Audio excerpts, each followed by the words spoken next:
So, these 12 cards have really good stats on Untapped. I scroll through the Untapped decks every couple of days, just like looking for things that jump out. And these 12 cards, I was shocked to see have good numbers. So let's play some games and see what this is like, because this is like Series 1, 2 plus Doctor Doom, basically. Like, and to be fair, I think Doctor Doom is really good right now. So maybe that's enough. Shellers, thank you for the 51 months. Welcome back.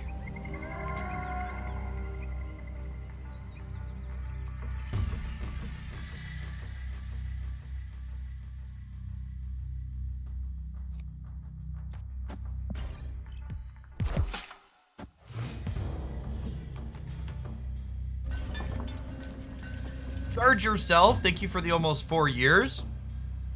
And Jesus, I appreciate the quarter of a year.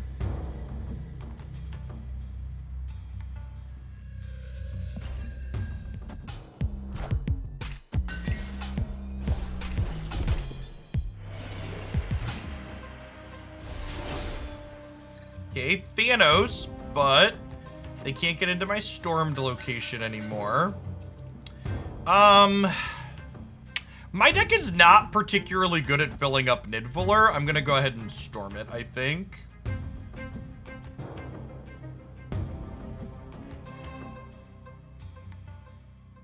Yeah.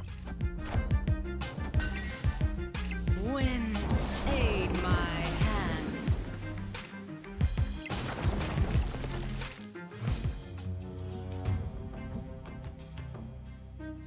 Slide Scorpion into the center here.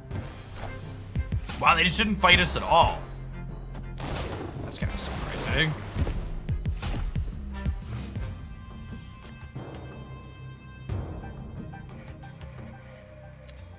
Well, with this mostly locked up, I'm gonna Gamora on the right here. Okay, then they're visioning, so I'll Doctor Doom to cover the flooded. That explains why they didn't fight over here. So Doctor Doom should cover the flooded nicely then. And then I have to imagine Gamora plus Doom wins the right, because this was a 2-drop or a 3-drop if I recall. So even if they don't play here, I have 12, and if they do play here, I have 17 with Gamora. It could be a 3-drop, right? They let on Time Stone, I think. First couple turns are easy. Yeah, they played this on the Storm turn, but I think they had Time Stone, right? So this could be a 4. I think this could be a 4. They Time Stoned on 2 and then did this, I think. Yeah, it was up to a 4-drop, turn through with Time Stone. Yeah, so no guarantee that's a 4, but that's as big as it could be. Victory. Some comments from chat. Someone said they have serious buyer's remorse with Master Mold. They feel like it's Widow with higher liability. So the only place Master Mold is playable is as a Ronin enabler. Master Mold is not a meaningful disruptive card. Do I still have it in my deck? Sometimes I delete things after I post a highlight with the cloud out. Yeah, Ronin Hawk. So I posted a highlight with these 12 cards over the weekend. I think this Master Mold Ronin deck is very, very reasonable. If you're looking for a way to use Master Mold, these were the best 12 cards I've played with him for sure. Someone else in chat asks, I just pulled Super Scroll. Is there a deck I could try with him? So Super Scroll is not a card that you...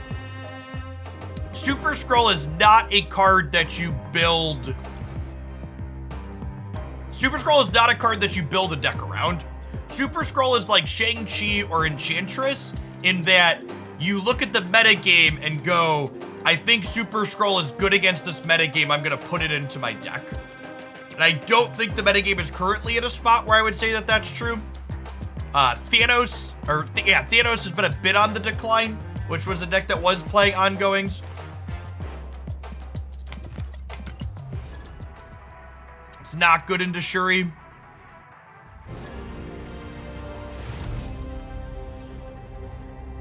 If you hit the right matchups, Super Scroll is really good. It's just, I think you look at the current spread of decks that I would expect to play against, and I don't go, yeah, I want Super Scroll into most of these. It's good. It's good against Thanos, but Thanos has been less popular in my experience. And maybe that'll change, but at this current point in time, Scroll is not a card that I would put in any deck list.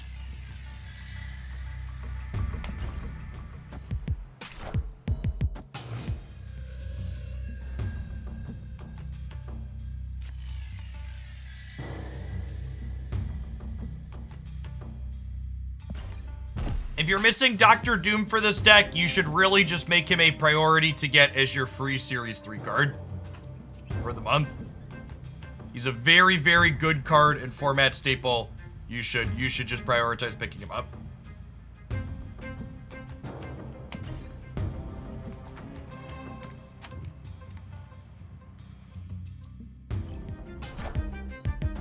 Wind, aid my hand.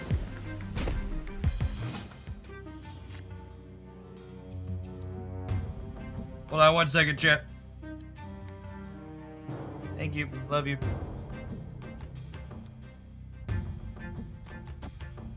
I think this is just Woggers right into Gamora right into Doctor Doom right.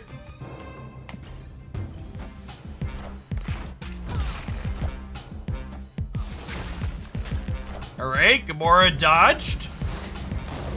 Sick. Can't get Cosmoed on the Crimson Cosmos.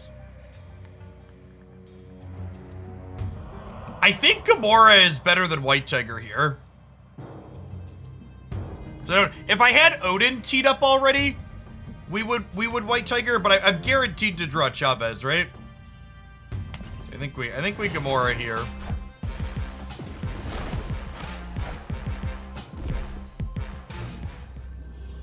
Oh, you know what?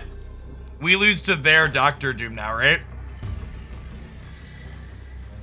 Gopher, thank you for the 5 months. Welcome back. And Fredwick, thank you for the 65. Yeah, I think we have to go because we lose to there. We lose to their Doctor Doom. Escaped.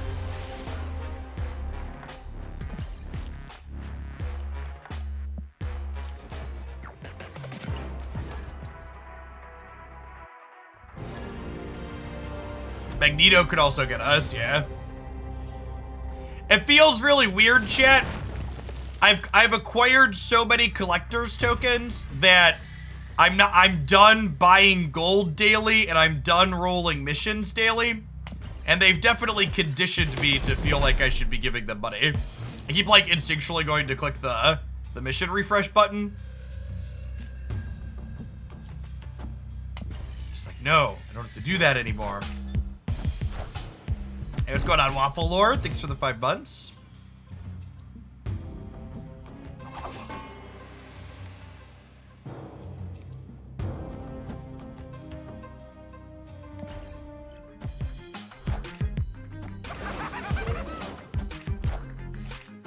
Wind, aid my hand. Oh, Wongers! Now they are Thanos. We could see a Reality Stone happen here.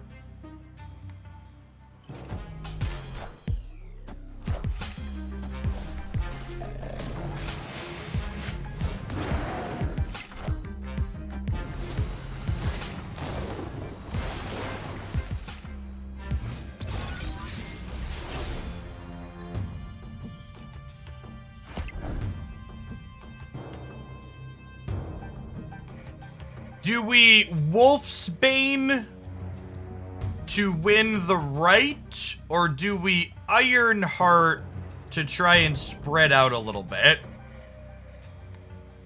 Ironheart this turn is better into Leech.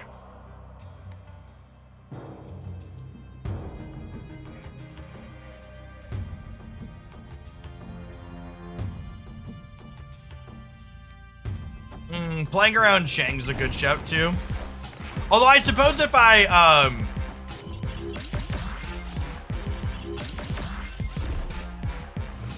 Wolfsbane, oh, they would have priority this turn. Yeah. So this Wolfsbane is a 13 power. Unfortunately, none of my Ironheart triggers went left, so I can't beat this. Is it just Odin? Yeah, Odin's probably more than Wolfsbane on average, right?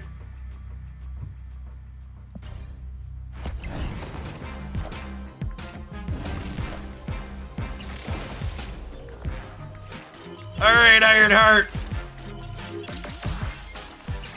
Alright, we just need one more on the right. Statistically favored here. Nailed it. Easy game. This deck is just like the fairest Wong deck possible.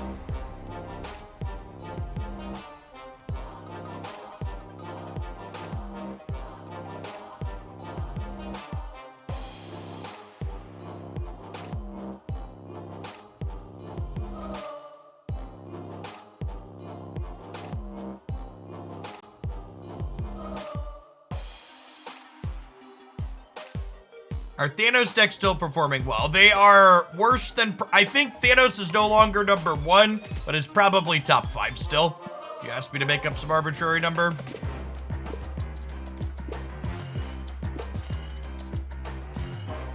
It does, yeah. So,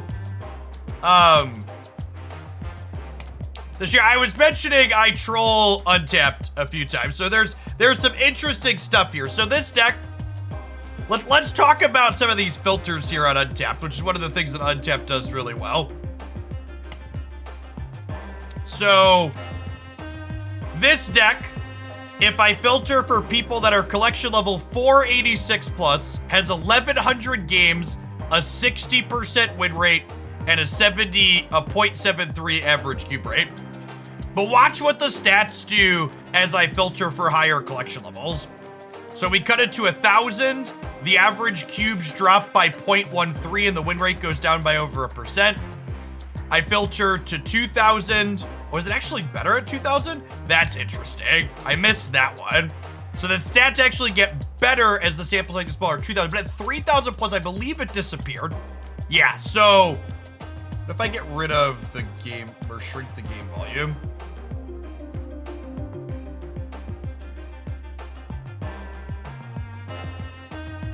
Oh, that's interesting. Okay, so if we go to, it's got 100 games at 3,000 plus. If we go to 100 games, suddenly the stats are much worse. 55%, 0.10 average cube, 0.10 for these 12 cards.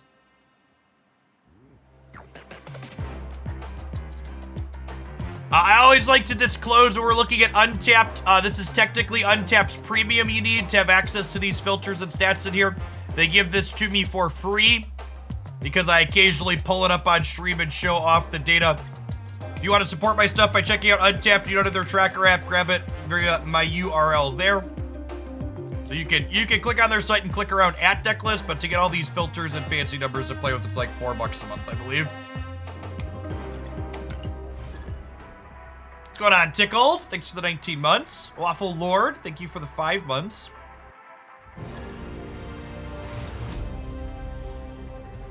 What's my favorite deck? I don't know that I have a favorite deck in the format that's rolled over here just yet.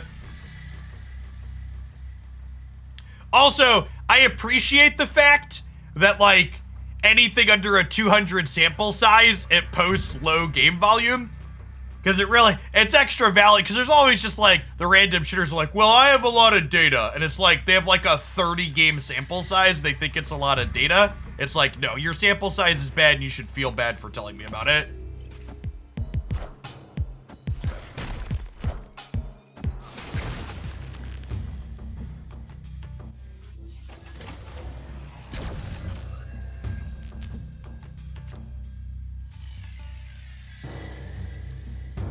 Wow. It's not great for us.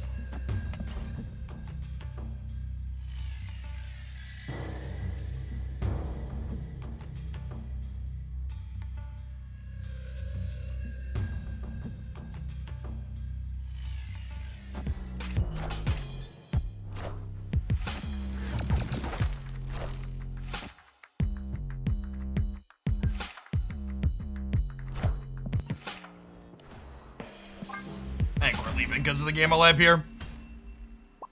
Escaped.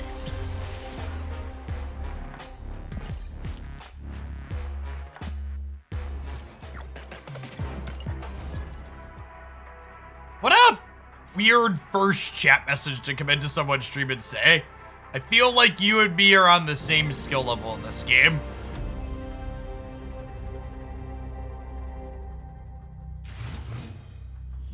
People on the internet be wild.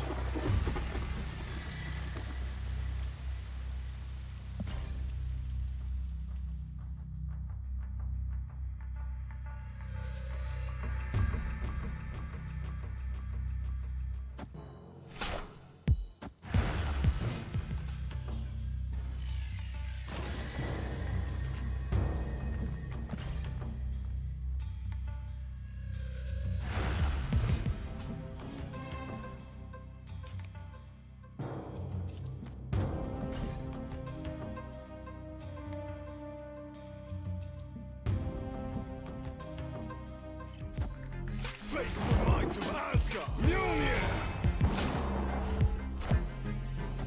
Wind. How do we beat Mr. Baku? To be fair, we probably don't. Our opening hand's been real clunky here. I don't think we can compete on the aisle.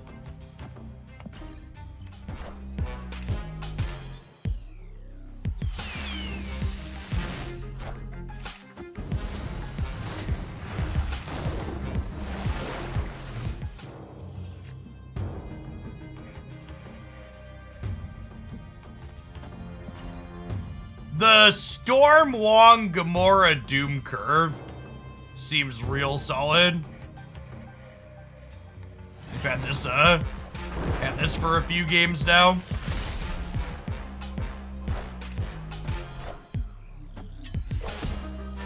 This is my 17 power Gamora.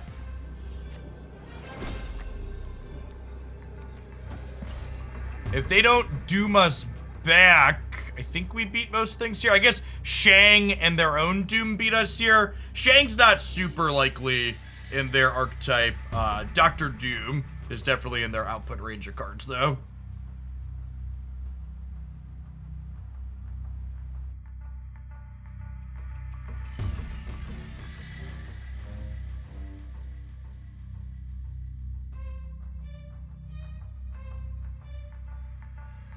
A foolhardy dragon, thanks for the third of a year.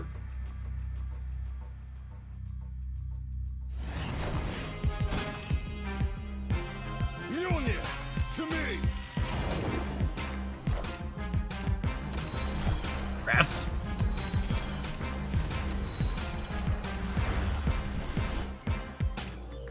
I feel like we might want like one more piece of low end. I feel like I want like a touch more stats here on occasion. Oh yeah, that's true. We lost to Magneto here as well, right? That's a good call out. Magneto on the left would have been bad for us.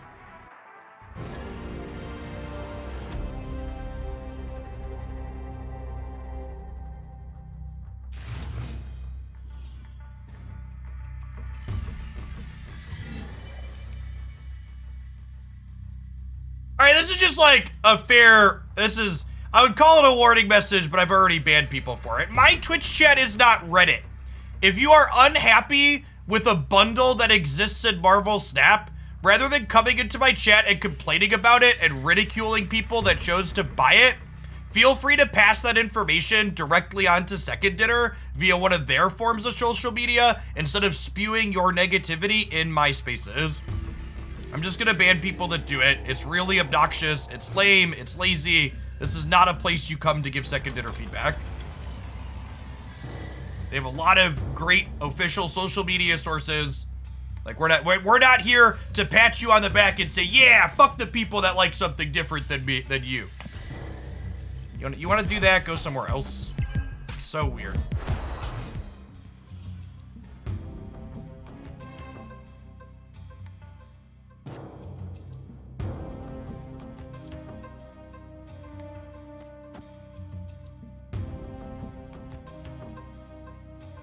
I think we're like Ironhearting. The Strange Academy and the Vibranium Mines are kind of annoying. Face the might of Asgard. Mjolnir. I might like Wong into Gamora into Odin on the left.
Could Chavez be something else in this deck? Yeah, possibly. I don't know. She helps you find your Wong and stuff more consistently. She makes you, like, slightly less likely to have Odin or Dr. Doom on curve, but that's it. They have priority here. Can I just Doom? I think we just Doom, right? Place for every location. So, Chavez does not give you your 6 drops on turn 6 more consistently. She increases the consistency of your turns 1, 2, 3, 4, 5, but she actually makes you 3% less likely to have a particular card in the last turn of the game, because she's always your last drop. Mjolnir, to me. Hey, Zephyr, thanks for the 5 months, appreciate it. All right, Thor's a large land. Mjolnir, to me.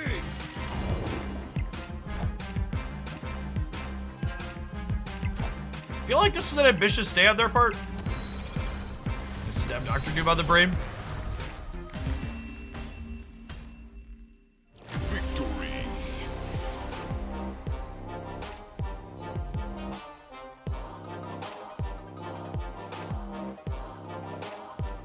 I think it's optimal to run Chavez and Galactus. I don't really enjoy playing Galactus, so I don't really have any opinions on what's optimal there or not. Haven't played games with it.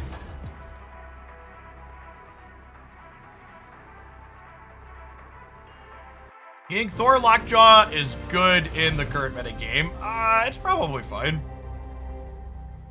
Actually, I haven't played a ton of that archetype in the current format. Should probably revisit it at some point. Hey, thanks for the 3/4 of a year, Wilker. Welcome back.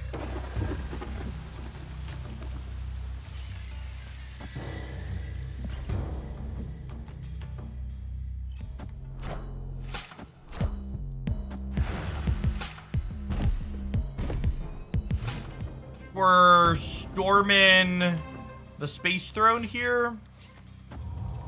Location's annoying for us.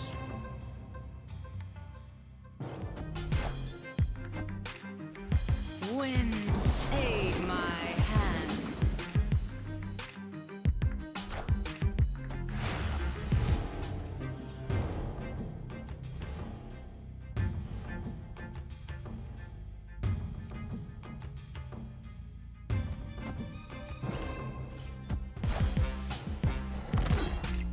Face the might of Asgard. It's another Jane Jaw deck. I haven't been paying attention to names. Do we be queuing into the same people? Wong's our best draw here. Pre-recorded, etc., etc.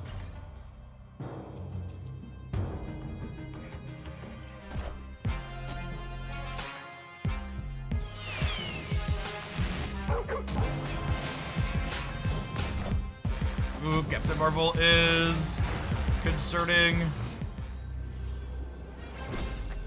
Gonna come down to, did they draw the Mjolnir? At least they could. They could lockjaw into the Mjolnir as well. Although I suppose if they lockjaw into the Mjolnir, we'll be winning the right if Captain Marvel jumps, because they'll be 2-1-0. Maybe Gamora is better. Yeah, I could see that. Maybe we just go to 17 on the right. The problem with going to 17 on the right is if they flip anything big out of lockjaw, we just lose left and right, right? Whoo! Sometimes lucky, rubber ducky. Faster, baby. Lower, closer, slower, Grandma. So Magneto grabs 3s and 4s at random. So our Wolfsbane setter actually winning us the game here, because it meant that Magneto could only grab one thing. Actually, we've been okay regardless. If we hadn't played this, these would have both pulled, and I'd have put a 5 here, and then we'd be 5 and 5. Yeah, I think we'd actually be okay regardless, right? Even if Wong had been pulled here, because they didn't have the hammer. Yeah, we'd be good either way. I felt better. I felt better not having my Wong get pulled. Our Jane Jaw matchup seems okay. Hopefully we can hit some other matchups and see how we feel.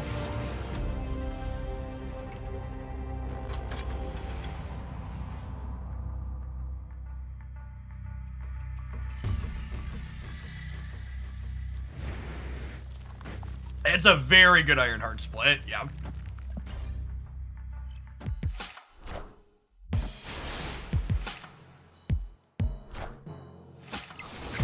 It's funny how many people think this is a Crossbones avatar. It's actually a Punisher variant, chat.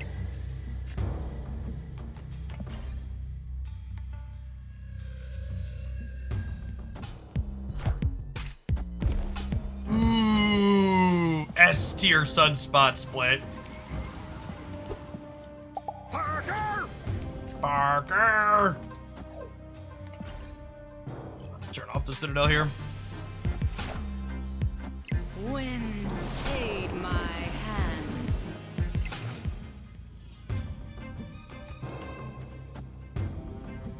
The Wongers into White Tiger into Odin here. It's a true classic. Hey, Monkey Money. Thanks for subbing for 3 months in advance. I plan to be here. Thanks for keeping me around. Folks like you make my job possible.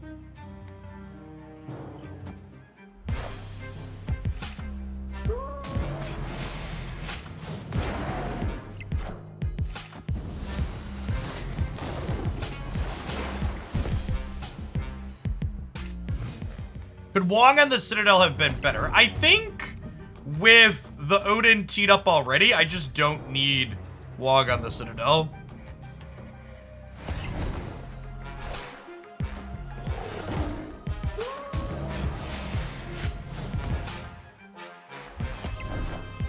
Oh my gosh. We're gonna lose the game to them having taken our White Tiger. So low-key, this was actually the best Tiger results for us, because now my opponent might play cards out, not realizing that we could put 2 Tigers into the middle. But the problem with that is if they soak 2 points, we die, right? 17 doesn't do it on the right. It's gonna go either way. I'm gonna stay for a cube.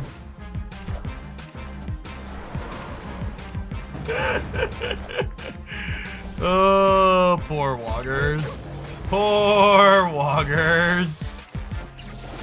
Going on, Ben 5. Thank you for the half a year. She's still very good, chat. She's still very good. I really think they nailed the... I really think they nailed the arrow redesign. I have 1 Wong split, and I have 459 boosters. We could technically crack this man 3 times and find it inked. I don't have enough credits to do that, but it's something to think about for the future.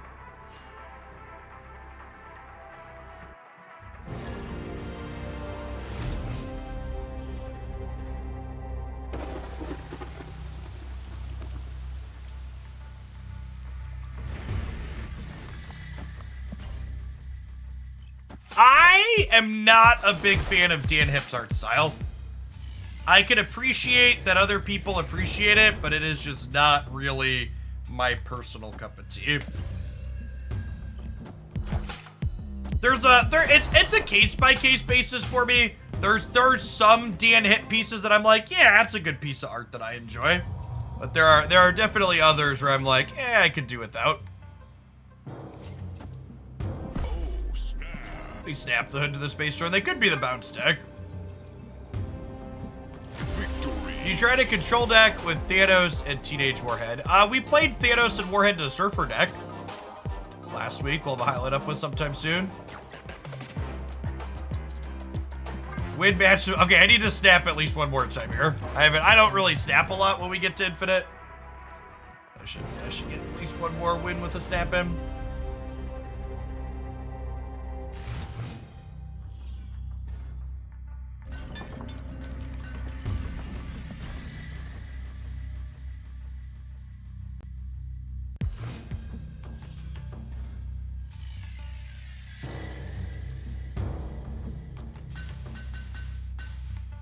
You have a deck that works well as Super Scrolls. Super Scrolls, not really a card you build a deck with. Super Scrolls like Shang-Chi or Enchantress, that is a tech card. You look at the format and you go, do I want to play Super Scroll? You don't look at your deck list and go, how do I build around Super Scroll? Scorpion here on the left.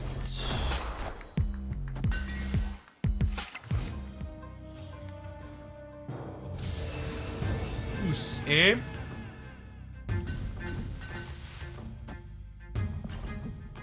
Nowhere not particularly exciting for Archetype, believe it or not.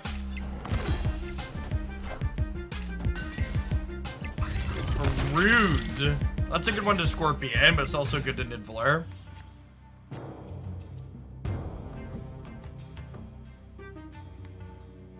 What if we Ironheart into White Tiger into Odin? I think I'm down. Oh my god, did they just give us a Wong?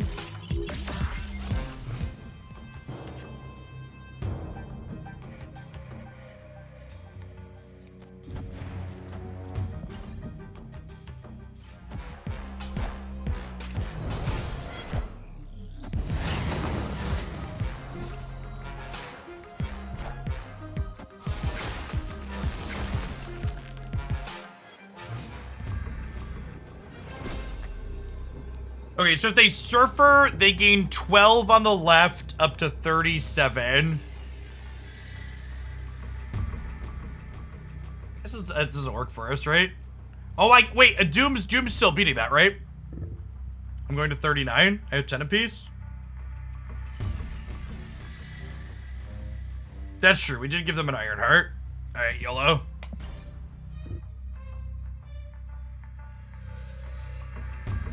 I believe. Our Iceman hit their Surfer twice. They're really bad. Oh no, we're about to get Absorbing Man shit. Whoa! What a goddamn savage! Oh, the classic Cosmo Wong deck. Yeah, I mean, those are both cards you play in Surfer. Those are both cards you play in Surfer. Oof. Oof size. Large.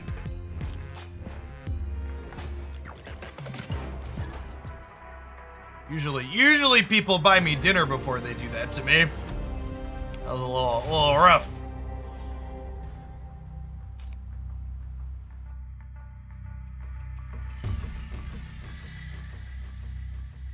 have you heard about the DC card game that will release soon? We'll see about soon on the DC card game. So my manager was actually in talks to do some sponsored content for the DC card game back before Marvel Snap released in October. And their release got pushed way out. So I'm interested to see what happens with that if DC Dual Force actually releases, but I'm not holding my breath at this point on any timelines because they've been like radio silent about everything.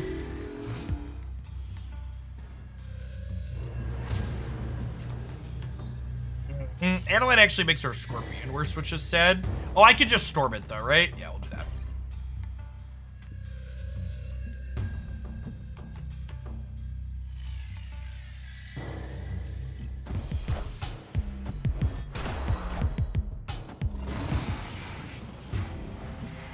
The Bazaar was Raynad's game, right?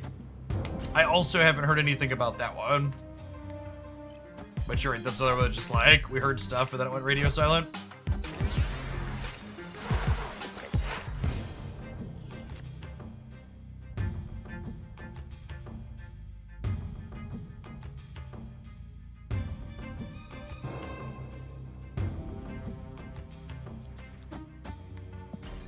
I think we're dead.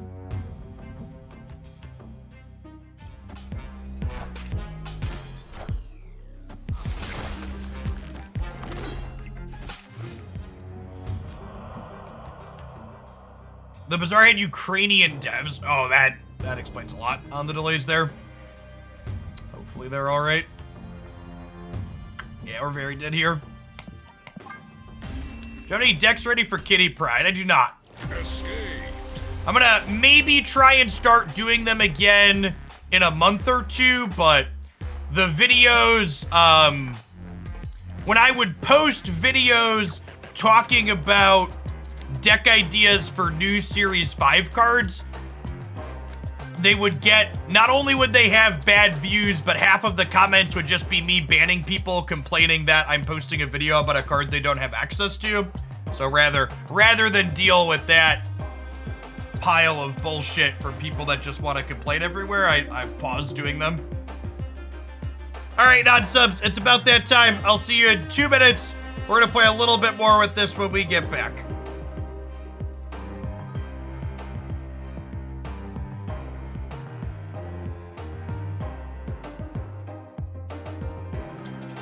Yeah, that's what I'm hoping, Corinne. I'm hoping a couple of months with the new economy will change things. It's also kind of awkward, though, because, like, even with people getting more tokens, it's technically optimal to get all of the permanent Series 5 cards first. So I feel like it's going to take people 2 or 3 months even to care about new releases, since it's optimal to get the permanent Series 5 cards first. I really dislike the permanent Series 5 cards.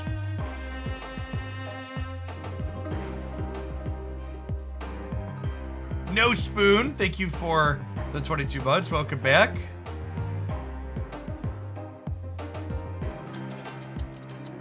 So, it doesn't matter if the big bads are appealing, Chaos Hat. Gamers love optimizing the fun out of their games.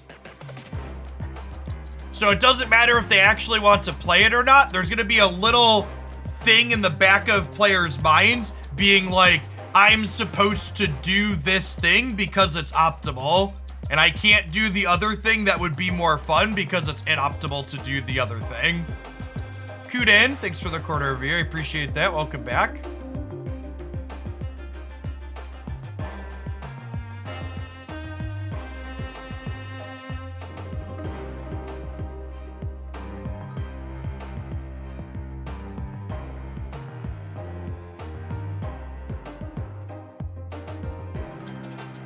Who's surprised that the non-subbed person complaining about me running an ad roll while I take a break is someone that had previously already been banned from the channel? Funny how that works.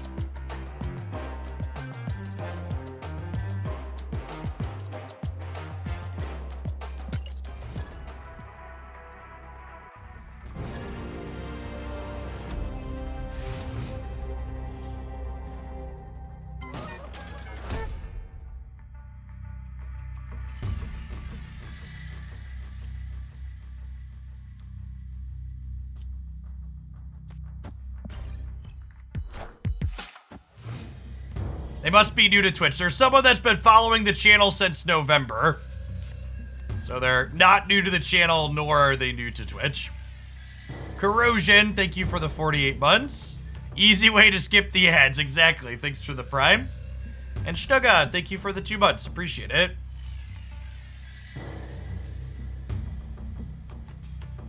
What's going on, Patrick? I'm gonna soak up some sun here on turn 2. Probably just storm Camp Leia. Colleen Wing discard their Camp Leia card. I don't have priority here. Sinister London. Is Sinister London good for us? It might be. I think it's fine. Honestly, with London happening, am I even storming? Because we're gonna be able to get other stuff into Lehigh, right? Hey, Crumblecade, thanks for the sub gift. I think I might just soak here. Actually, let's double Iceman. Get a little disruption going.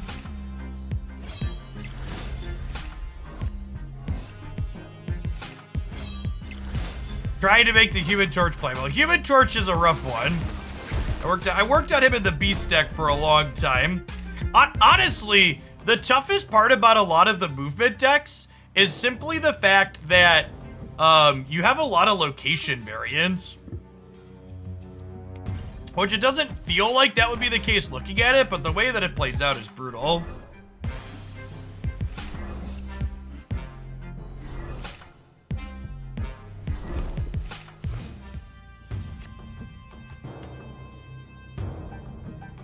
Well,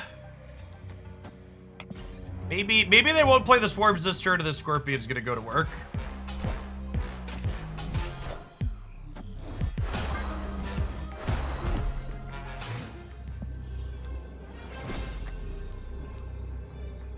What are the odds Dr. Doom wins the game?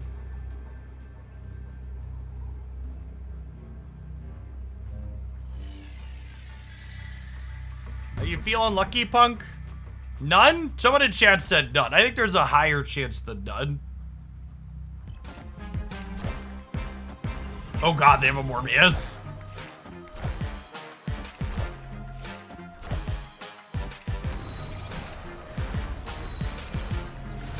Is there a site that can tell you which decks you can build with cards you own with win rates and etc.? Yeah, that's something Untapped offers as a feature, but you need to have their premium subscription to get access to the stats, Colorado. You can check out their tracker app here.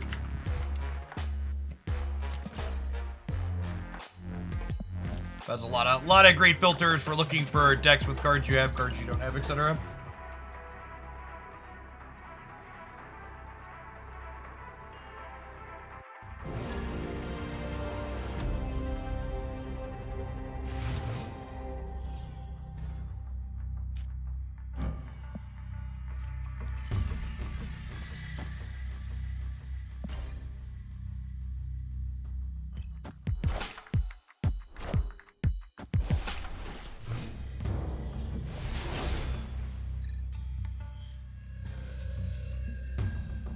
It's interesting. So I wonder if we had another pseudo feature location metagame shift. Because last week, Thanos had like really fallen off the list of decks I was playing against. But over the weekend, we had the Elysium feature location, which made Thanos really good. And I think a lot of people were like, oh, I'm going to play Thanos again. And then they realized, oh, Thanos is still great.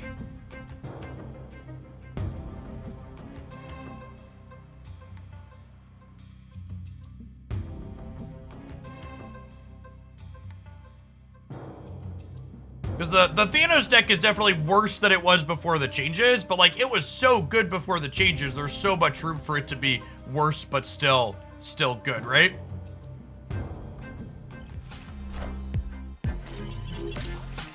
Yeah, I did some of my quests over the weekend, but there was a lot of Thanos single. I think yesterday was the first day I didn't do all of my daily quests in like months because of how much Galactus and Thanos there was that I wasn't streaming. I was just like, and pass.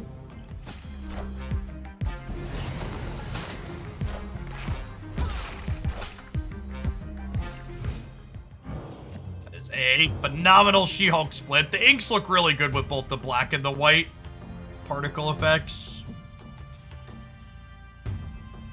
Yeah, just like Doombots and Odin, right? For sure. That was our best draw. One Doctor Doom. One Doctor Doom. Oh, and we won the priority coin flip here too. Sick. We can't get Magnetoed or whatever.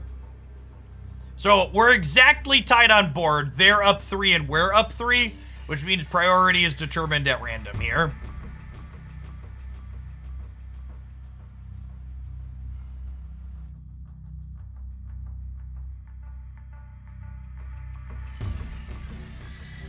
This gives us insurance against Magneto and Arrow and other things.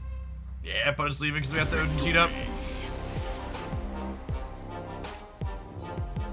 The Infinite players only play other Infinite players is not active yet. I believe it's targeted for the April patch, but don't quote me on that.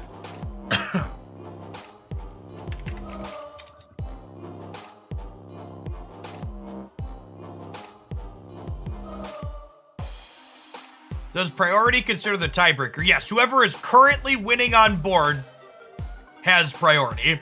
And if it's an exact tie, then it's decided randomly. The priority basically is the game asking itself, who would win the game if the game ended right now? Yeah, the outcry from people in the community about it being unfair for Infinite players to play against non-Infinite players is so fucking strange to me. It's like if someone sat down at the poker table and was complaining that someone was playing fast and loose with their pile of money. It's just like, they're actually just free money.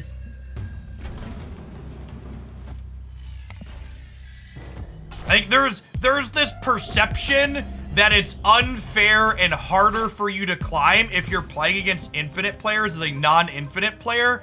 And I cannot tell you how much I disagree with that idea.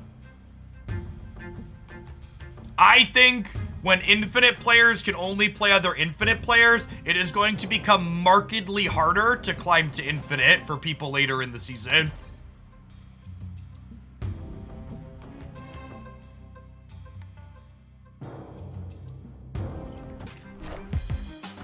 Wind, aid my hand. Explain. As someone who's climbed to Infinite at the start of the season and the end of the season, it is much easier to climb at the end of the season right now when there are lots of people who are Infinite that you queue into who don't retreat when they should and give you cubes. Because a lot of people don't give a shit about their cubes once they hit Infinite. Yes, but people are playing Infinite players are reckless with their snaps. Your opponents being reckless with their snaps is good for you if you're still snapping appropriately. People playing fast or loose is going to get you on occasion, but on average, people playing well are going to come out way ahead against people playing fast and loose. His Rs, thanks for the third of a year. If your argument is, it's hard for me to climb because I can't beat people who are playing poorly, maybe you should reevaluate why it's hard for you to climb against people that are playing poorly.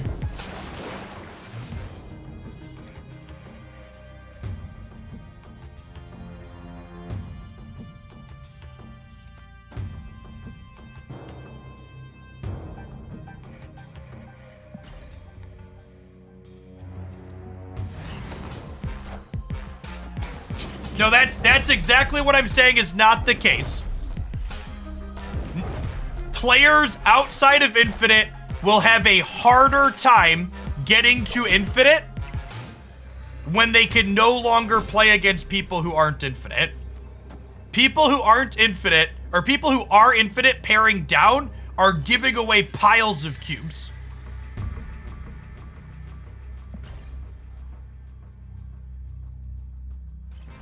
Yes, they are reckless. is an accurate statement. But they will play against less top-tier decks. That's not true. Victory. That's not remotely true. This idea that you're going to play against less top-tier decks is not based remotely in reality.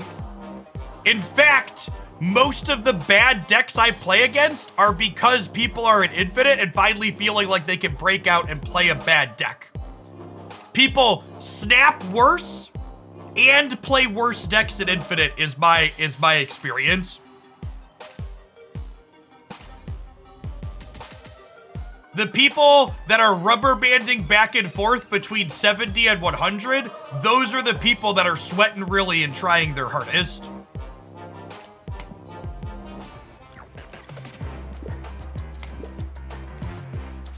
And again, I just think there's this idea that's not based in any amount of critical thinking of people who are in Infinite pairing into me as an unfair advantage for them. Constantly play bad moves for giggles up in Infinite. Yeah. Yeah.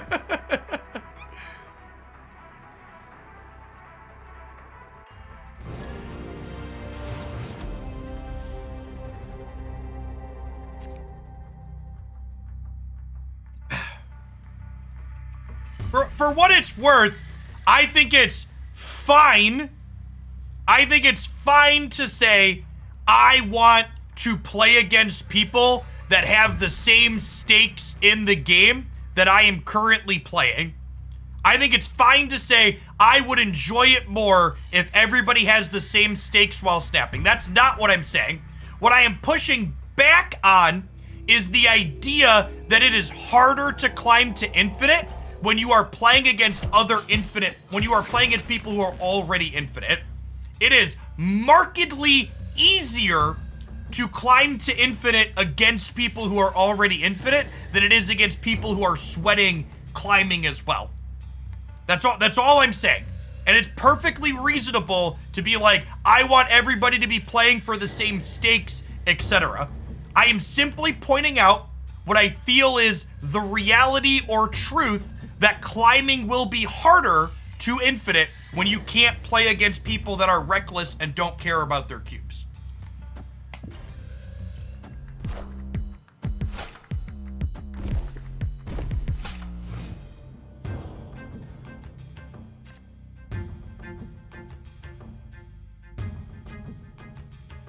I think Elysium's good for us. Let's go ahead and storm the center here. Wind, aid my hand.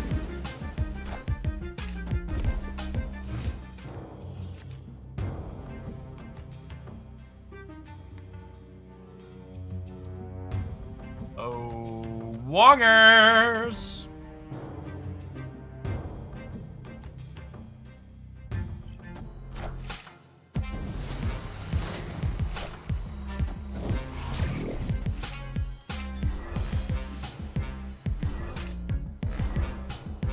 The worst side effect of the new Infinite change is that early Infinite players are going to match against bots nonstop anyways. Yeah, potentially.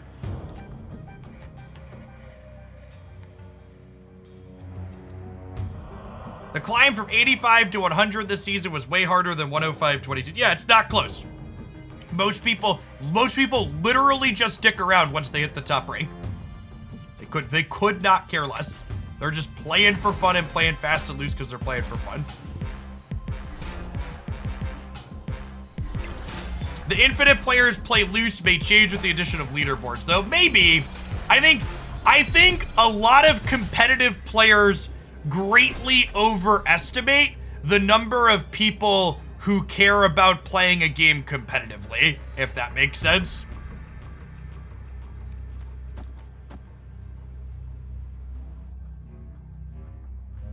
Most people that play card games or games in general are playing them casually for fun and could not care about competitions or ranked leaderboards or whatever. There's a small subset of people that really care about that and they enjoy it a lot, and it's great for them to enjoy it a lot and have fun with it. But I do not think they are the average case of the scenario. Did they have an apocalypse? They did. And 2 more triggers to go center.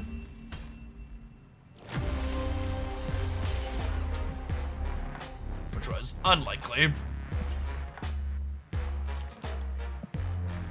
All right, I'm gonna move along off this topic of discussion now because I feel like we've said everything that needs to be said on it. So we're going to move away from discussing the topic of pairings and Infinite. And that change that's coming up.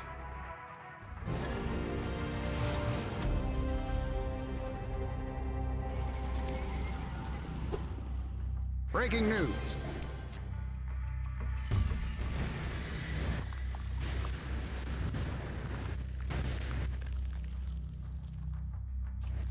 Open on Iceman. Jeff the Shark is this week. This week is Kitty Pride. Then Hitmonkey is the season pass card next week. And then Jeff the Shark is the week after that.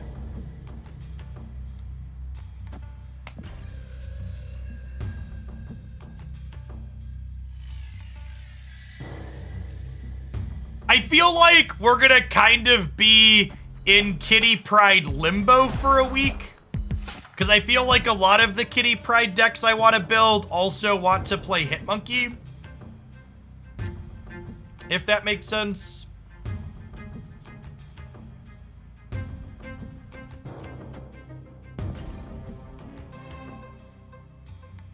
Series drops do not happen with the season. Series drops happen with the patch towards the middle to the end of each month.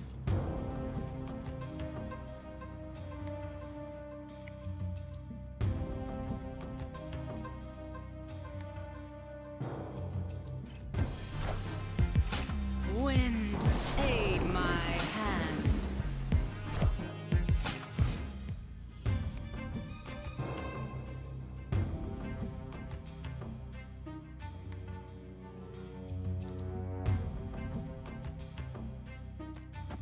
Yeah, the April drops are going to be huge. Valken, Bast, and Shuri are all a big deal. It's very easy to know what cards are dropping every month now, chat. The oldest group of cards in each series will drop at the end of the with the patch each month.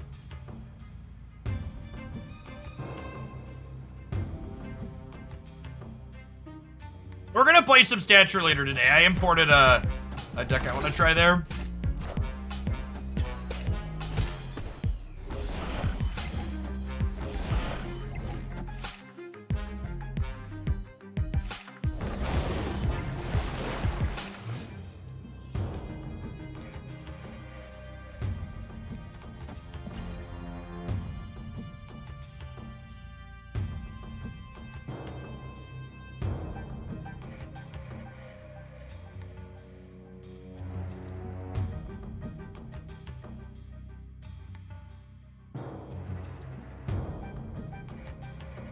Yeah, there's a lot of really neat card releases for April and May, honestly.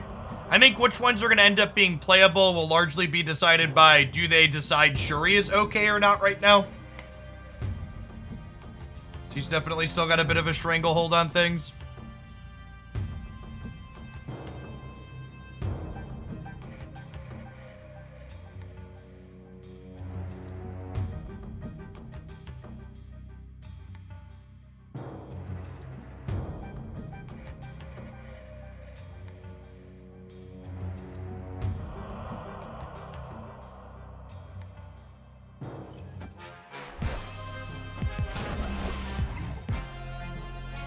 Falcon. Falcon. That's interesting. This is not where I wanted the White Tiger to go, Chip.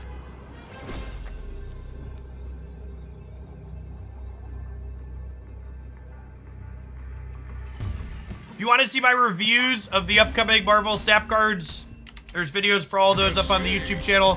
I'm going to be honest, I don't remember the exact text boxes on all of them, so if you want concise thoughts on places they could go or things they could do, check out things on the YouTube side.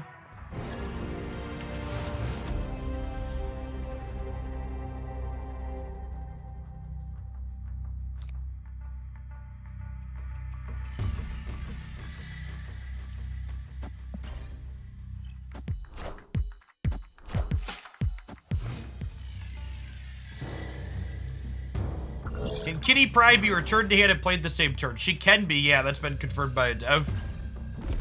Hey, Zero, thank you for the prime.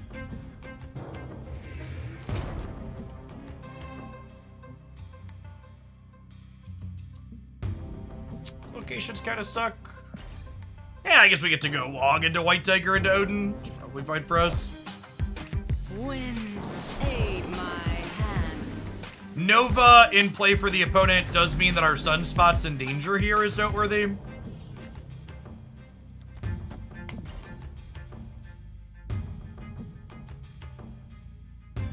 Alright, back to Unite lately. I was actually playing some Unite over the weekend.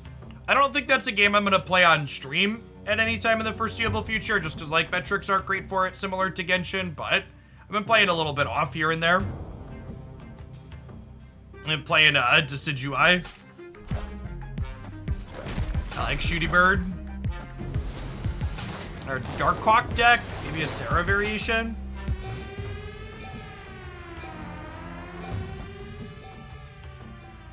That's an interesting thought. I don't think they're likely to play into here because the vault's closing this turn, so I think Gamora would be a waste. There could be merit to like Gamora into Doctor Doom in the center. Maybe I'm supposed to go Gamora right into Doctor Doom mid. Seems reasonable.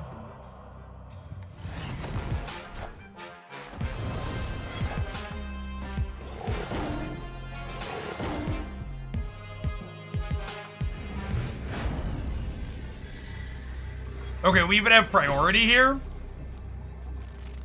So Odin gets to fill up the vault. Yes, Zacian is still very busted inside of Unite. I'm only like veteran 3 or 4 right now, so there's not a lot of it. But I would imagine the game's not super fun at Ultra and Masters at the moment.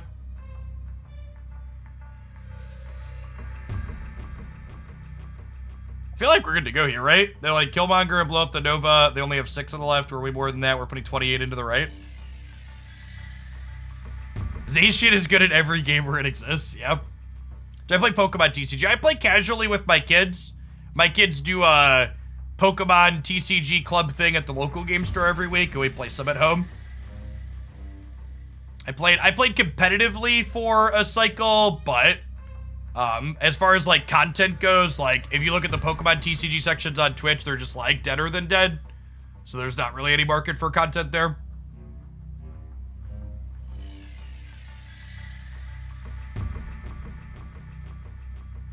Victory.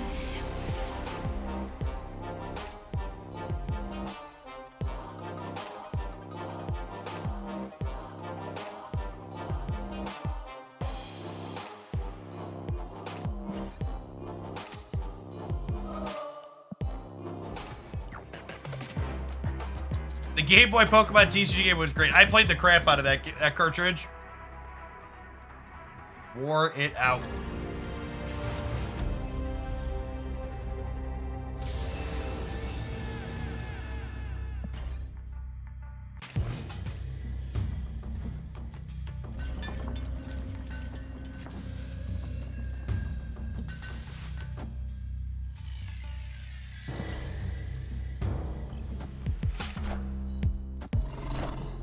Am I into any board games? Yeah, there's an entire wall of board games here in my basement.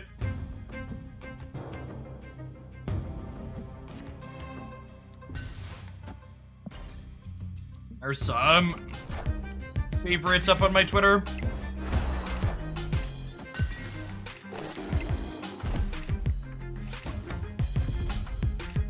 Oh, Wongers! That's not the Wong I wanted for Christmas.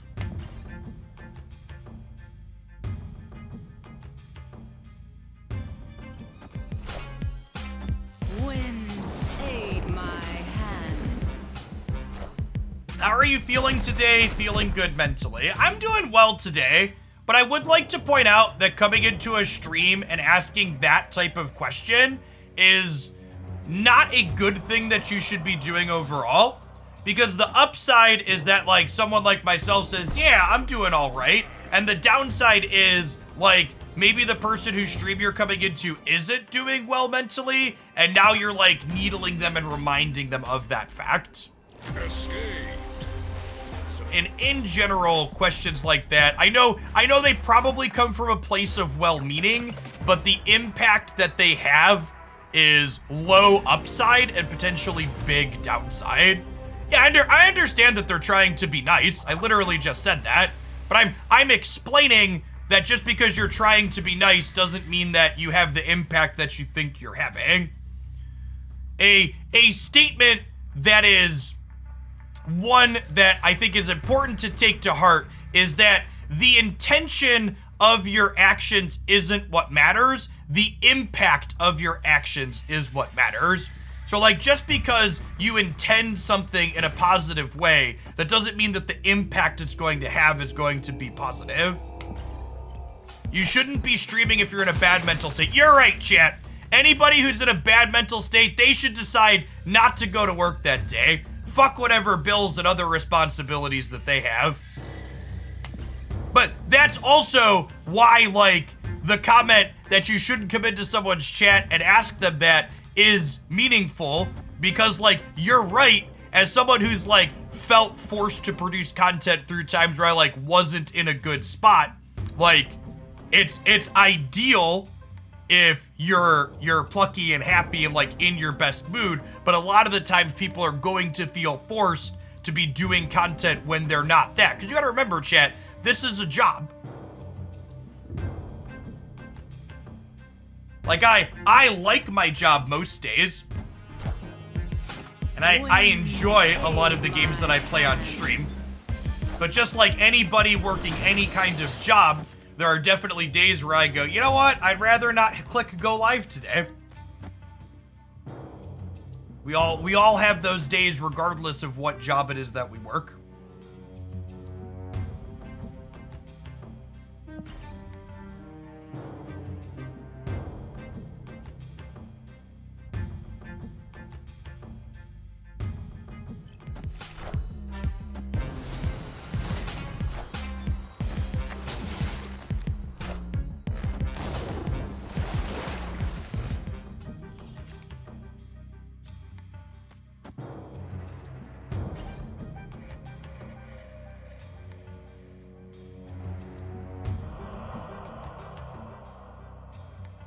Someone asked, did you see the tournament-winning move deck? I did. I actually imported it into my thing.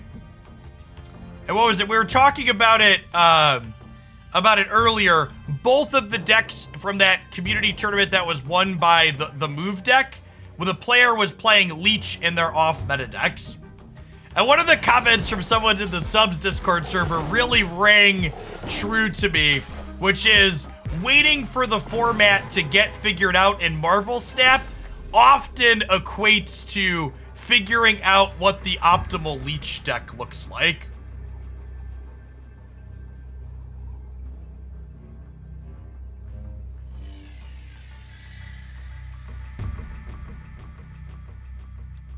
What if I do this? Because Dr. Doom's enough to win the middle. We count on 14 winning the right. 14 might not win the right after they're negative. Why play Wong on the left instead of the right with more spots? Because New York is here.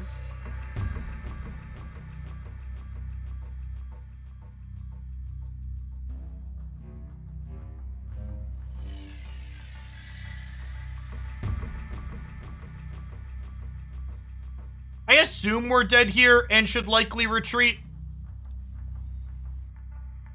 If this was a pre-infinite game, I would leave.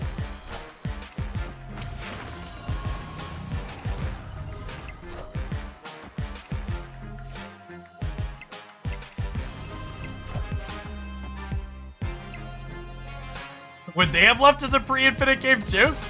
I'm really surprised they stayed. Maybe they talked themselves into it because of New York. Victory.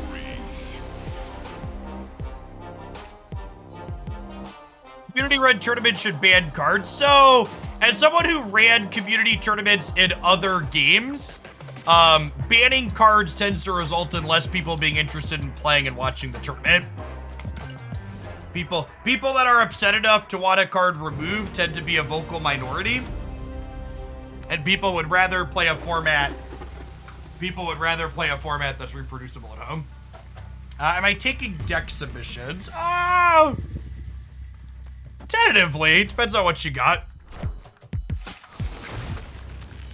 Last time we tried to do a day of deck submissions, we didn't get many of them.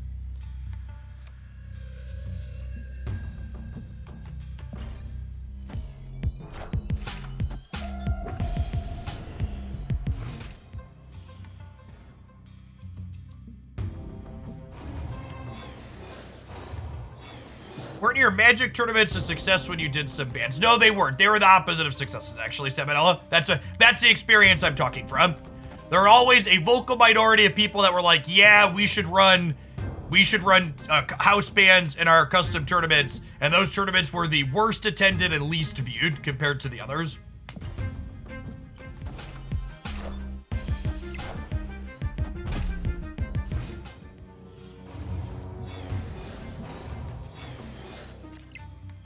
Well, so like that's part of the tough part with doing deck submissions is that a lot of the decks people want to see just aren't very good, so we end up losing a lot on days we try to do deck submissions.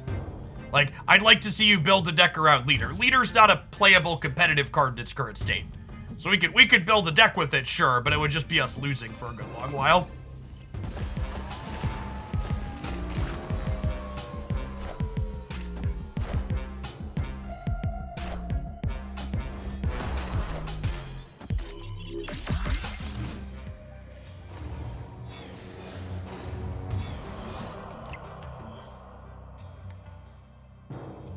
It's a damn shame Rickety Bridge is here. Otherwise, the Odin would get to go very silly here. Yeah, unfortunately, the optimal play here is just pass.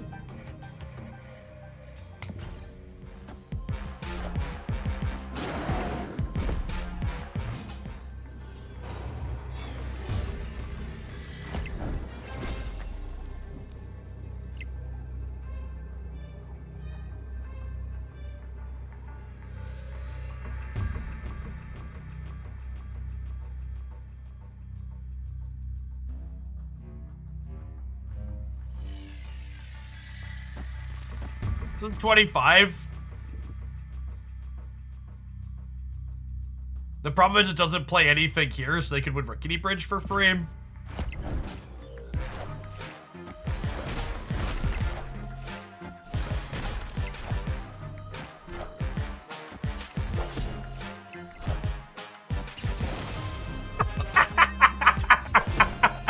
Or they could lose Rickety Bridge for free.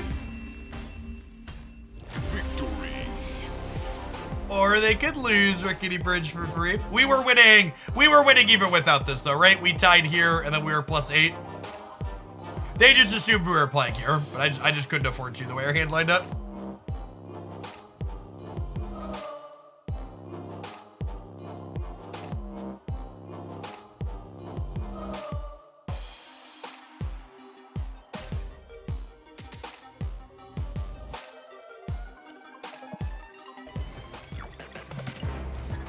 Yeah, I mean, their line played around Shang on the Dino, for sure.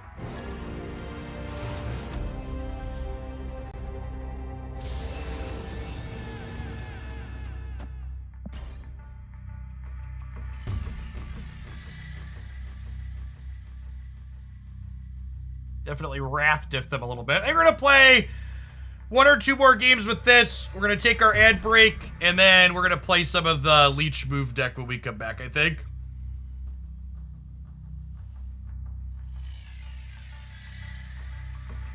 Is the plan.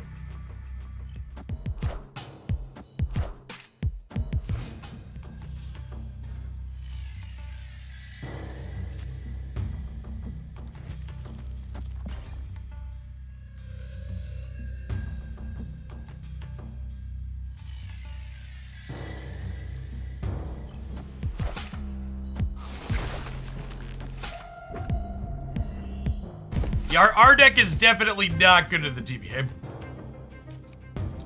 Storm decks being able to mitigate location variance is just so strong, chat. Like, people complain about locations all the time when they could just be playing cards that let you interface with them. Aid my hand. And there's a small number of locations, like say Plunder Castle or Sanctum Sanctorum, that you can't storm, but there's other cards you could play to mitigate variance into those locations.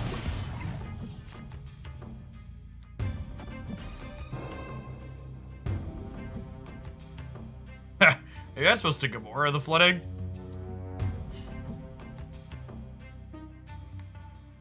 And there's a reason why I have 11 Storm Splits, chat. She's very good. We're almost at enough boosters to split her a 12th time. I think I want to split this art again at some point. We could get a non-gold, non-ink, but I really don't like the green particles on this split.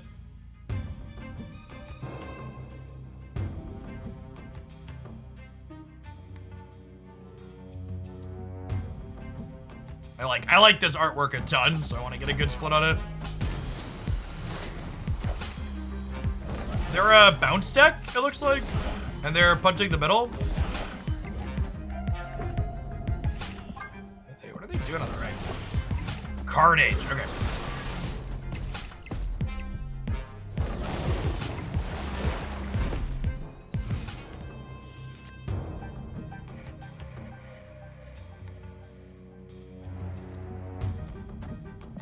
They could be a Shang-Chi deck, which makes Gamora left a little scary, or Gamora Raid a little scary.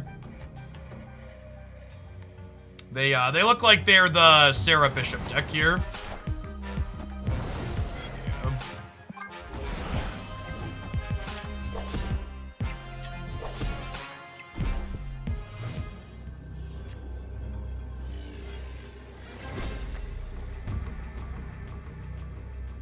They're also a Killmonger deck, right?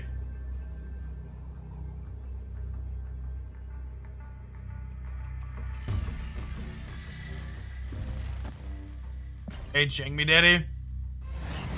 You're supposed to leave here for reference. I want Gamora to be large, though.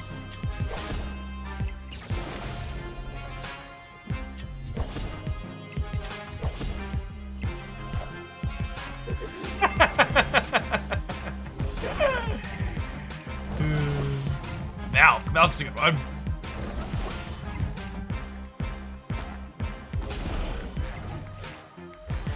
Little bitty baby Gamora.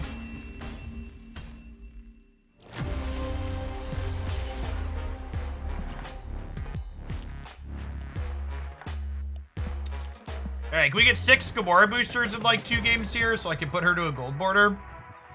Match everything else would be nice.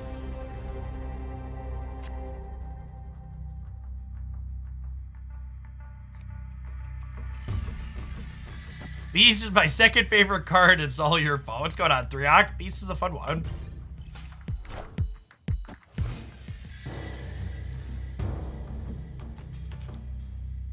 It's hard to control priority. It depends on your deck whether or not it's hard to control priority. There are definitely decks that are better or worse at having priority or not having priority. Rebel Yellow, thanks for the quarter of a year.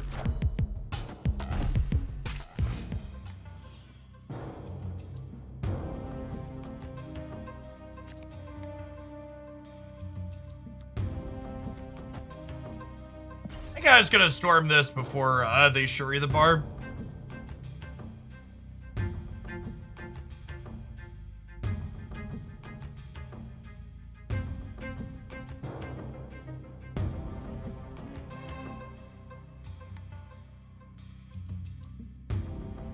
Wong into some combination of Tiger, Gamora, and whatnot. They're a Patriot Zero deck? Alright, I'm listening. Ugh, it's a solid diff. Opponent snapped. I believe, chat. Tiger and Doom are gonna take us home. Maybe Gamora and Doom.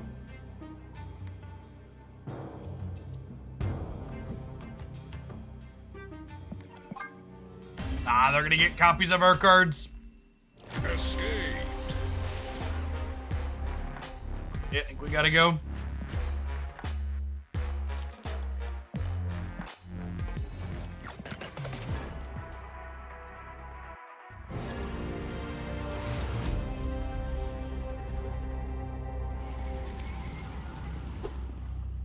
Live from the Daily Bugle.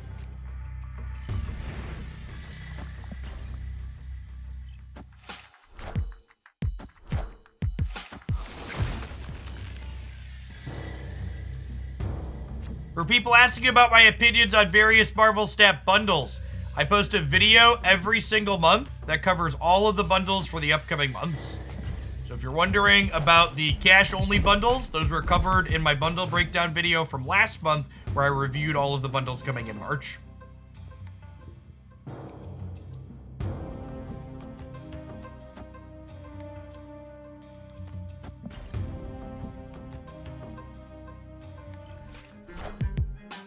Wind, aid my hand.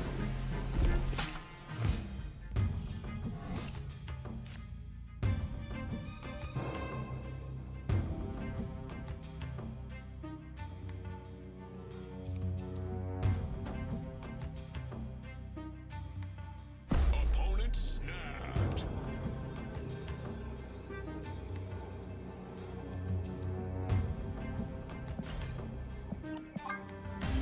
I think they're just an Ultron deck we're supposed to leave. Escaped.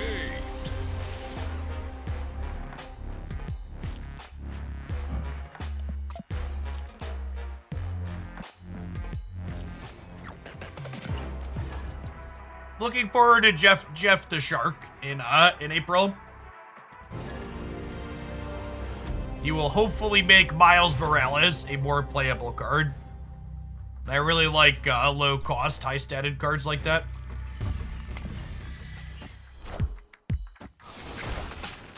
Hey, 30 to infinite is not a little bit of climb. Congrats, Avocado. Avocado.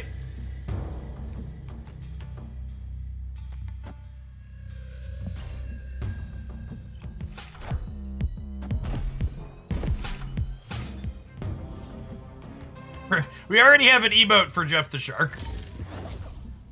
Easy favorite. Snap. We'll snap the Storm into Wog into Tiger and Odin.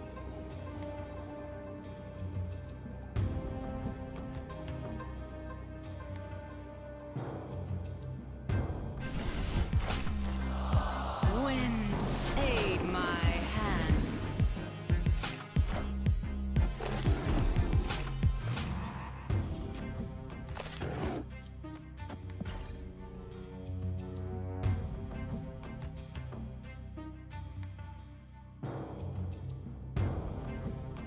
So even if they hawk here, they're gonna need Rock Slide and others to really make it big enough to beat our Tigers. I think there's a very real chance that Jeff the Shark is a new format staple to drop. Reads like a pretty generically good card.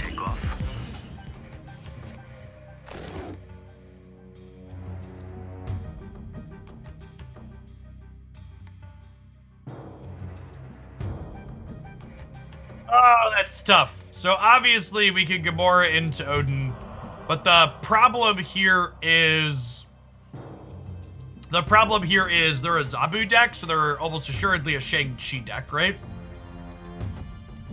Is 23 gonna be enough to win the left? Probably.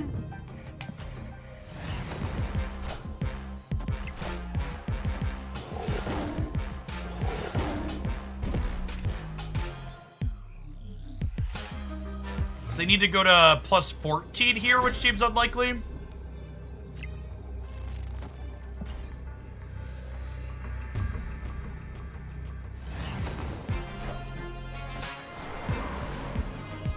Or they could arrow us. All right. I think I've had about enough for this one. Non-subs, I'll see you in 2 minutes. We're going to play some of the Leech move deck when we get back. Catch you then.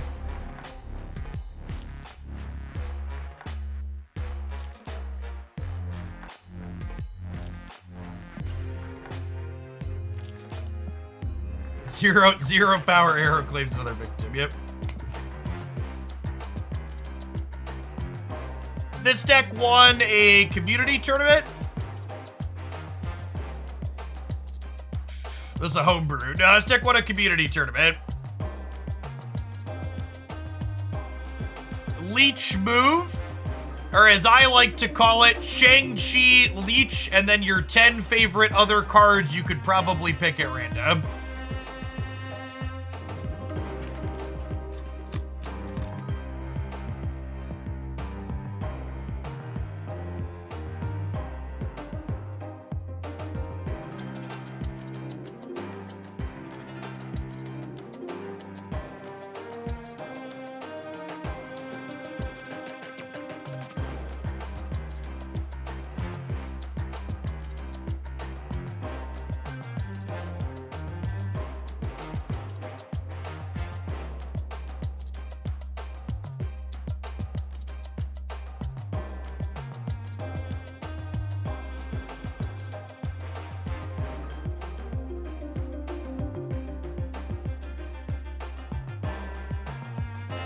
Ferris, thanks for the 5 months. Appreciate it.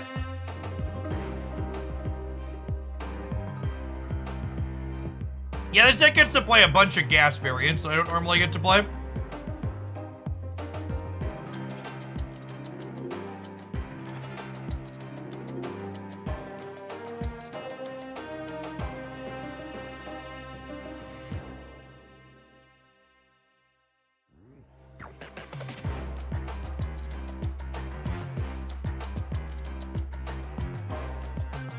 No, I don't think Jeff the Shark can be a 5th card at a location.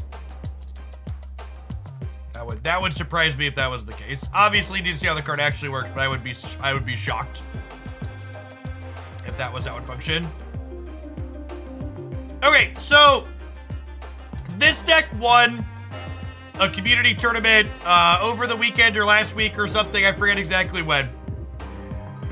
And while this deck is playing a bunch of cards with the move theme, I think what this deck's success is likely a testament to is the fact that if you play cards that get on the board early for reasonable stats, and the move cards do that. They play to the board early for reasonable stats. And then you top end Shang-Chi and Leech, you could probably cover most of your bets. Like, Shang-Chi and Leech get you a lot of wins in Marvel Snap if you have stats to back them up. And then Heimdall and Magneto give you a little bit of oof at the top end for your couple of games where Shang-Chi and Leech don't help you out.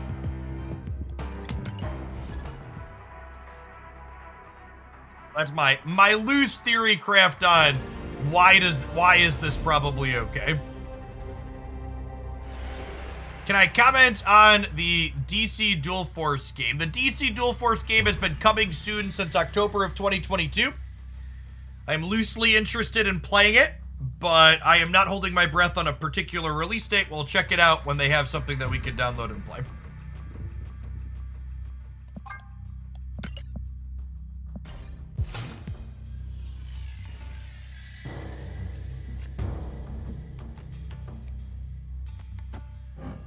Solid start to our move deck.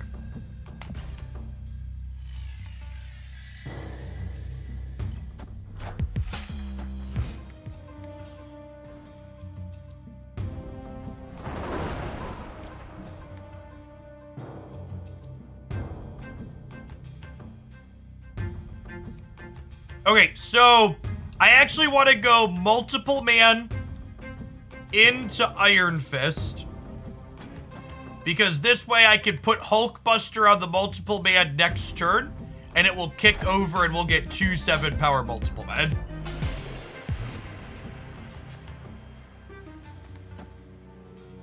So that is the way this functions.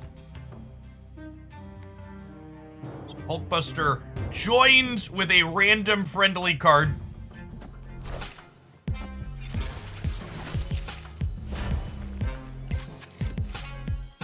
And then Iron Fist punches it over.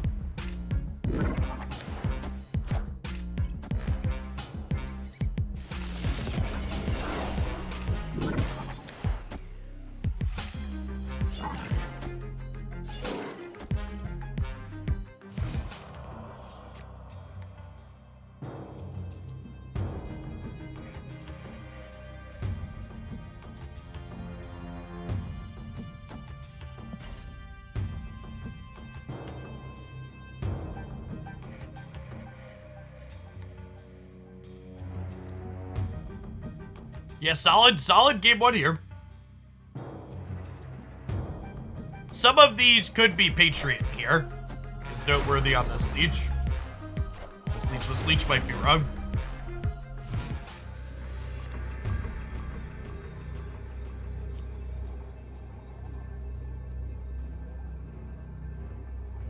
So if I Heimdall, these end up here, and then these end up here, and multiple man snaps back, and we probably win here and here. We'll be 24 in the middle. And we'll still have 14 on the right. If they held their Patriot for the last turn, the Leech punishes them. The dark dimension not letting us know if they held their Patriot or not feels a little bad.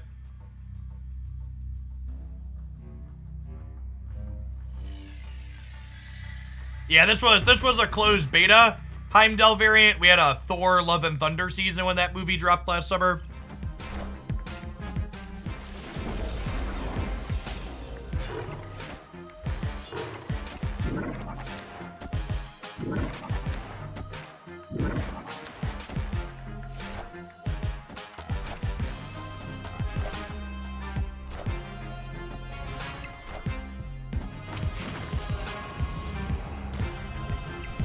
Alley-oop.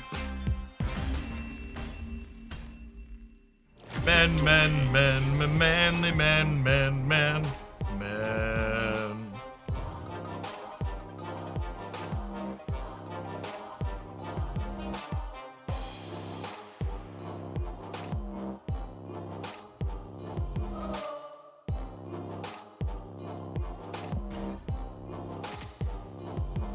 Boom.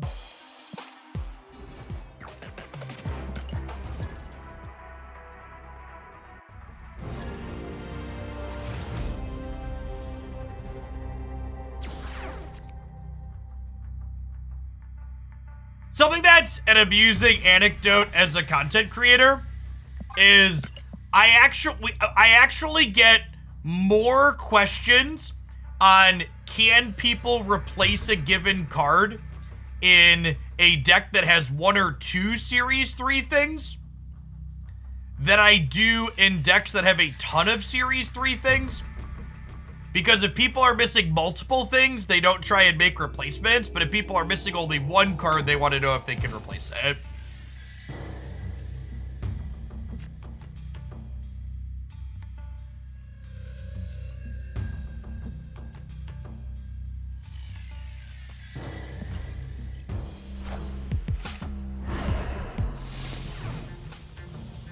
Is there a max number of boosters you could have for a card? What's the integer limit?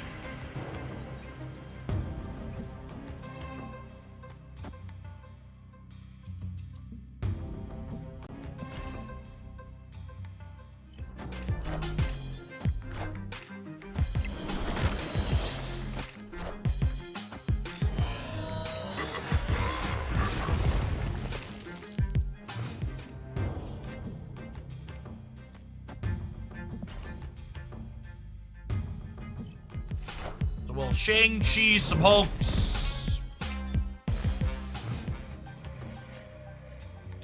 And then I think we Doctor Strange the right to only grab 2 of the Hulks here with the rock, right? So it gives me 27 here and at least 15 here. You want to Kraven then Strange? Is that enough? If we Kraven Strange, that would be 4, 7, 19 over here. Yeah, that's probably fine. Or Kraven Strange middle. Yeah, that could work too.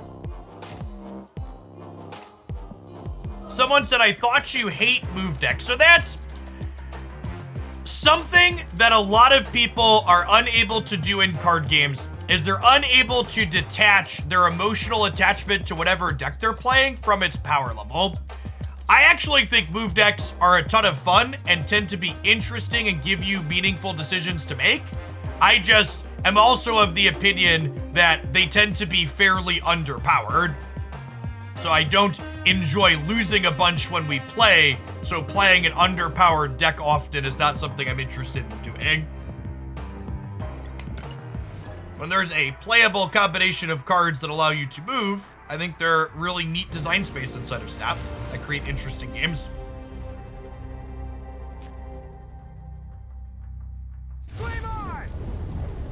Game on. I think we're just vibing for a second here, because we draw Iron Fist next turn. We want to Fist the Torch.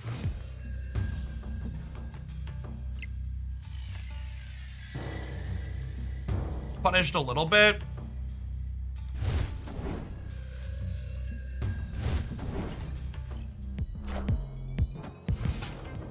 Rascal, thanks for the third of a year. Appreciate it.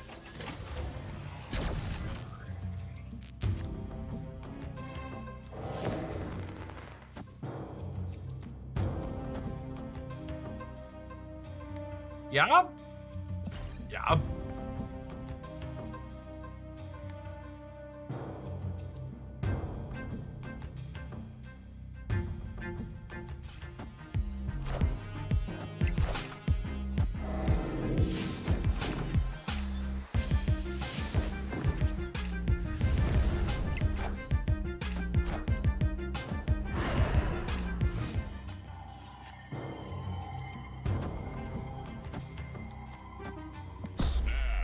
And obviously we'll snap them before. Actually, oh shit.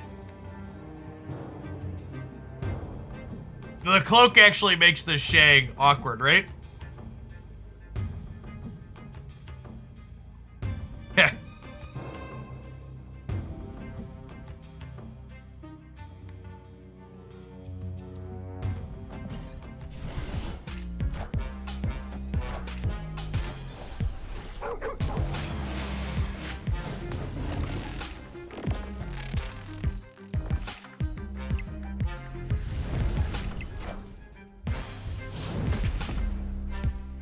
So, I ended up Shang-Chiing the middle despite them being able to move the Infinite, because I'm not going to be playing for the right side regardless, right?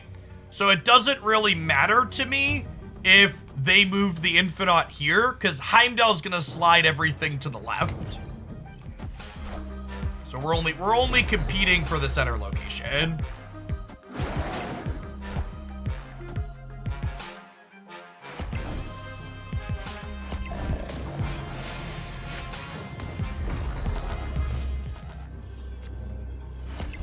Sorry, did I say competing for the center location? I misspoke. Is 11 enough to win the left? It might be. Then we just let RN Jesus take the wheel to win Project Pegasus with the lockjaw.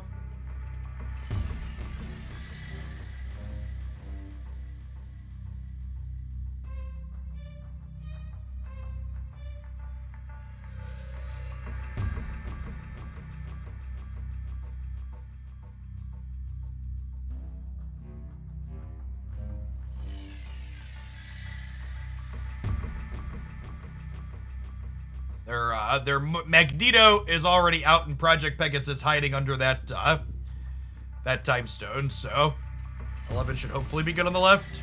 It's gonna come down to Lockjaw RNG.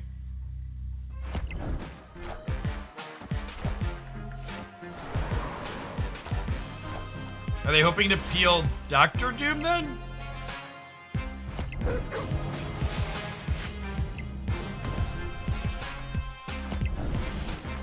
Weird. Victory.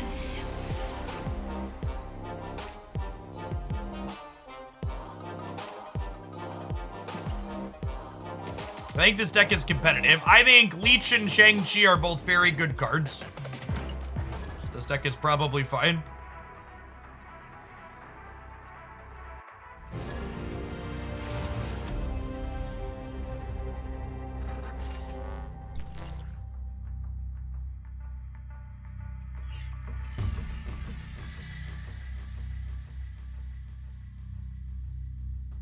Okay, chat.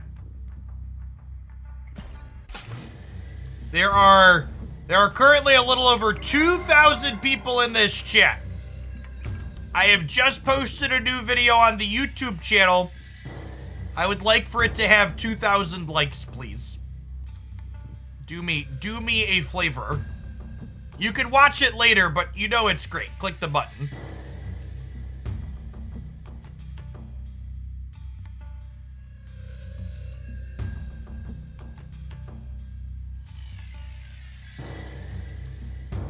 I think we're just Iron Fisting proactively here. If we draw multiple man, human torch, or vulture, I'm gonna be happy to have done this turn.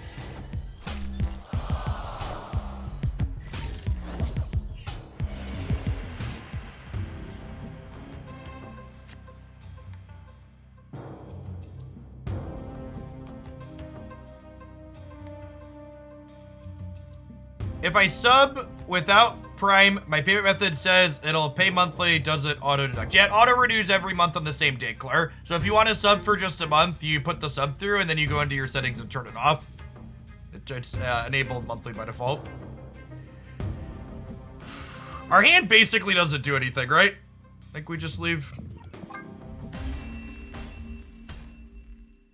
Escaped. Sean Z, thank you for the brand new Prime. Appreciate that. And Shadow, thanks for shipping your Bezo bucks this way this month. No, there's a ton of great people making a ton of great stuff on Twitch. Appreciate the people that choose to use their Prime here. Make my job possible.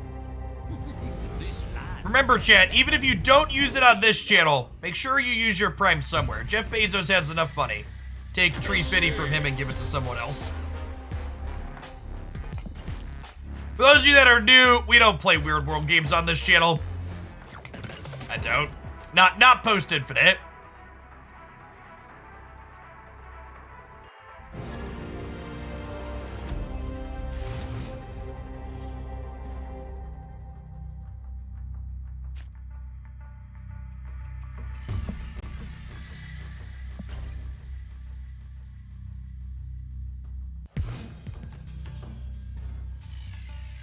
Hey, thanks for the 19, Claire. Well, I think we just cloak the VATS for the sake of tempo here. Don't have to worry about saving it since we get a free one back. Strange is actually quite good with Shuri's Lab. Need to go ahead and double something up and then pull it off to somewhere else. New York!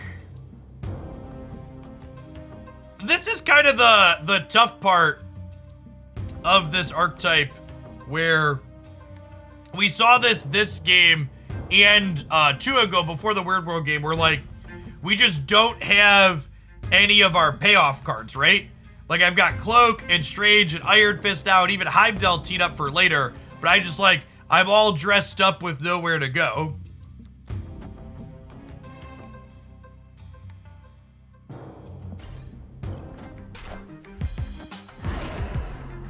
Hey, Tragedies, thank you for the Prime. And Tio, thanks for the third of a year.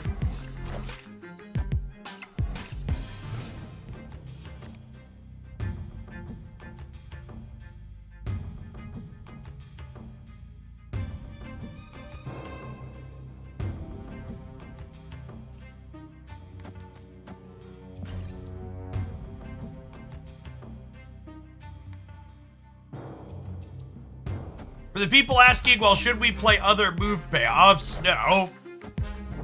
Like, you're just, that's the problem with playing an A-B style deck like this. No matter how many of the things you play, you're always gonna have some amount of games where your things don't line up. That's just how it be. I'm actually better off playing Vulture here. So it doubles to 16. Are we fisting? I don't know that we are. Are we? Yeah, maybe we are. Maybe we do this. And then next turn we slide these over this way, and then we Heimdall. I am Iron Man. It's terrifying.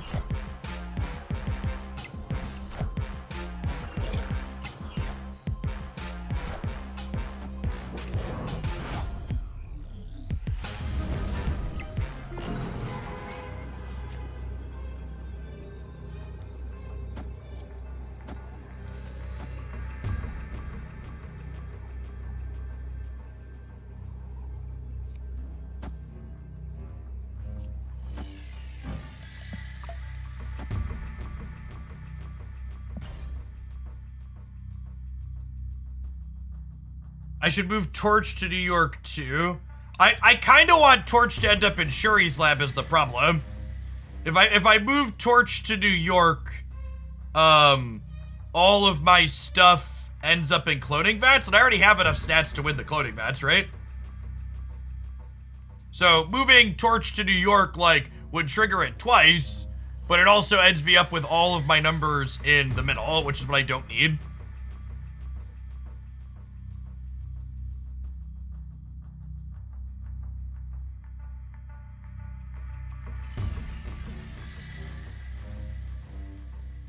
Why not leave a vulture left? Because the torch is going to end up being 8 over there, right? Which is similar to leaving a vulture left.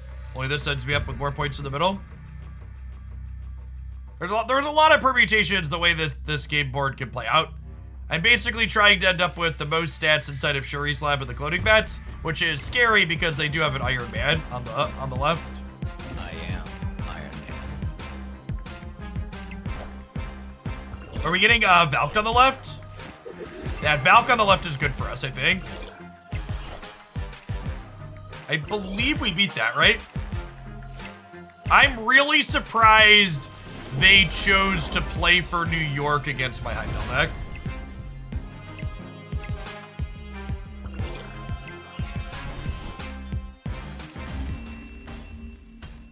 Yeah, I think they're definitely supposed to leave the Iron Man on the left.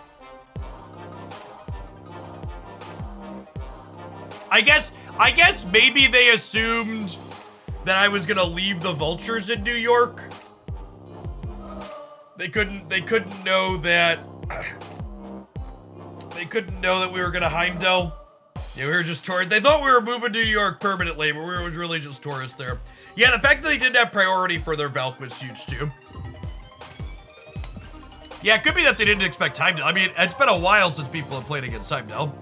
Not a common card at the higher ranks.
So, this may seem counterintuitive, but I think I'm going to Multiple Man and then Iron Fist, because I would like to be able to peel Hulkbuster off the Adelan and duplicate a 7-power Multiple Man. Duplicating 3-stat Multiple Man just really doesn't accomplish much for us.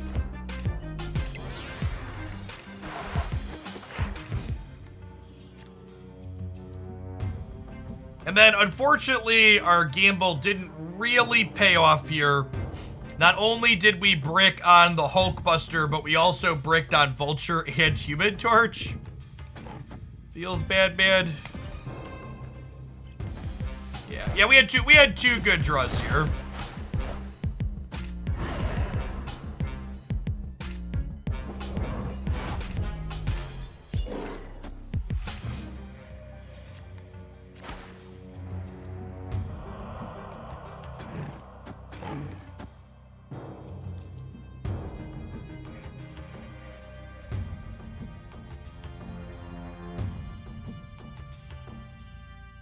Oh, the order matters. Sure does.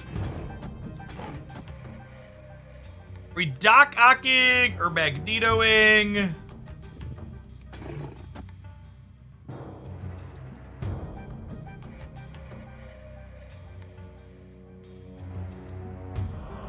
I don't know how I win 2 paths here is the problem. I guess we might win Necrosha with Magneto.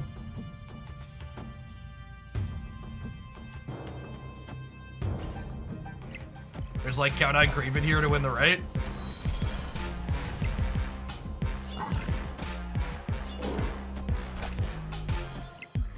Only +9 though.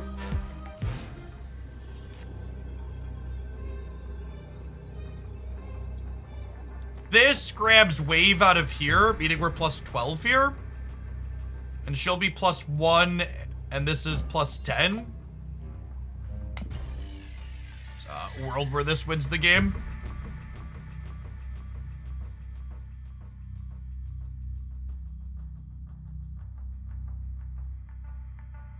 If they have Magneto of their own, we do lose, because we'll be tied on the right and they're winning the breaker in the middle. If they Odin the Doom, they would have to top deck the Odin, because I did leech them, chat. So on an average game, this is not winning, but we leached them last turn, meaning their odds of having Odin are lower.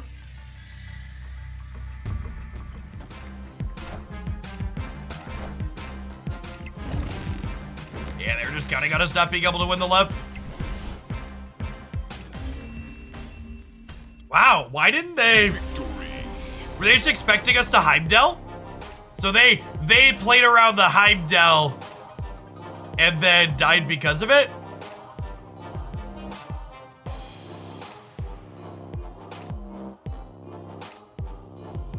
That's funny. This deck's a little bit of a head tweak where you're like, okay, sometimes you have it, sometimes you do this. Like, what if instead of Heimdall, we played a bad card, or played a good card instead?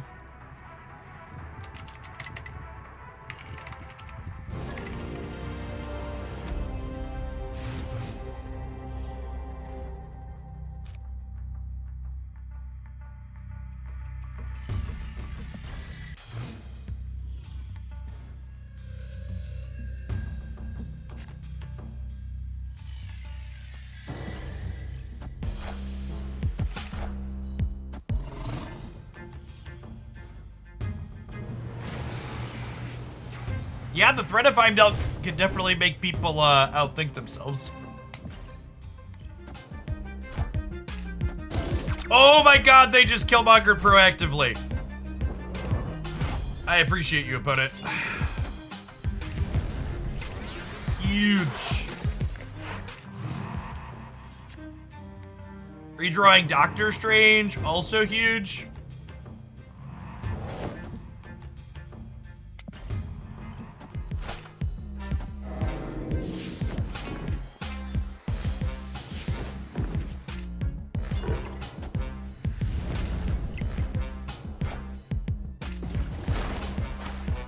Oh my god, Wave is so good for us, right?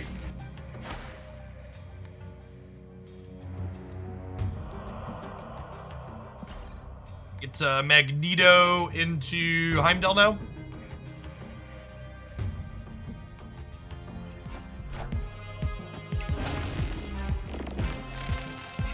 Oh, you think they're Galactus? I suppose they could be with the Killmonger.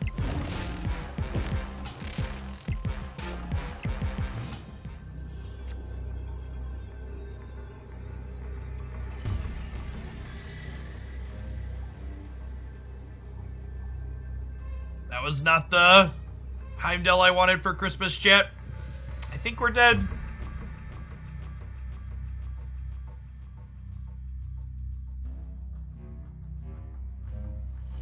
Honestly, even if we had Heimdall, we're not in that good of a spot, right? We'd be a coin flip.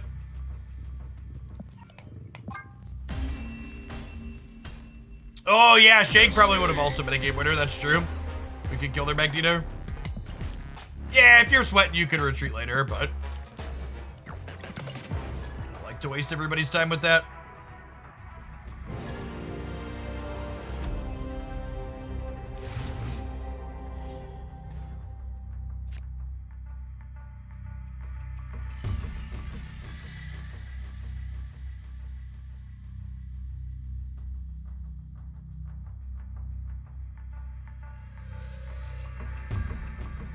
We're chilling on this for now. I don't think I want to play it to the cloning vets.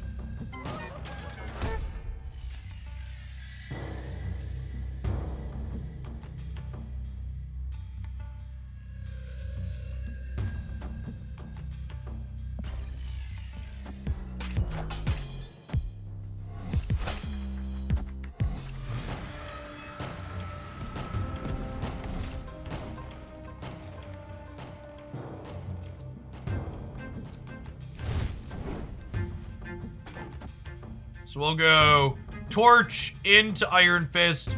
So that way we could Hulkbuster the Torch for 12 stats next turn.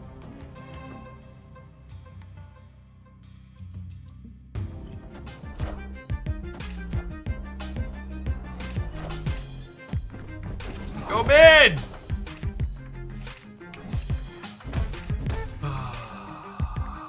Rip.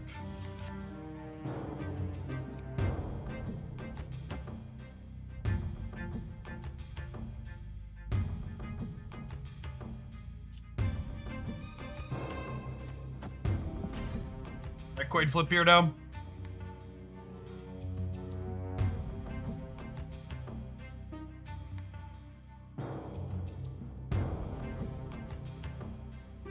You think Sandman could be meta if Kitty Pryde is too good? I don't think Kitty Pryde is going to be that much better than Sunspot in the average deck. And I also feel like as long as Shuri is popular, it's going to be a hard sell for Sandman to be that good.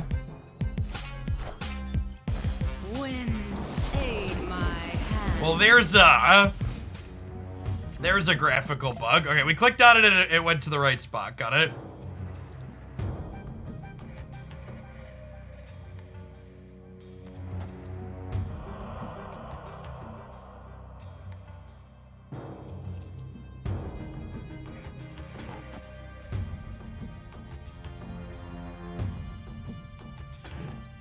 Well, I suppose...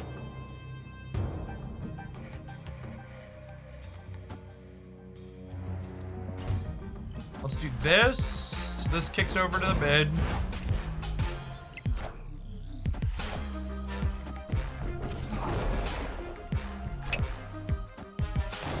Oh, we were fucked either way. Oof. Oof. Escaped.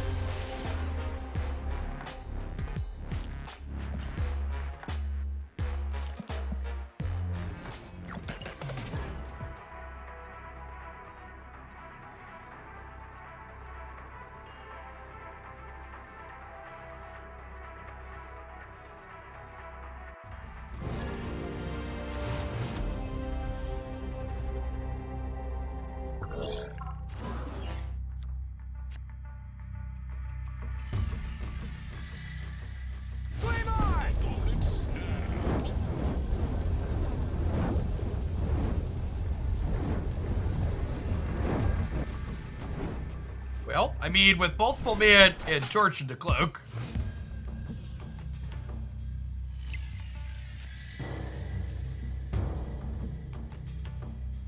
That's a fun one. Would I rather Hulkbuster the Multiple Man, or would I rather Hulkbuster... I think I'd rather Hulkbuster the Multiple Man. It's close though.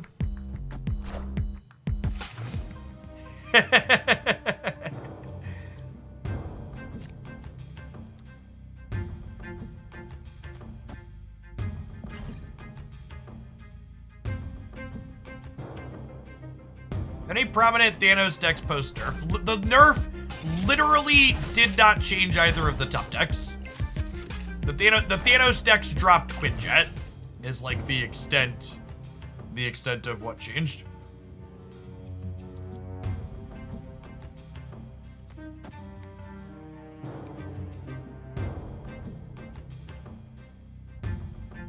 And Shuri decks dropped Arrow. Some of the Shuri decks dropped Arrow. I don't even think all the Shuri decks dropped Arrow.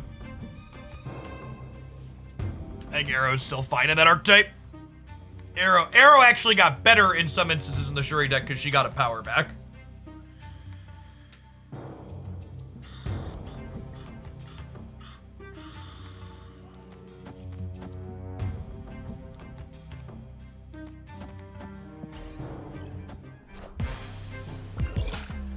They replaced Quinjet with Wasp Run. I don't know that a deterministic best replacement has been found. Oh, you know what? Monster Metropolis.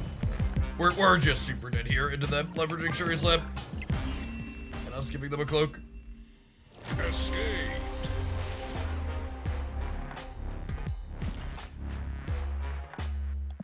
my kingdom to be able to opt out of psychological harassment in Marvel Snap with emotes.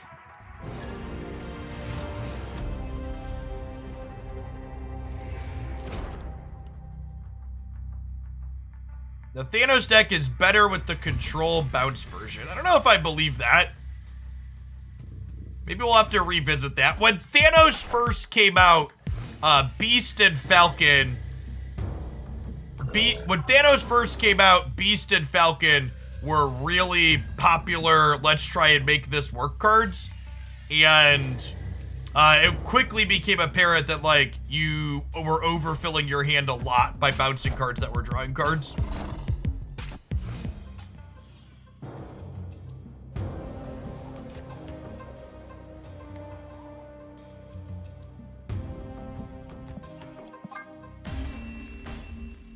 You can tell that Marvel Snap is a lot of people's first gacha-style mobile monetization game based on a lot of the comments surrounding the bundles. So, as always, as a reminder, I post videos every single month before the bundles come out covering all of the bundles. So if you want to see math and my thoughts on all of the bundles from March, there was a video in February on that. And if you want to see math and all of my thoughts on the bundles that are coming up in April, that video just posted last week. But something that you need to be aware of in games like Marvel Snap is something that's referred to as price anchoring. So, price anchoring refers to the concept of making it so a number of deals and even special offers are bad compared to the better deals, because by making there be better deals that stand out that are on a timer, it encourages people that typically wouldn't spend quite as much as the deal it costs to pick it up, because they talk themselves into, well, this is good value in comparison. So, are all bundles created equal? No, definitely not. And my bundle videos every month break down which ones are better or worse ratios and stuff. But they are very much intentionally, explicitly making some markedly worse than others, because the markedly worse ones make the better ones look better and encourage people to actually buy them. It's just like when your local supermarket runs a sale for the weekend or on a given day. People buy shit they wouldn't normally buy because they feel like they're getting a deal. Mobile games didn't even invent this strategy. Like, it's been being used at supermarkets for literally decades. Yeah, Black Friday is another example of that. Rakava, thanks for the 5 months.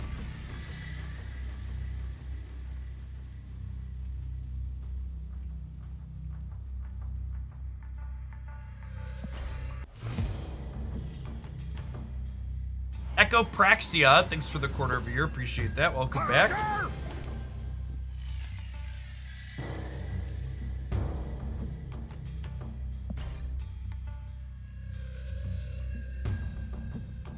Listen, chat, all I'm gonna say is there's 2,100 people in here, and my YouTube video that posted a little bit ago only has 269 likes on it. Nice.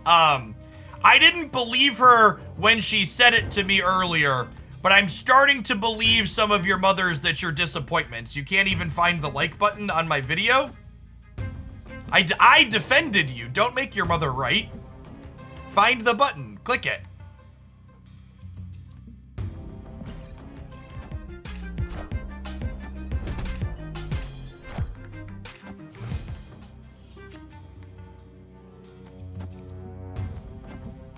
We get to kick the vulture over here. Not that we're in too good of a spot, though.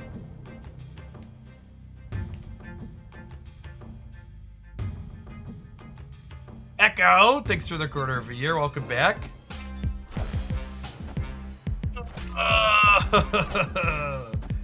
Lost the Cosmo coin flip.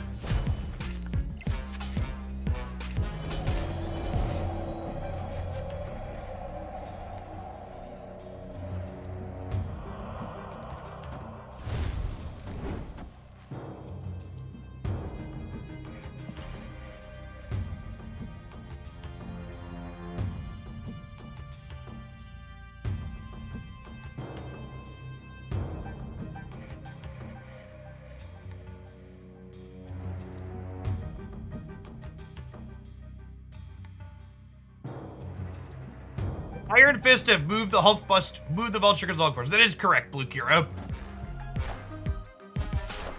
Kind of a 1-2 combo.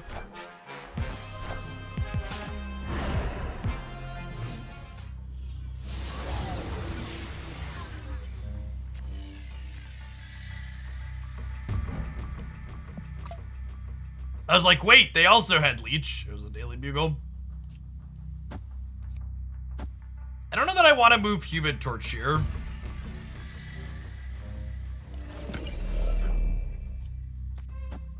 If I do this, the Kraven triggers, right?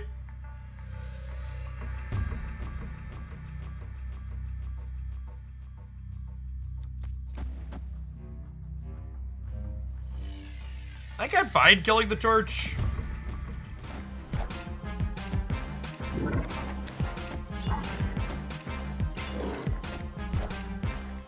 Yes, Juggernaut also has the potential to trigger Kraven here. We'll see where we end up at stat-wise on the right on the last turn here. Wind, aid my hand. Rip. Oh, did we win the breaker? Nice. Victory. So tied for 8. Scorpion won the game, huh? There, Scorpion into the Mindscape, chat. They were playing a dangerous game. Oh, I guess they didn't know the Mindscape was coming when they Scorpioned on 2, huh? Is fair. Yeah, their Scorpion tied us here and won the game. Got him.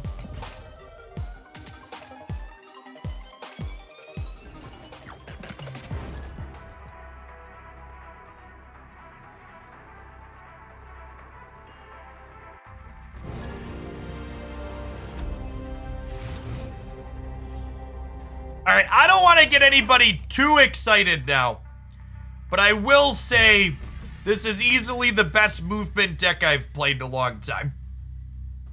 Which is another way of saying, yes, Shang-Chi and Leech are great.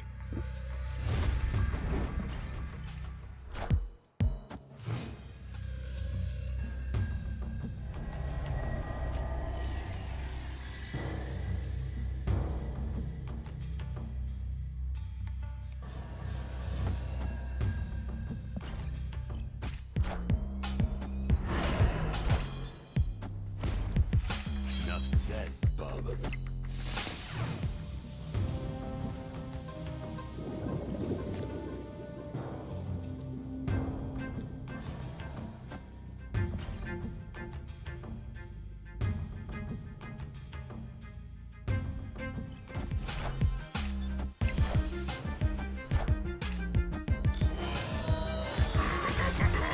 Whenever I hear someone ask the question, will this deck get me to infinite? It takes me back to my days as a high school teacher. Which is to say, a question I frequently heard while teaching high school was, why did you give little Johnny an F? And it's like, well, I didn't give little Johnny an F. Little Johnny earned an F because he didn't understand any of the material we covered. And in the same kind of way, it's not the deck that's getting you to infinite. It's you getting you to infinite while using the deck as a tool.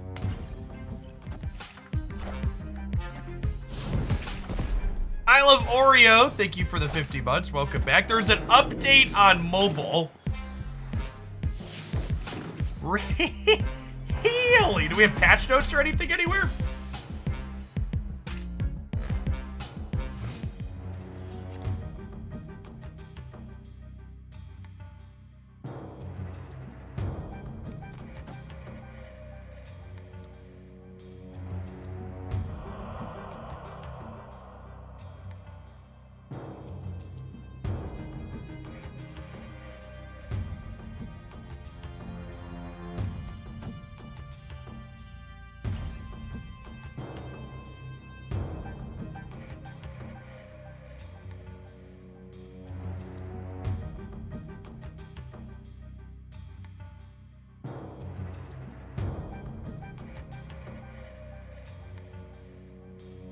Okay, we'll check. Usually a patch happens on desktop before mobile. So we'll check this out here in a second.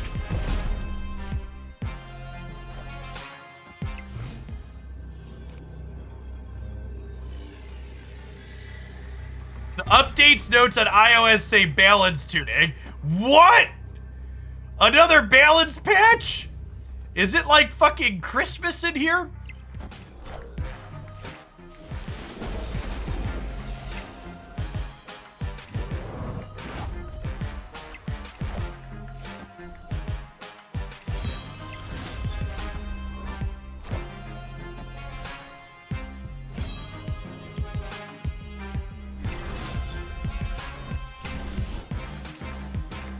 All right, we won this game. Speaking of things that are sick, let's go check it out. All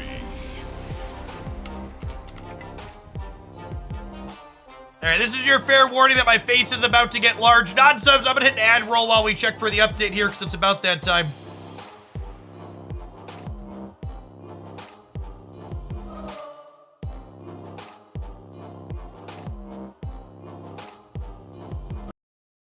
Did we get jebaited? Is there an update? I would be surprised if there was an update on Monday morning. Pleasantly surprised, but still surprised. Assassino, thanks for the prime.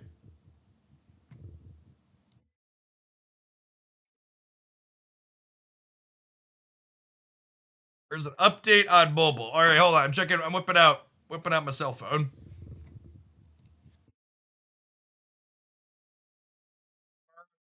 Snap. Ooh, there is. I've got an update on Android. I've got an update on Android. All right, hold on. I don't see an update. I don't see an update here on Steam. I just restarted Steam and I don't see an update here.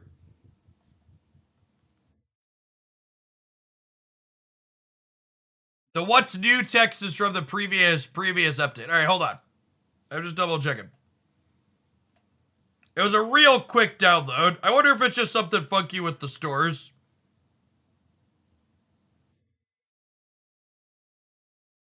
Red Skull still has 13 stats. Shuri's still the same. Yeah, it might be a technical backend update.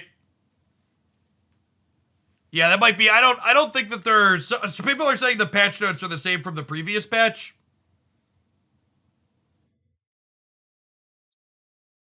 Yeah. Okay. So just a bug fix change.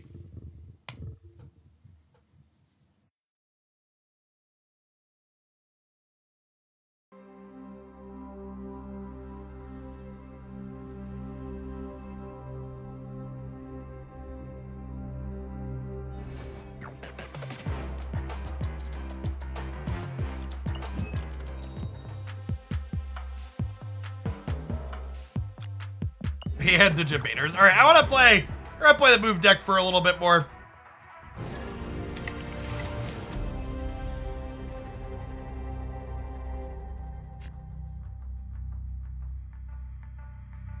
Ooh, Sanctum on the left. That's good for us.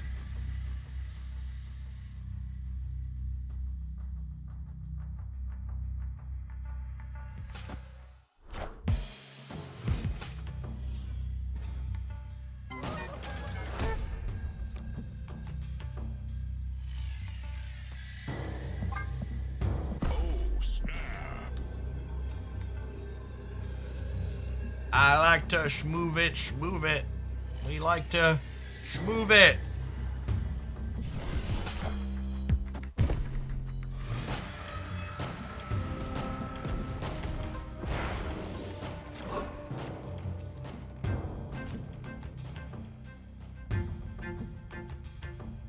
I think we just go ahead and Hulk the multiple man here. I wonder if they have a reality stone to keep their sunspot and that's why they stayed. There is a patch update on Android and iOS. It looks like there is not one on Steam. Logging into the mobile client on Android does not appear to have any gameplay changes. So perhaps it was just bug fixes.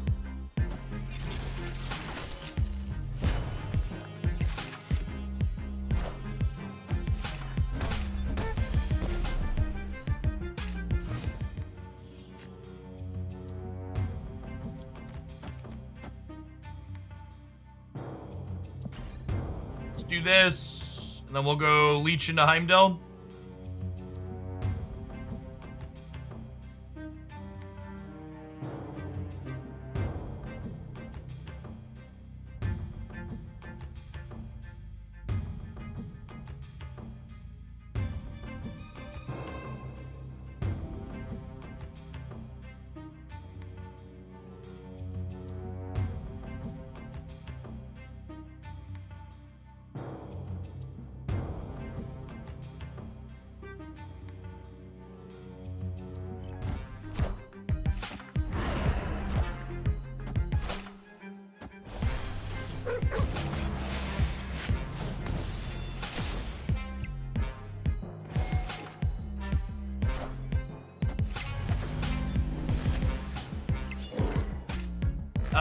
Thanks, friendo.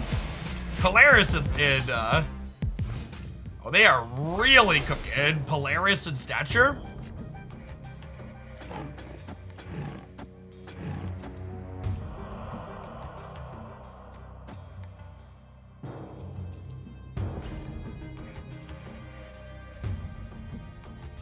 Actually, I wonder if it's correct to wait on moving the Craven and the Cloak. Because if I'm gonna Heimdall, I would probably rather have the Craven end up middle, right?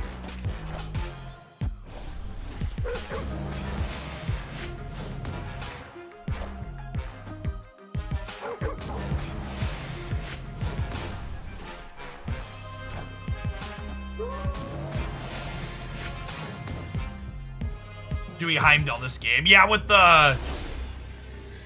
the Captain Marvel flip up, definitely.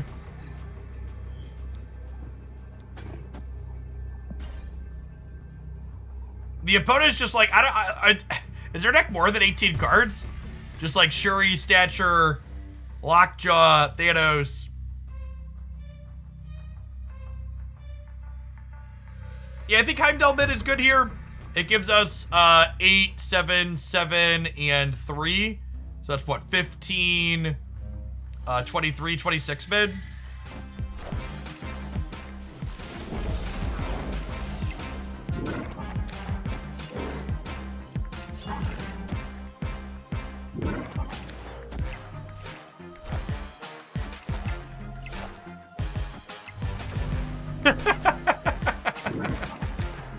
Got me. Faster, baby. Lower, closer, slower, Grandma. Victory.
Escaped.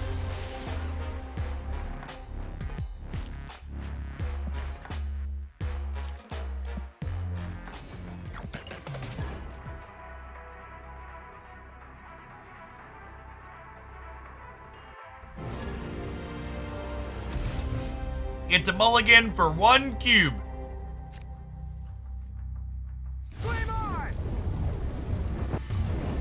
Best mouse over animation in the game, chat.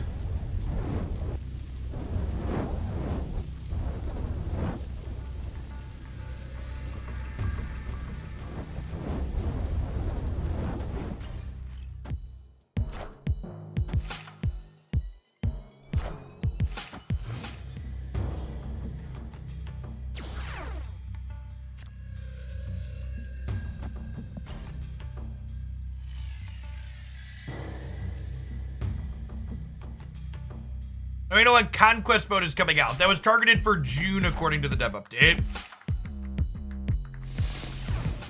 Gamma Lab doesn't really bother us because we're a Shang-Chi enjoyer. That said,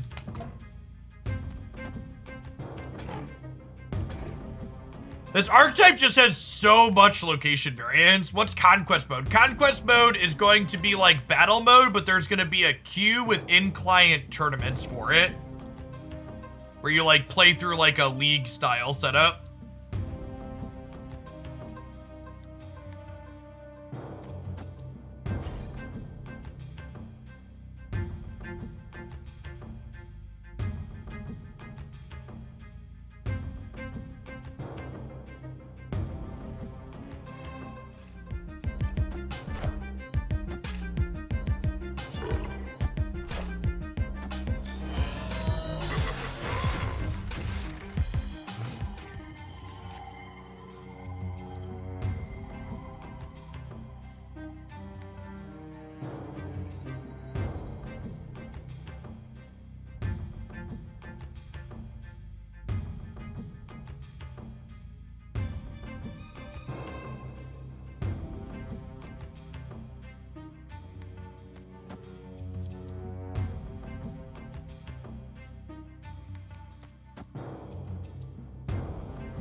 Oh, he could go Iron Fist into Hulkbuster.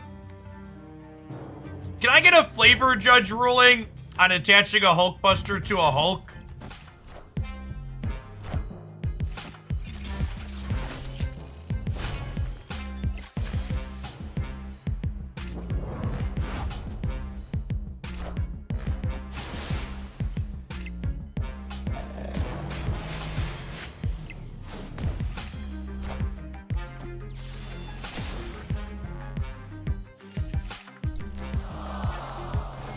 It makes the Hulk busted.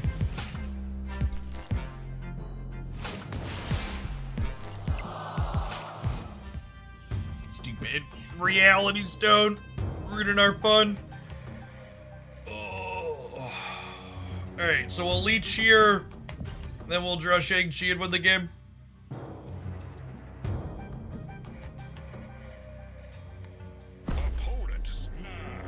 I think I have to leave without Shang in hand. It's too unlikely to win here. Escaped.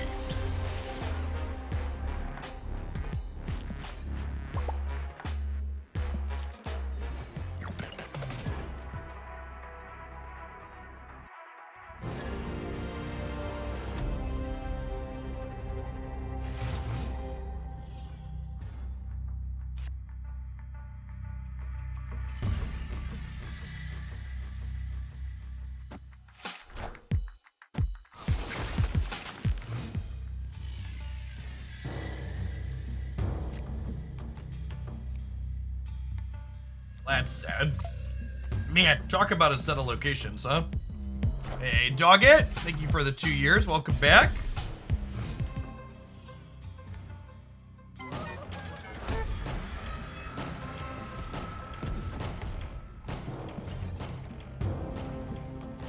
I'd like to give a special shout out to the 389 people that liked today's YouTube video so far. You are significantly more handsome and reasonable than everybody else in chat who hasn't.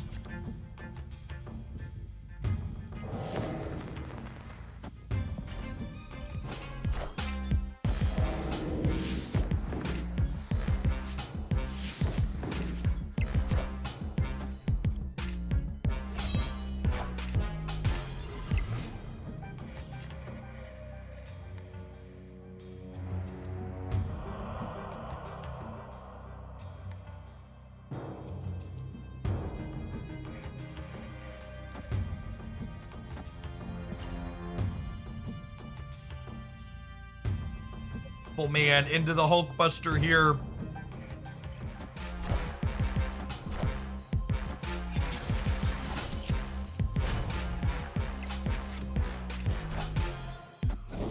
Oh, Dockerson.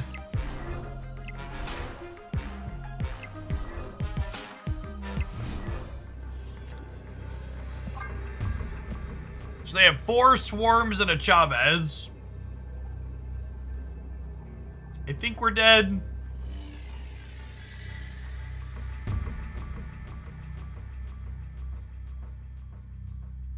There's always at least a Swarm going into the Crimson Cosmos in this instance.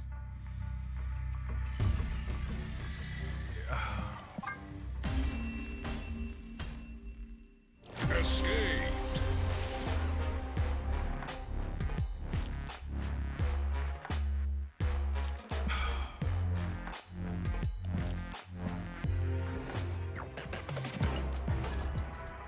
Is it weird that decks always look better when Jeff plays them than when I play them? Now, to be fair, I have more cosmetics than most people. My decks are gorgeous.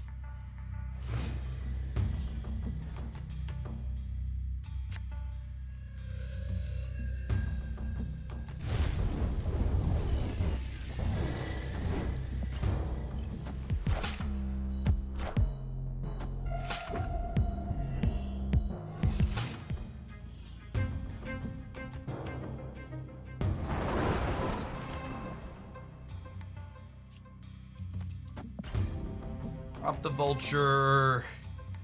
I assume they're gonna fill our hand with Sentinel, which seems fine.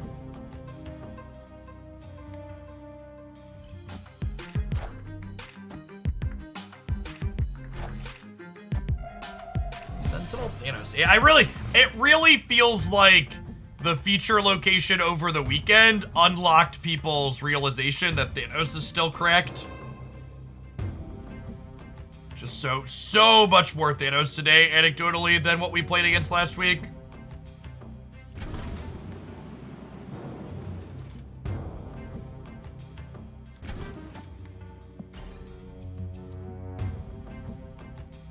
Opponent snapped. And it's something that's interesting. So, a phenomenon we've seen a few times is how feature locations accelerate the metagame into a solved state, because the feature location pushes people to try something, and then people realize that something is actually just better than whatever was the previously best deck. And I don't know that the Thanos decks will be better than what Shuri is right now, but it definitely felt like everybody put Thanos down after the Quinjet nerf, and there's been a bunch of it even post Elysium after people picked it back up to try it again.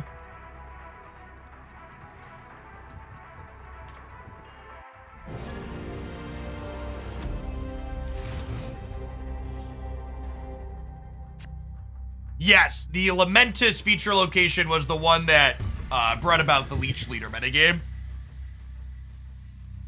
Yeah, that's my current read right now, Voltage. Thanos is probably top 5, if not top 2 still. I don't think we know exactly if it's top 2 or not yet, but it would not be surprised if a week or 2 from now we're like, Thanos is top 2 still.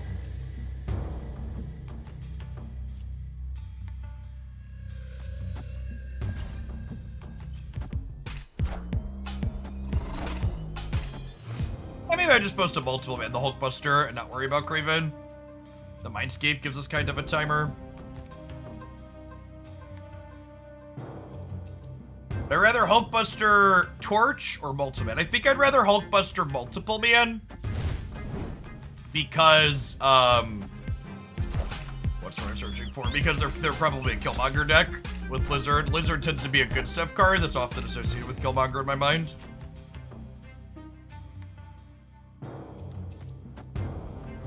What is the win rate of this deck? So, you'll note that unlike a number of content producers, I don't put win rate metrics for my deck on my stream overlay.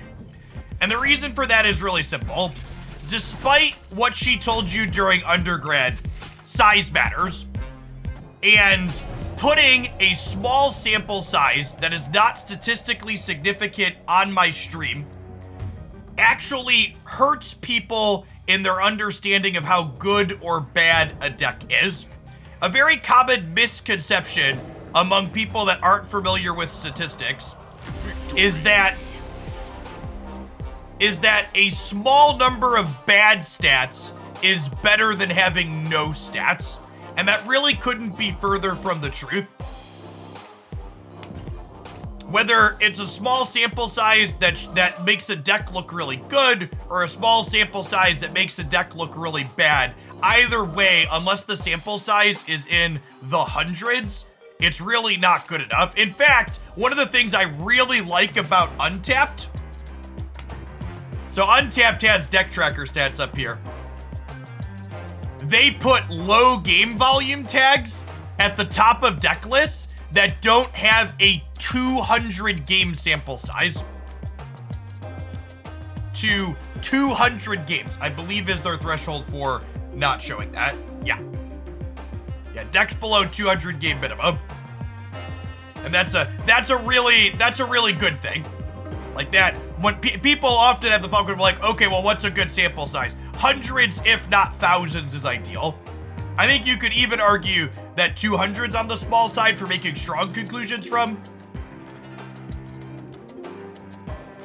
Getting into the higher metrics is better.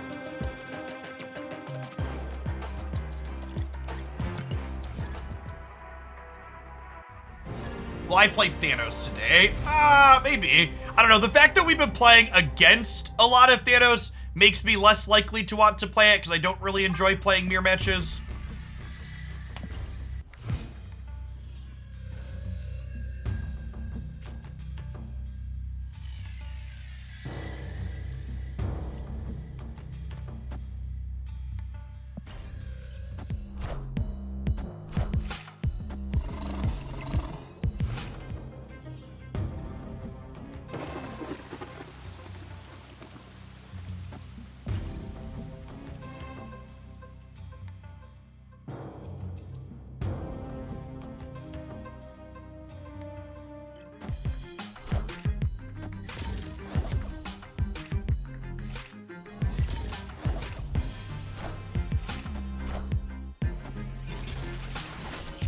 Doctor Strange is about to send our multiple men all over the world.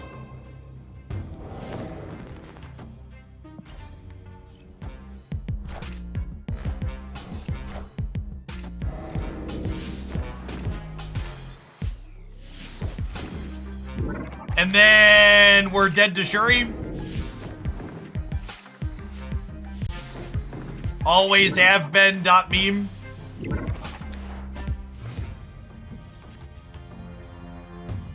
We even have our counterplay to Shuri card, but it just doesn't matter because they play Armor and Cosmo in the main.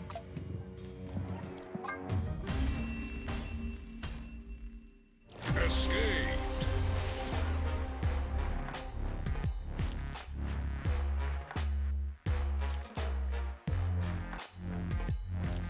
There's no way this is real, right? Do I have a civic duty to play this for a little bit? 1,200 games? 61% win rate? That can't be real, right?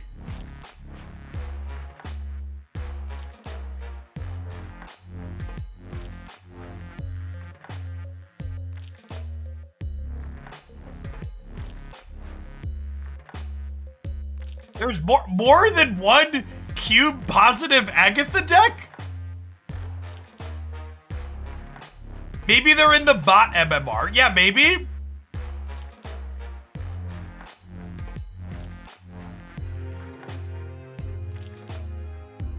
We've tried a couple of different negative null decks over the course of the last week. None of them have been good enough for me to highlight. They've all been very bad. Oh, I have to delete something.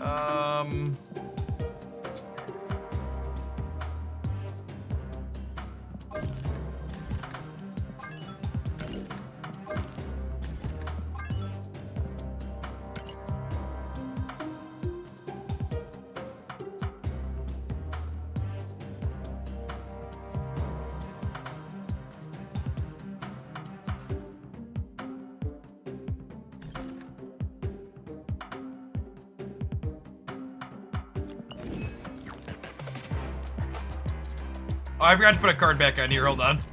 I don't want people to think I'm some kind of pleb.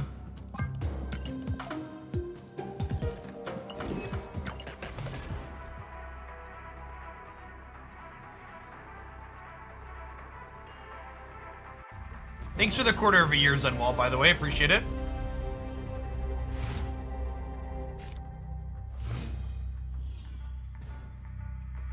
So Agatha, for those not familiar, starts in your hand and plays your cards for you. She plays out completely randomly with the asterisk. She always plays herself if able.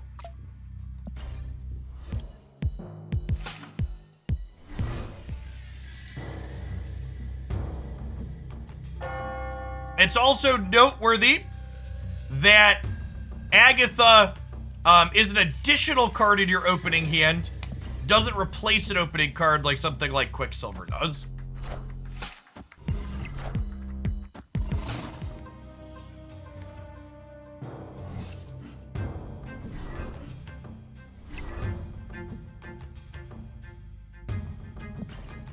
This could go very poorly, chat, against the discard deck.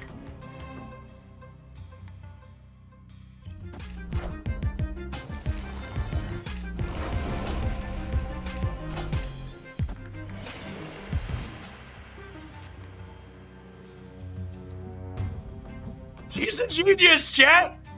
She's a genius! Let her cook! Let the lady cook!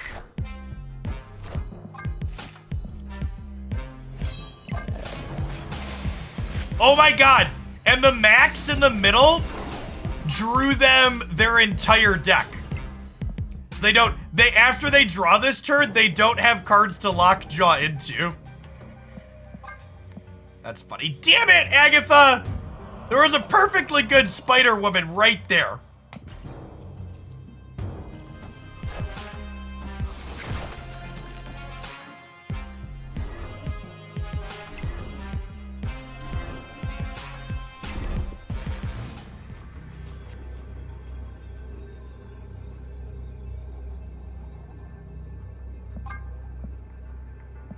I believe, Copia.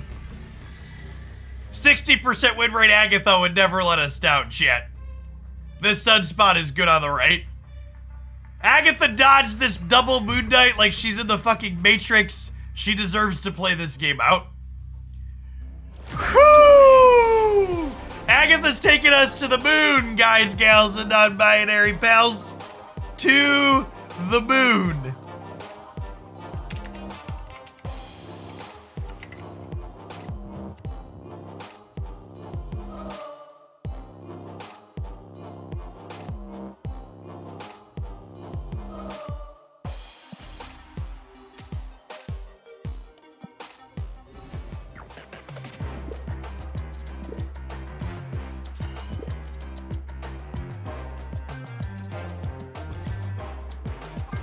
Got 4 caches.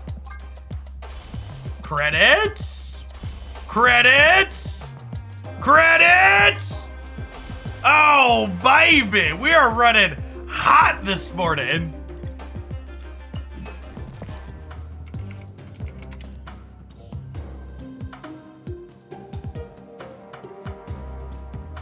Are we supposed to split our chat?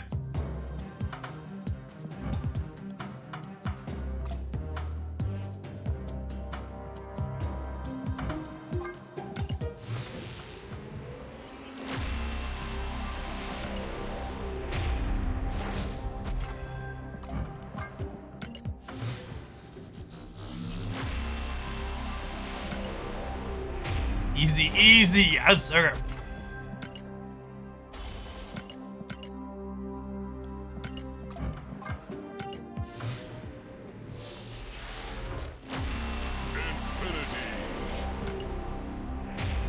I'm gonna see what we get out of this base split, because I already had some boosters into it. This is our 4th split. We could get Inked Agatha.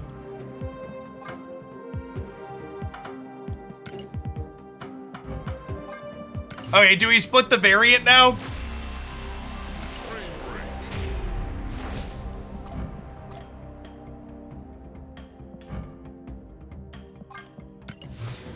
Okay, if I miss on the variant split, we're gonna just play the Infinite Border one.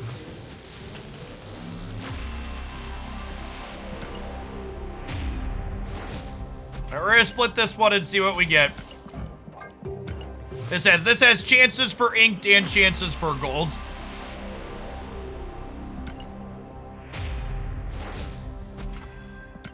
That's true. Playing the variant is a swag factor. Oh, do I have to buy credits? I have to buy credits to split her.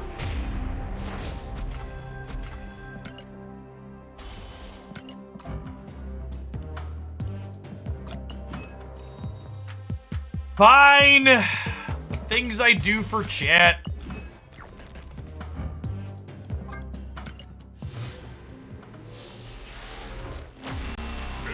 Buy the daily bundle. Already bought it.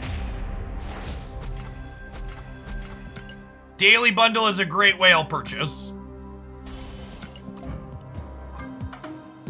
There she is. There she is. Rewarded. Oh, we even got the purple particles. What a phenomenal split. I love when the particle effect on the ink complements the title color. It's just like actually perfect. Yeah. Yeah, when this is my favorite type of split in Step, where you get inked and then you get the border particles that match the title color. Great piece of art.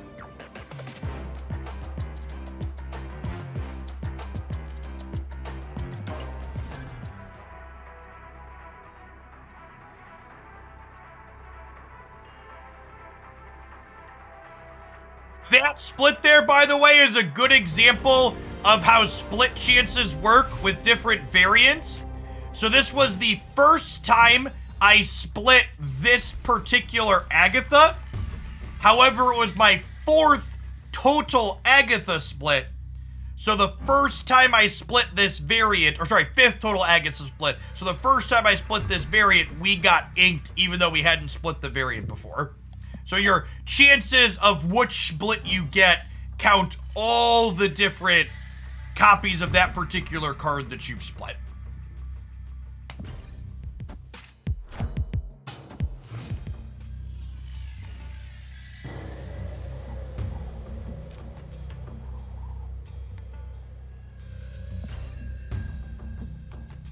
Now, some of you might be cringing a little bit, because Agatha just played Sunspot into the Jotunheim, but don't worry, she's cooking. Give her a second.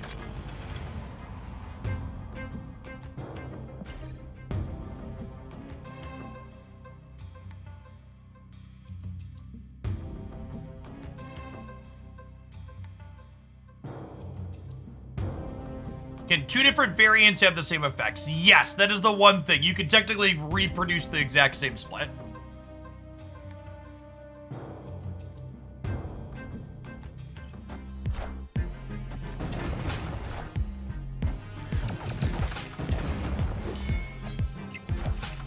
Bounce enjoyer here, it looks like.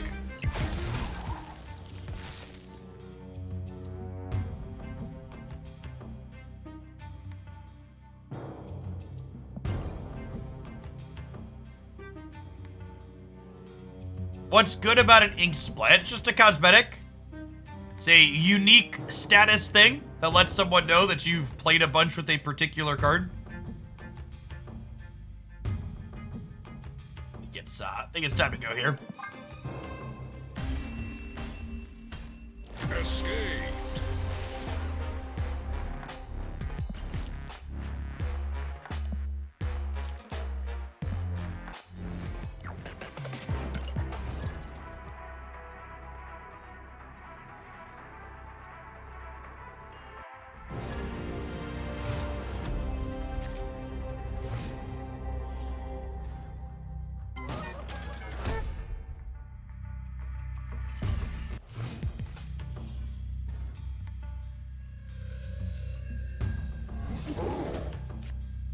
You don't like the fact that when you play Agatha, only she can get boosters. You want some undeserving card that didn't put in any work to get boosters after Agatha played the entire game?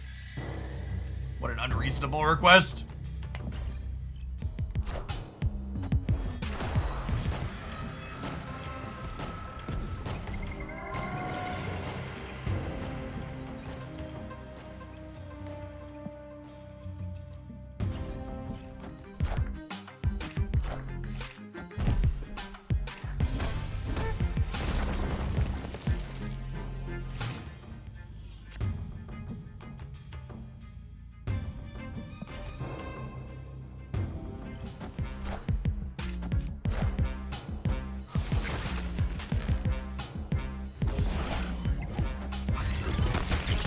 Rude Bishop Iceman. Surfer variation here.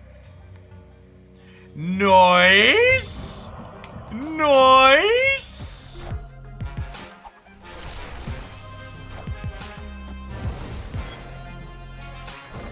All right, we need Agatha to go right or center.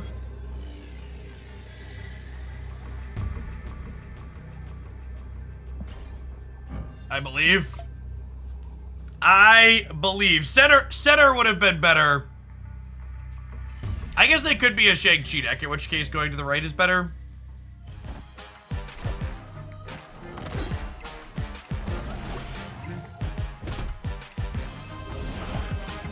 Ah! Rip. Close game.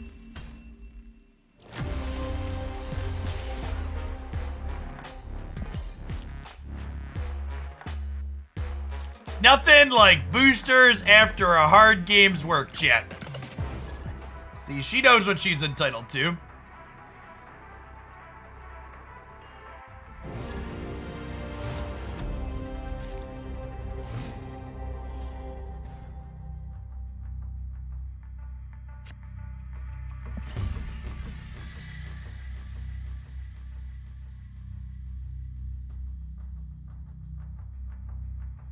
Seeing my opponent reveal Agatha in turn 6 and almost beat me feels like an insult.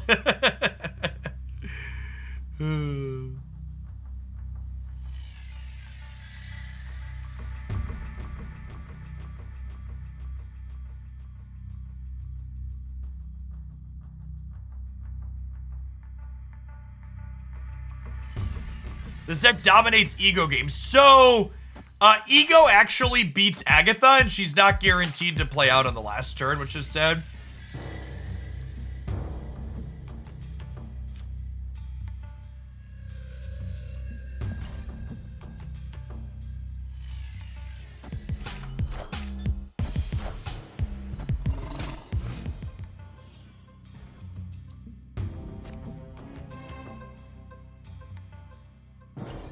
To the left, to the left. Maximus is gonna slide to the left.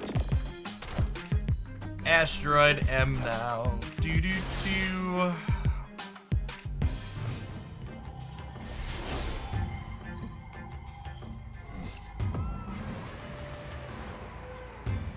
What if they leech us, chat?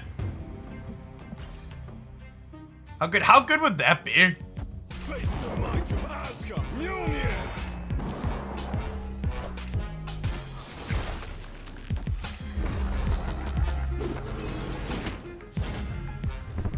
Come to mama! Come to mama!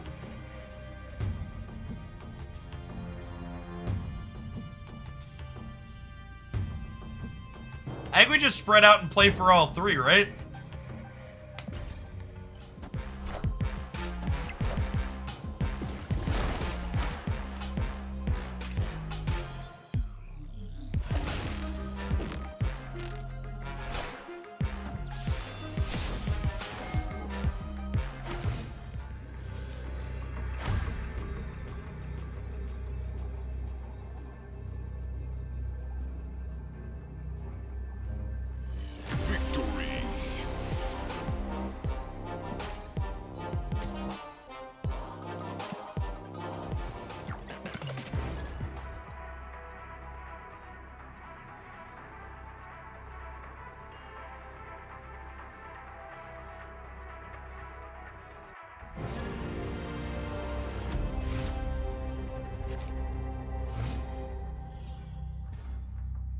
It's like actually, yeah, I saw it in the data too, Dara. We were scrolling it, looking at other stuff, and I was like, I think I have an obligation to play this for a little bit.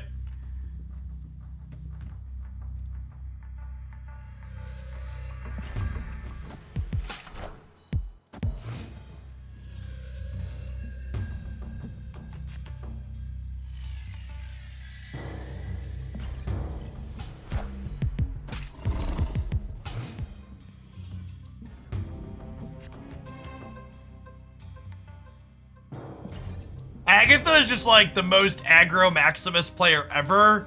Just like every turn, yeah, ship it. Her dojo does not contain fear.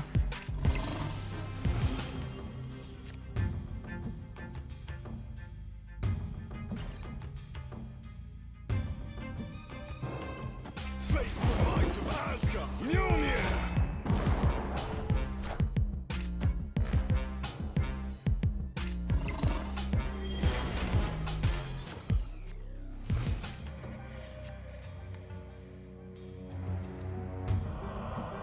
Okay, chat. Okay. Damn it. Alrighty then. I mean, that's the optimal place for her. We just know they have a taskmaster, so we can leave.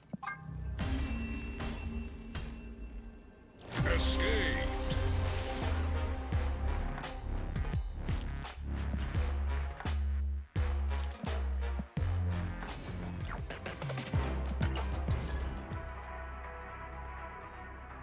So I'm pretty sure Starlet breaks the left to right rule because it changes the order of the locations, right?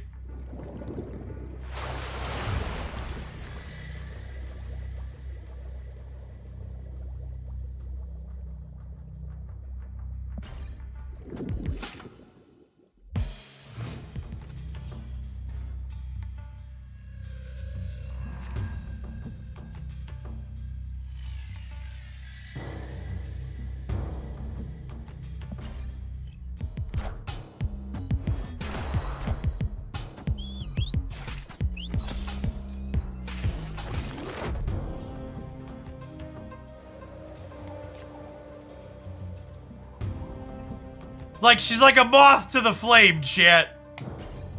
Jotunheim, Murder World, 100% play rate.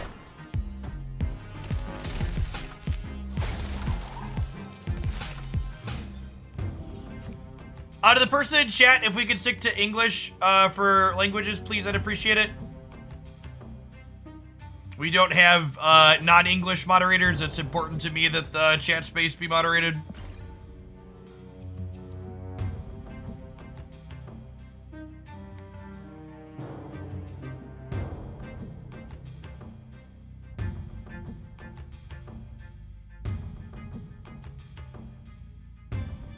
Yeah, so I actually think Agatha should have a start of game animation similar to how, I think similar to how Thanos has a start of game animation, Agatha should too, because you should know, your opponent can click on your thing to know what you're playing.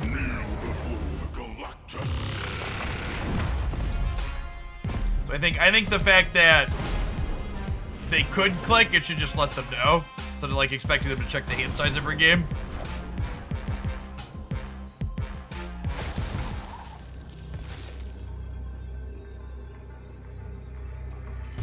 All right, and we beat anything that's not null, he says here, realizing he also loses to Shang-Chi. Escape.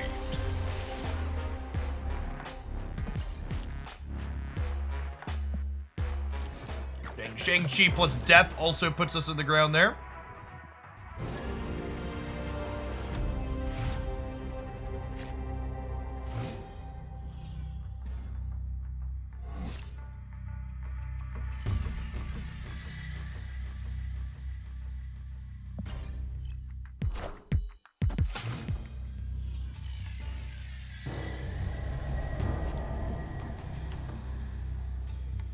We're dodging Vormir. Dodging Vormir like a professional.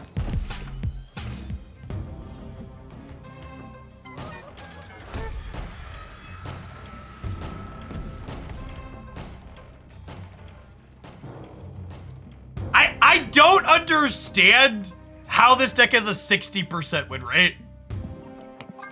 It's gotta be a joke, right? Escape. It's gotta be a joke. Yeah, the DC card game trailer didn't have any actual gameplay in it, and it didn't have a release date either. So I'm definitely interested in that when it happens. I'd actually been in talks with them to do some sponsored stuff with them last year. But then they got pushed back without much notice. So hopefully it happens at some point.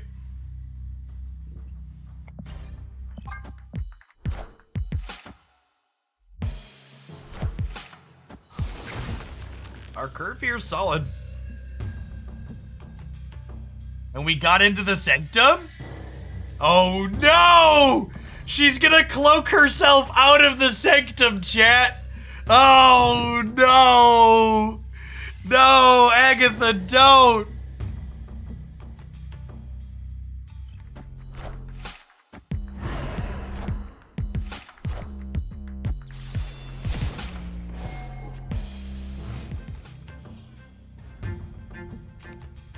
Not you misheard. Not the Disney CCG, the DC digital card game. So there's a game with the title DC Dual Force. That's a digital card game. That's supposed to release, was supposed to release last year, but got delayed. In Sunspot we trust. Carol! Get the camera, Carol. Oh no, we can't play there either. Oh, this is fine. This is fine. Agatha's gonna win the left. Sunspot wins the right, I believe.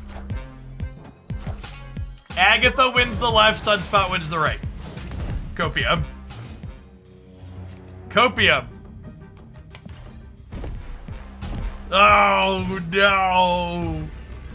Oh no, we're down by 4. There's no way Agatha wins by 4, right? Take my cubes.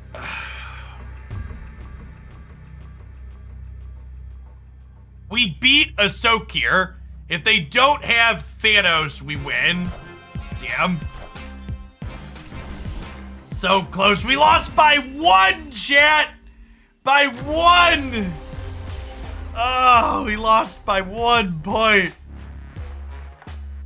If Agatha would have kept Iceman in the middle. Yeah, why does Soulstone have 5 power, chat? It's so good.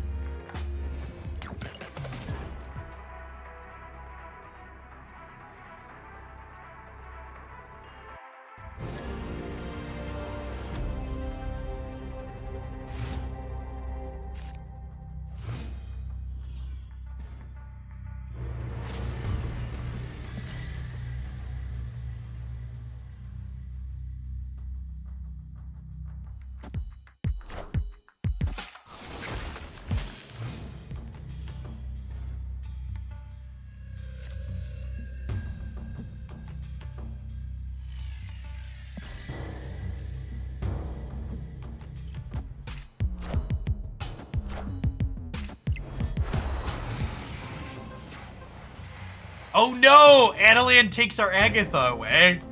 That's so unfair. Avengers! Assemble.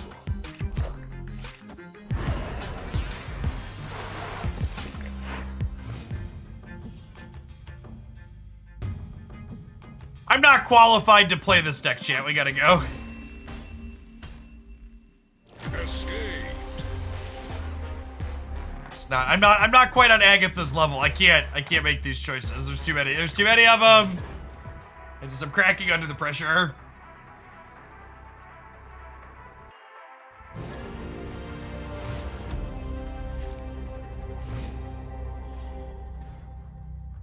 I just got an email that Declan installed an application on his Android phone, and I was like, wait, why isn't he at... Oh, wait, it's spring break. What? Why is the child installing applications during the school day?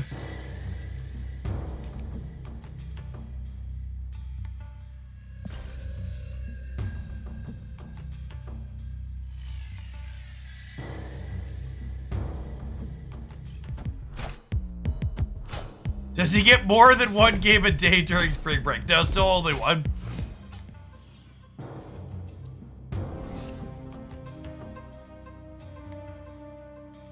My body is ready for Agatha to crystal us, chat.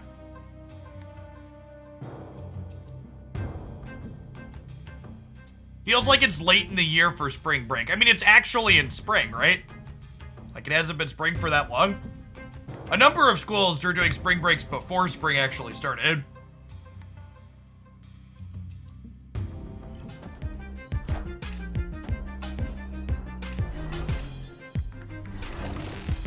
Miguel!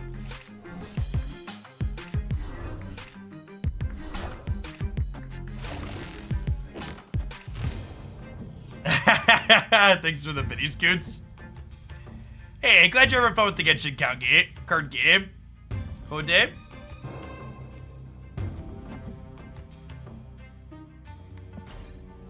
did a lot of Genshining over the weekend.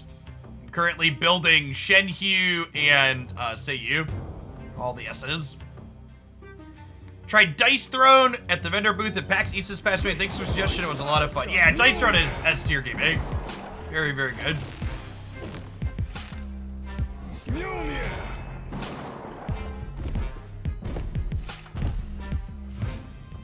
I think this Moon Knight was off a Triskelion for them. Yeah.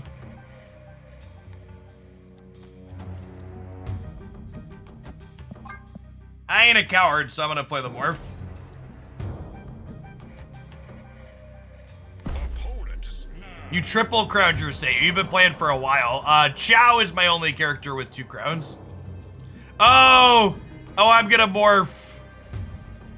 I'm gonna stay, but yeah, I'm dumb. Talking and clicking is a dangerous game, chat. Okay, I deserve that. I deserve that one. The good news is the order didn't matter and we were dead anyways. Escape. The good news is the order didn't matter and we were dead anyways. See, chat, this is why Agatha needs to stay in our hand. I am not qualified to play this deck.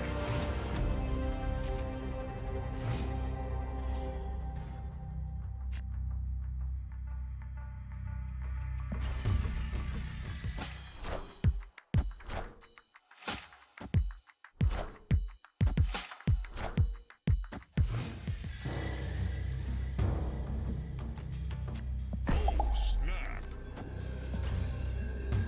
Push the button. We're qualified for that one. A little bit of a Sakar diff, if you would.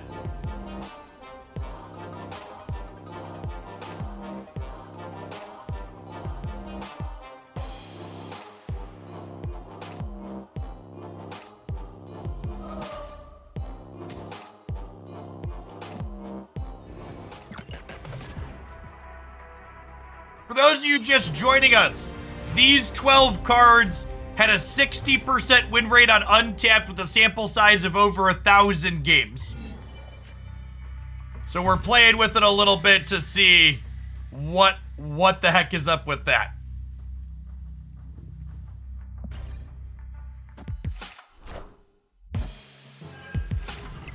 What does Sakar diff mean?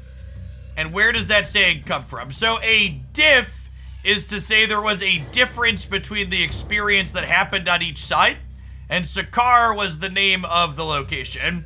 So you'll often hear me say that with locations that are pseudo-symmetrical. So Sakar, X Mansion, etc. I believe saying someone got diffed originally originates as gamer jargon surrounding MOBAs.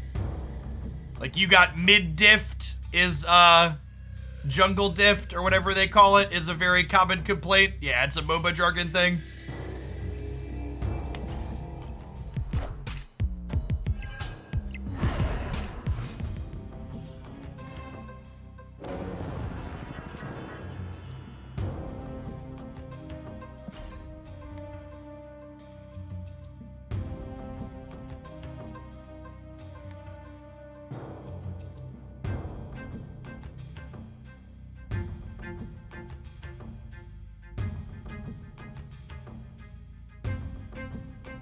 If it's questionably toxic, it came from a MOBA. What collection level does this deck have those stats for? 3,000 plus, Schwade.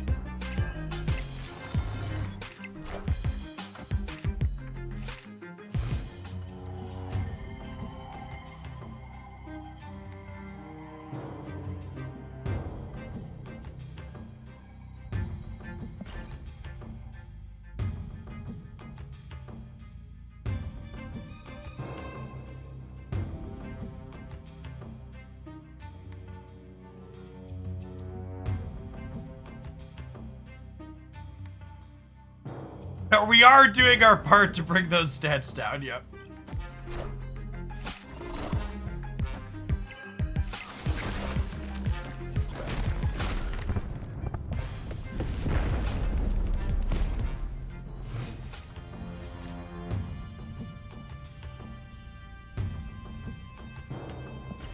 Opponent snapped.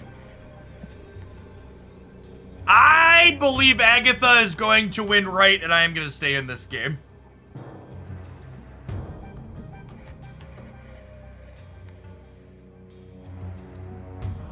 I believe Agatha is going to win right, and I'm going to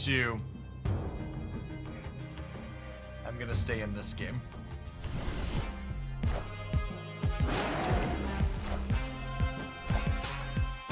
Narrator, she would not win the right. Rip. Jabrizi, thank you for the 15 months. Appreciate that. All right, non-subs, we're going to continue hurting the stats of this Agatha deck when we get back from our break. As always, you're not going to miss any gameplay during the 2-minute ad roll, but remember, if you want to avoid those ads, you can subscribe to the channel. It also lets you get around slow mode. We'll see you in 120 seconds for some more Agatha gameplay.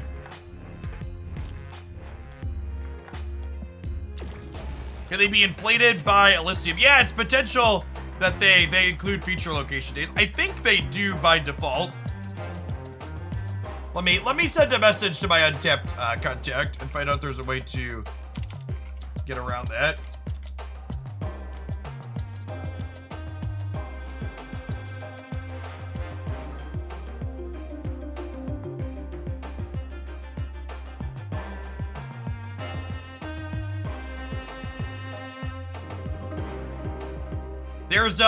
They have a filter on here to show for the current location, but otherwise it's just like latest patch. Oh, never mind. Never mind.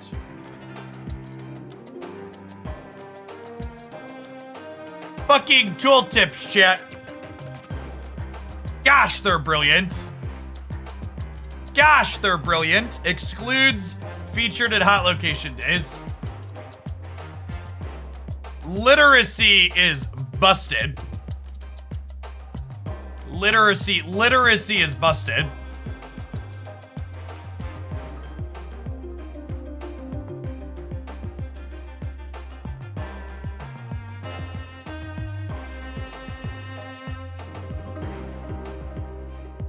The cube rate actually goes up when I block it from 70 to 100.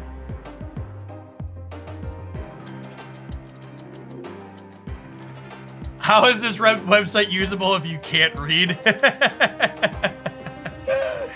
It's rough out. It's rough out there for the non-readers.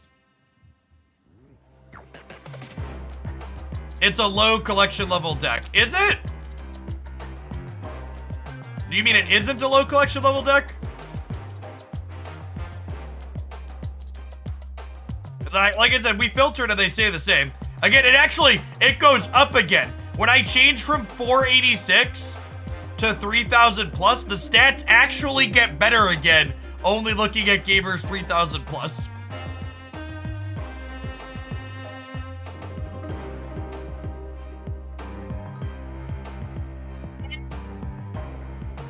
That's a super good observation.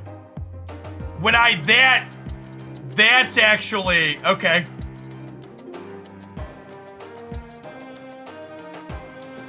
I didn't think about that one. It disappears. This is such a testament to how much, yeah, look at this. There's only 25 sub-infinite games.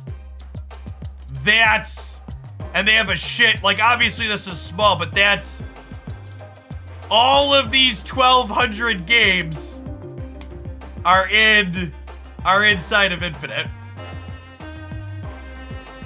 Wait, are they? She disappeared. Wait, what happened? Did it disappear? Was it bugged? Oh no. Oh no. Oh wait, I gotta put it back up. No, we're good. That's right, I was just putting other next to the top.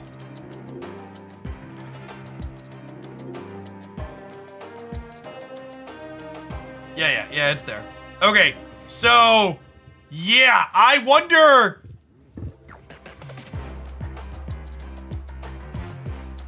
This must be someone farming bots in Infinite, right?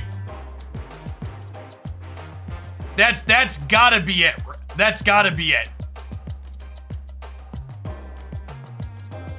Yeah, it's either low MMR Infinite or people that are so high they're literally just playing bot versus bot to farm currency.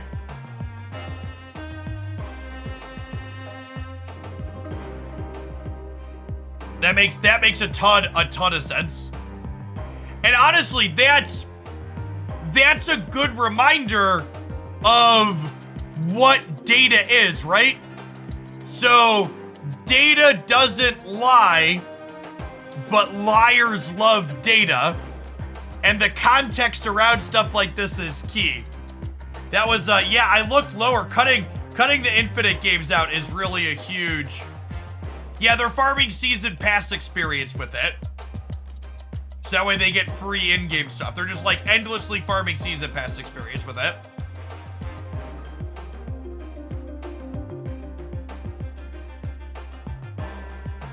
Interesting.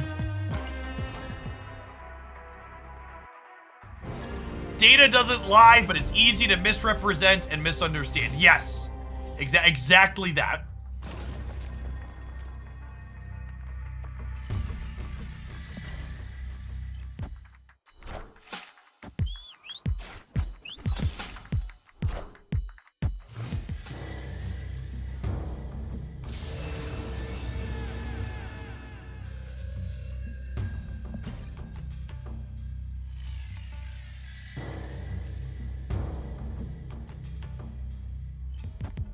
I don't have an affiliate link for Untapped's Premium. I do have an affiliate link for installing the tracker for the first time.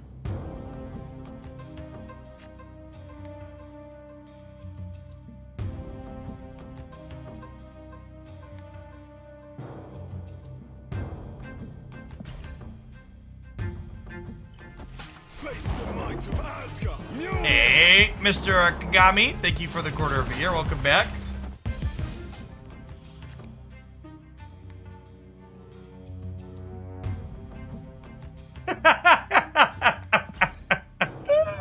We drew the hammer through the Ghoulia and right into nowhere.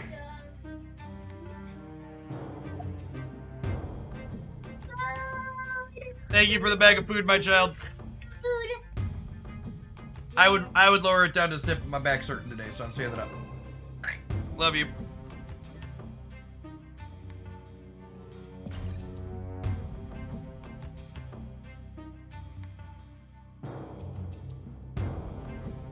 The AI is so bad. Agatha is not an AI, chat.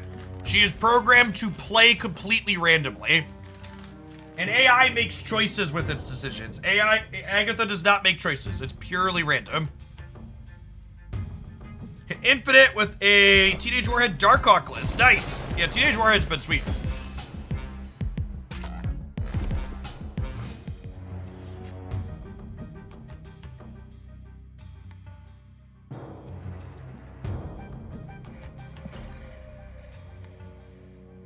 Our opponent disconnects.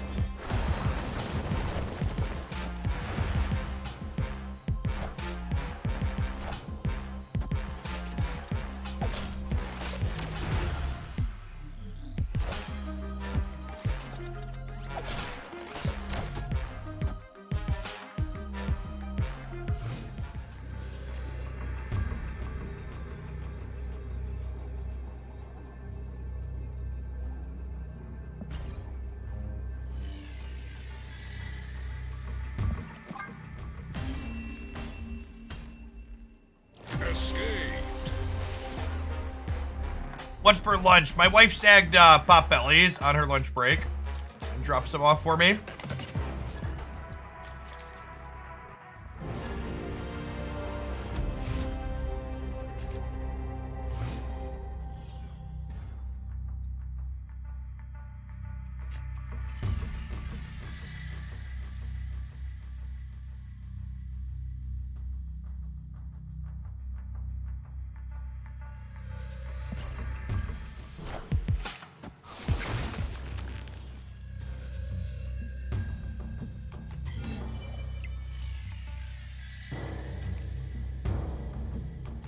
All right, Lizard dodged the Onslaught Citadel. Running hot.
We're only 1 in 3 for Agatha to end up anywhere reasonable here. Unfortunately, we really needed her left.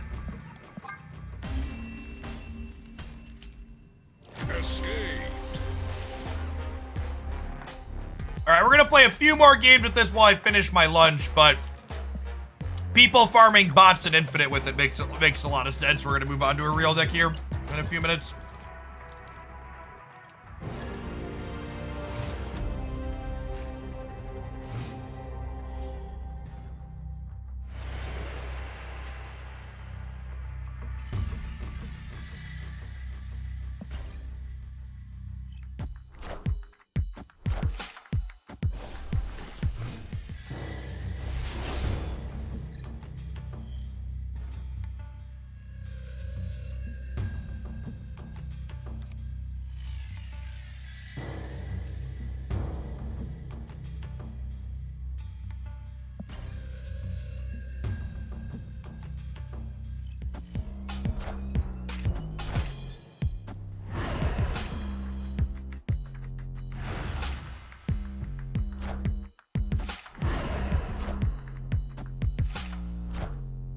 Oh, almost assuredly, Hogs.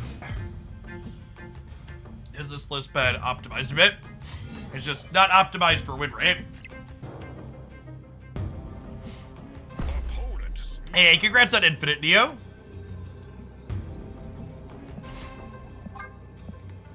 I believe in this morph, chat.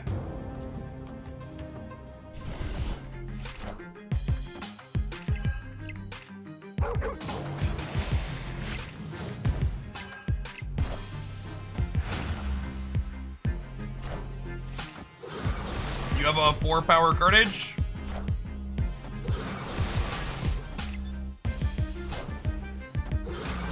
You have a 4-power Carnage that's going into your Lockjaw lane.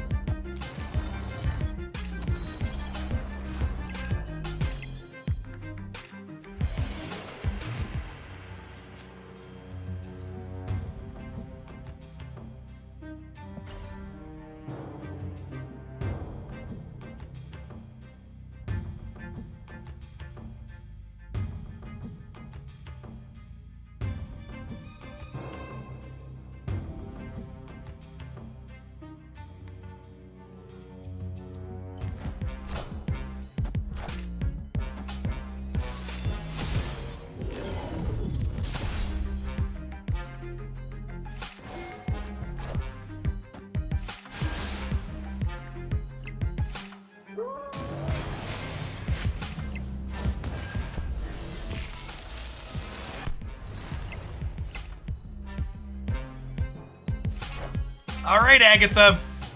50%. 50%, Agatha. No!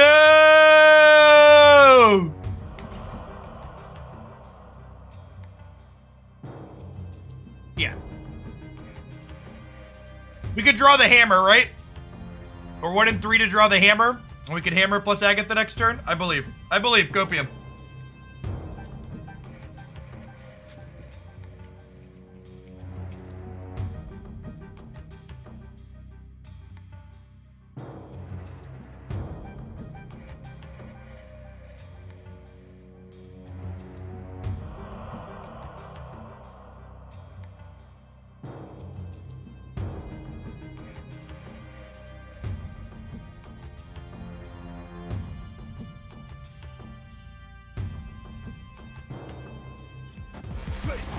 might of Asgard. Mjolnir!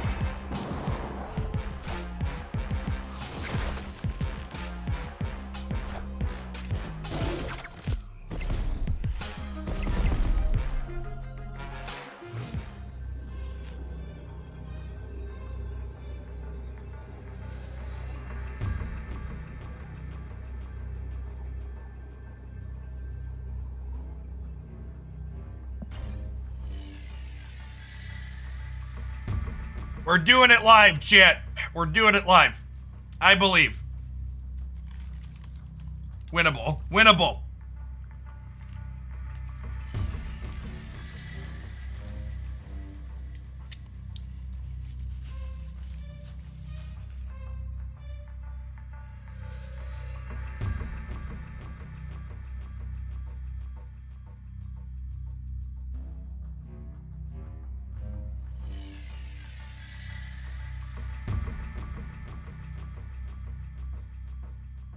Oh, they time stoned the Nexus with Chavez. Ooh, that's a little scary. We're up by 12 in the middle, though? I don't know. YOLO.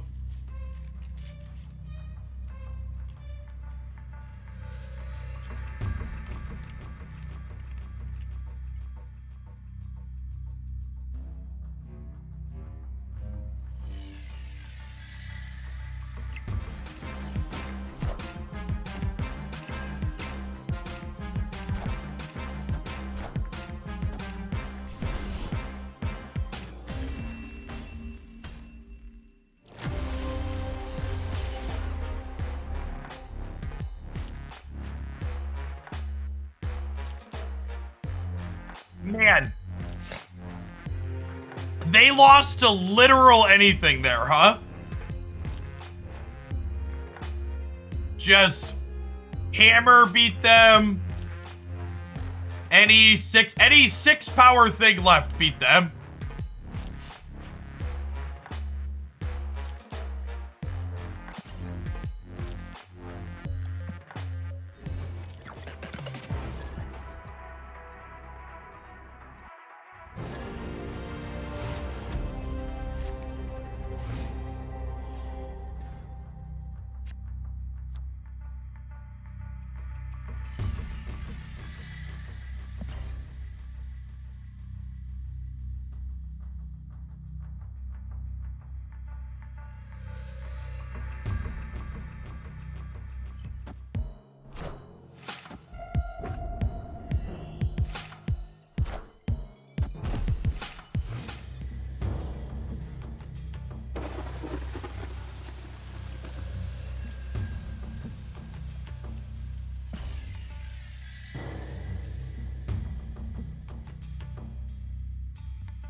All right, the sandwich is done. This will be our last match with Agatha.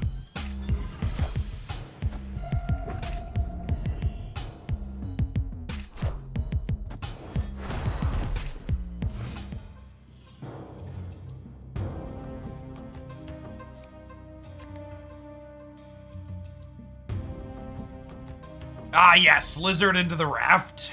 A classic.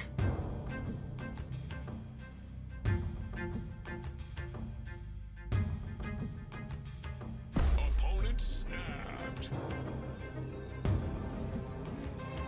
It's Agatha's final game of the afternoon, chat. We'll let her cook.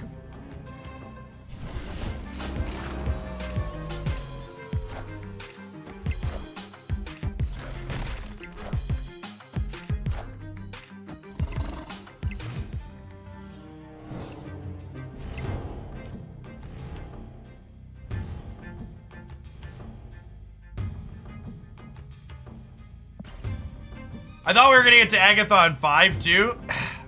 The Dream Dimension had to show up.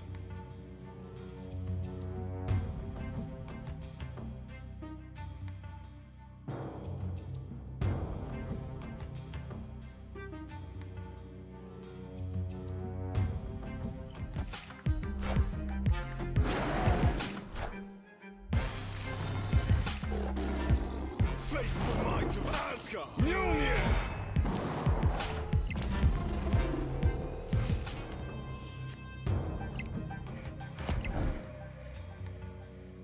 Whoop.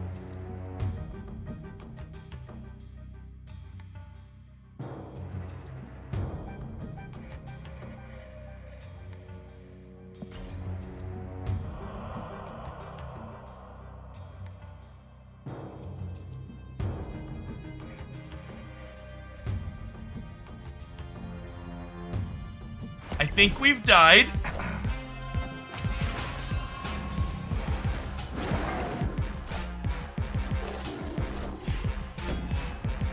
Mjolnir! To me! The Sheen Spider-Woman didn't go mid. Alright, Agatha took a line that gives her a chance to win the game. We'll let her play it out here. It's the least we could do for the old gal.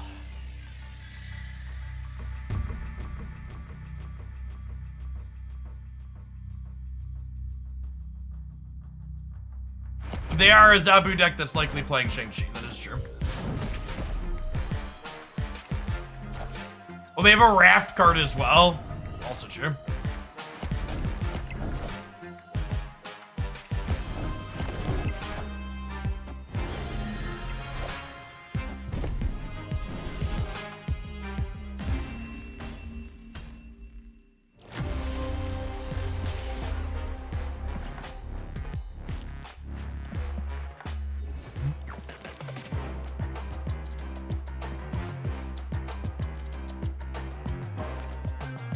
Alright, stature gamers. This is a double up variation that was on Untapped when I was cruising through it. Stature is a card I check for ideas with periodically, and this one had okay numbers, so I was like, well, I want to try this one.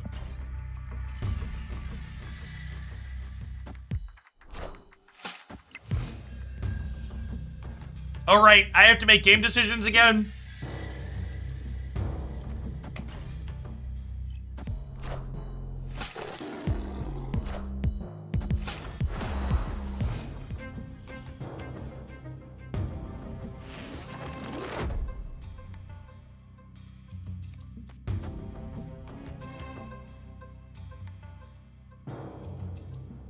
I understand Sentinel in this deck.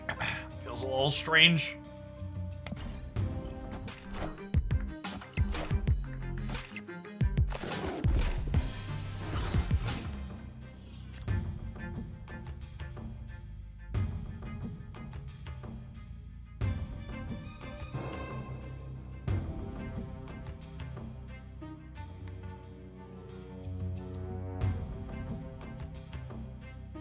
For future reference, should we always exclude infinite games for untapped search because bots inflate numbers? I think that's probably an extreme / an exception as opposed to the norm. I would not expect that to be the average case scenario. I think I'm gonna Shuri on the left and then just plan to soak up some sun here for the next 2 turns.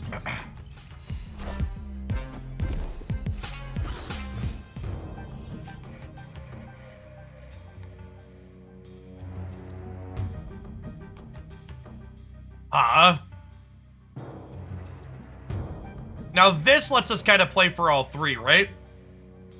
If I Black Bolt them, cut stature to 1. We have 16 power Black Bolt, and then we Shang the left. And then like stature Iceman right.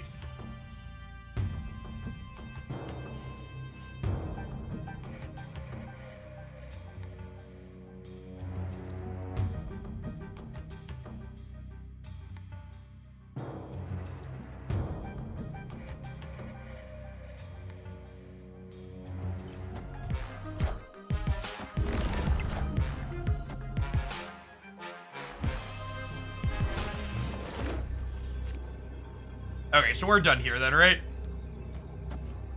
I don't think I can snap them because I assume they leave if I snap. But I assume we win left or right here.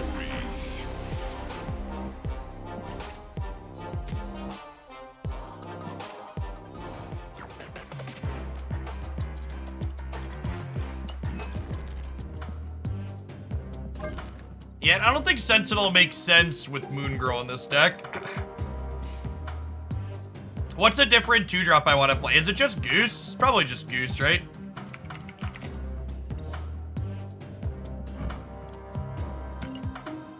I think I want another cheap thing that I'm happy to play on Curve.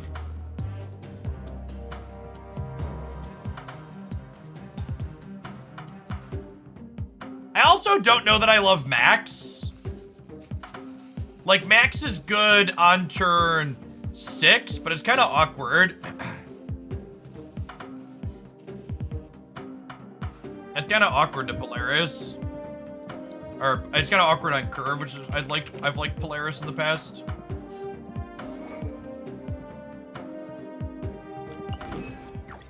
Polaris pulling armor so you can Shang-Chi Shuri is also a good call out.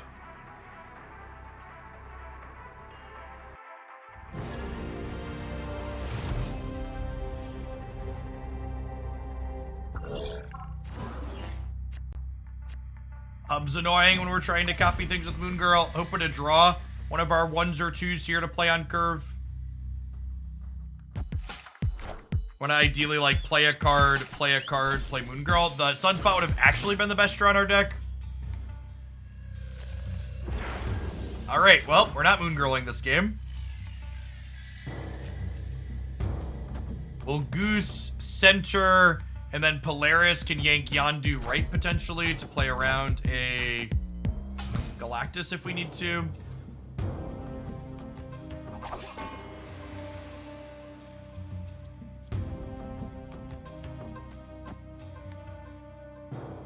I'm just playing this on Curve now. I look like Death Wave.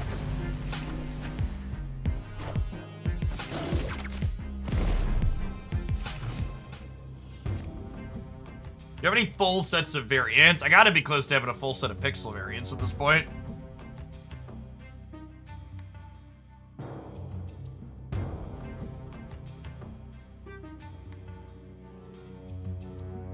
Possibly still Galactus. I'm leaning towards Death Wave, but you're right. Galactus definitely isn't completely out of the picture.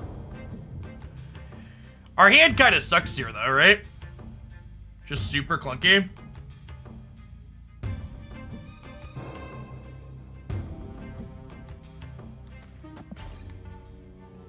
The normal double-up deck with She-Hulk still playable. I think that deck's a lot worse with the Quinjet nerf. It's probably fine, but...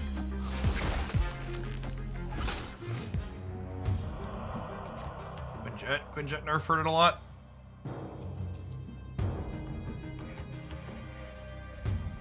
Yeah, for the record, chat, the people are talking about auto clickers and the Agatha deck we were playing with. People using auto clickers in Marvel Snap are breaking the terms of service, and that is a bannable offense.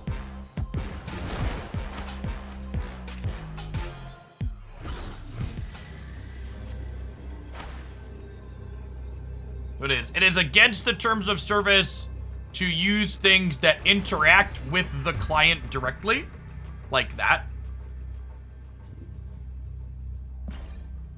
That is different than something like Untapped, because Untapped is just reading information out of the client via a log file. It is not inputting things into the client. Oh, they have Death and She-Hulk, so we die. Rip. Nice team, because we had She-Hulk. Need to play 3 things is rough.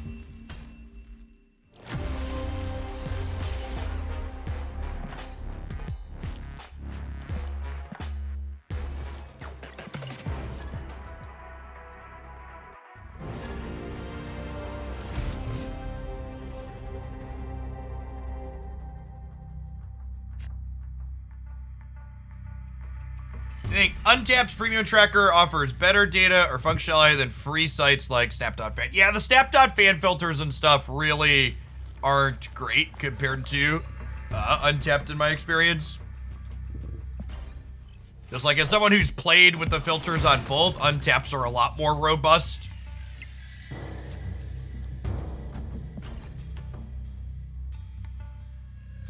Untapped's user interface is also easily the best available.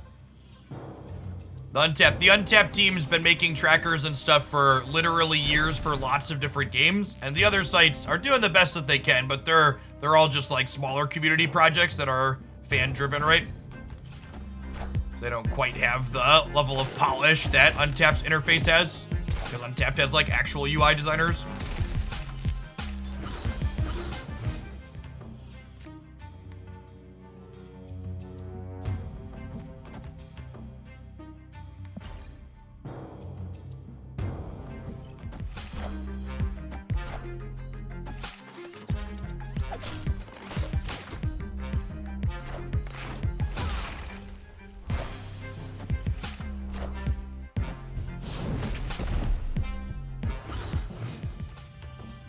You're surprised Mobalytics hasn't worked on Snap yet? Mobalytics, Runeterra is the only card game they do, right? Or am I misremembering? They do like TFT and stuff. They do like mostly just Riot IPs, right?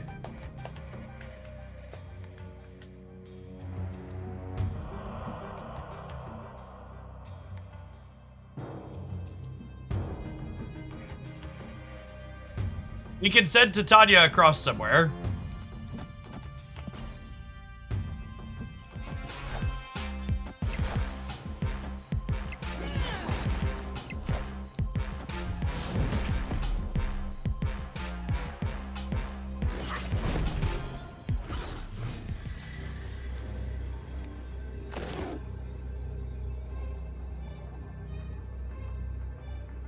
This is just the typical lesson of playing around Galactus loses to anything that ends up not being exactly Galactus.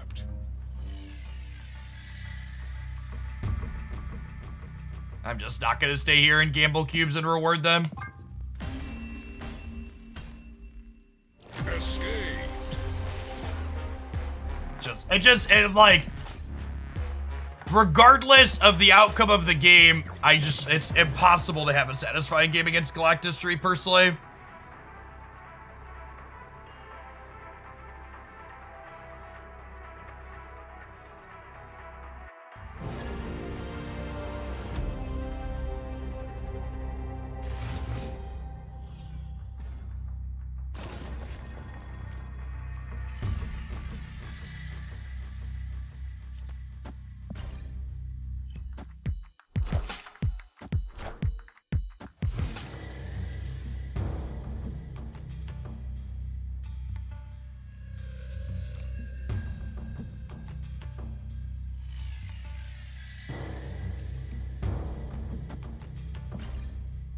Sure.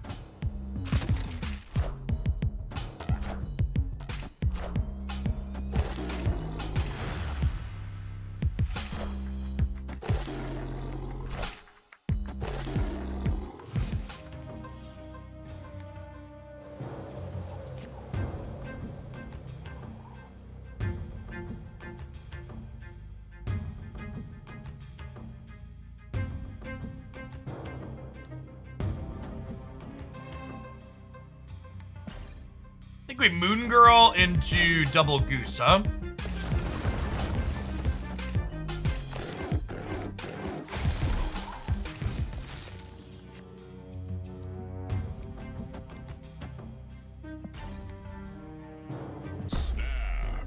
I'm gonna snap them, because if they're shuriing in the middle, the Double Goose is good for us.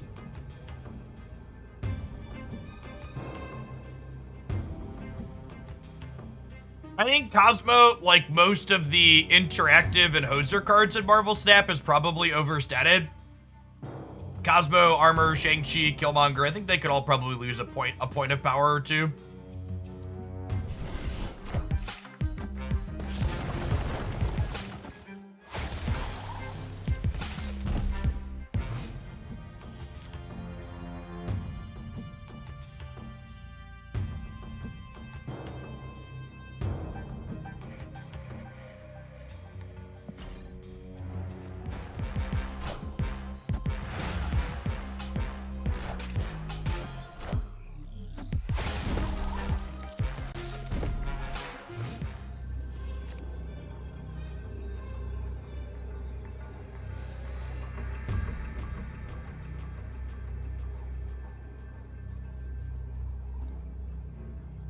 So whatever they're playing is 3x'd.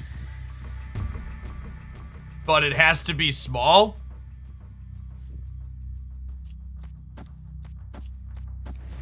I'm adding 14 over here on the left, but if they have any of their little cards, we die, right?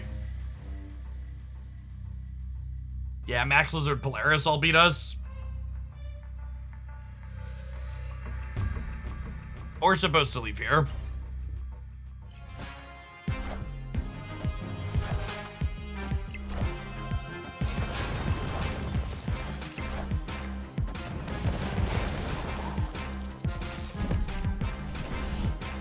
I'm so confused as to why they played into Jotunheim. Victory. Why leave? Because the opponent is supposed to play into the Ghoulia most of the time. I don't know why they would ever make this play. This is pretty bad. Like, I don't know, like, what, there isn't a combination of cards I can play that Polaris right beats, right?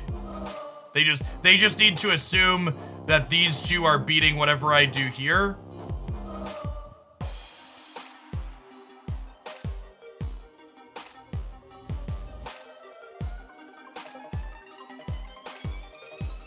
You think they're a bot? None of these are bot splits, right?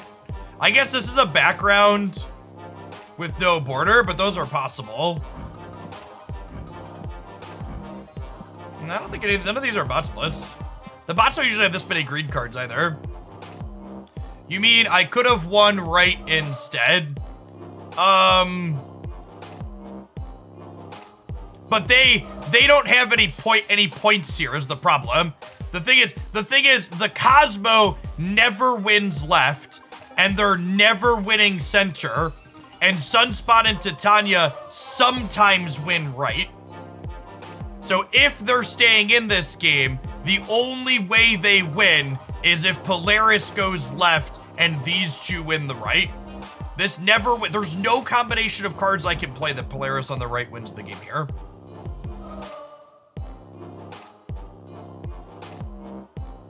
Like, regardless of the results, like, before they see my cards, they should Polaris here. Yeah, maybe they're hoping to, like, gamble and pull the Sunspot, but, like, that's so unlikely, right? Like, I had 1, 2, 3, 4, I had 4 other things. It's only 20%. I think playing for the, I think Sunspot plus Titania is more than 20% to win the right if they play Polaris here. So they're right that if I don't fill here, Polaris could pull Sunspot and I could lose. But there's no reason to think that. I don't know. There's no real compelling argument other than we're 20% to pull Sunspot and they don't think I'm gonna fill. But even if they're 20% and I have to not fill, it's gotta be less likely than Sunspot plus Titania winning the game.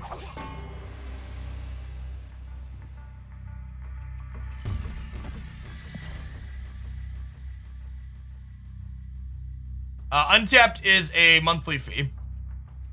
I think it's like $4.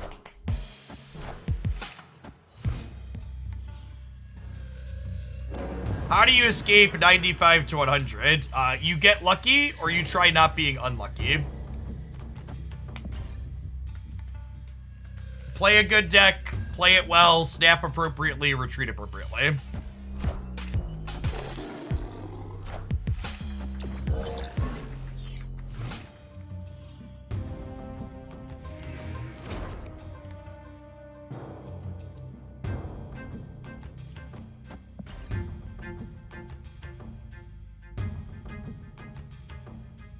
I'm waiting till Jeff the Shark comes out in a couple of weeks to really poke at Miles Morales again.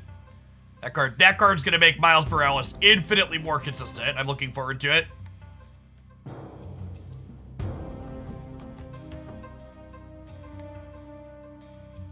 Yes, Kitty Pryde releases tomorrow. Assuming we hit the 60%er to have her in my shop, we'll be playing with her tomorrow afternoon when she releases. 2 p.m. rollout as always. The Zaytu was their Maria Hill card, right? Yeah. Like, that would be a spicy one. Polaris, Yoink, either of these into the center would be great. Pulling Sunspot would be less than great. I think if you're playing for keeps, you snap them here, because we're like 66% to grab one we're happy with. Is it not guaranteed to get the new card in the shop after the update? That is coming in a future update. It was not in the update this month. I think they're targeting April for that one. 50% to be happy with this. It was a 25 neutral percent. Could be worse.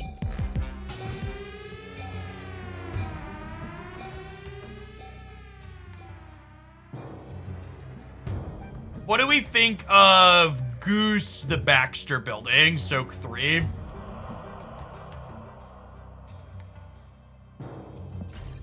I think I like it.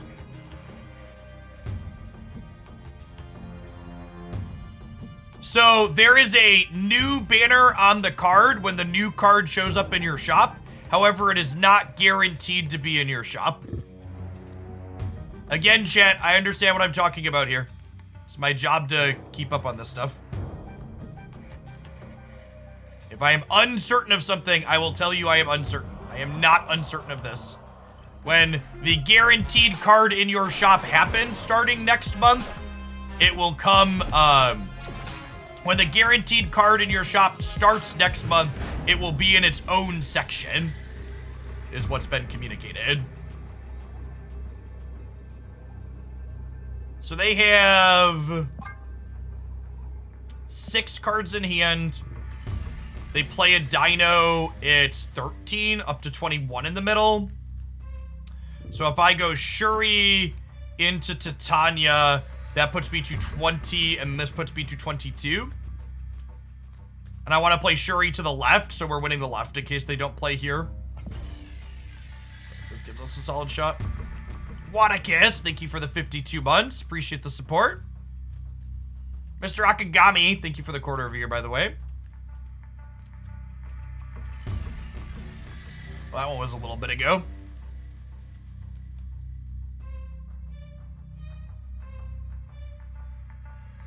Don't tell my mom, she's already miffed at me for not liking your videos fast enough.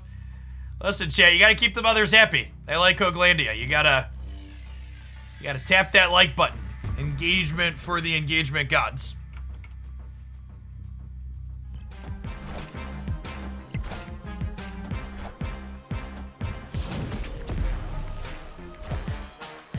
Soaked enough to win? We soaked enough to win. Got him. Victory.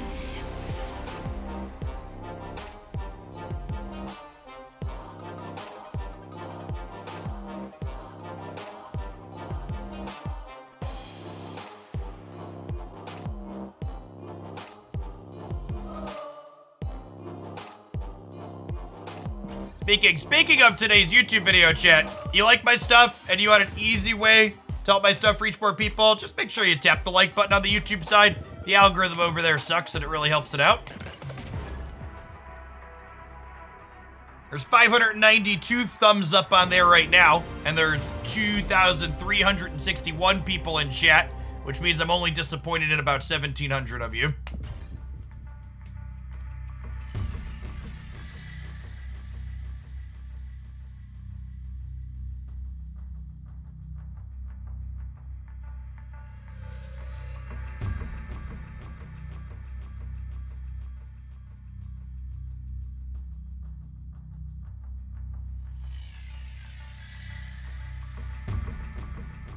Lower disappointment ratio than parents. Chat, I have 3 amazing children. We're batting 100 there. If we were batting 100 on the like engagement right now, it'd be incredible.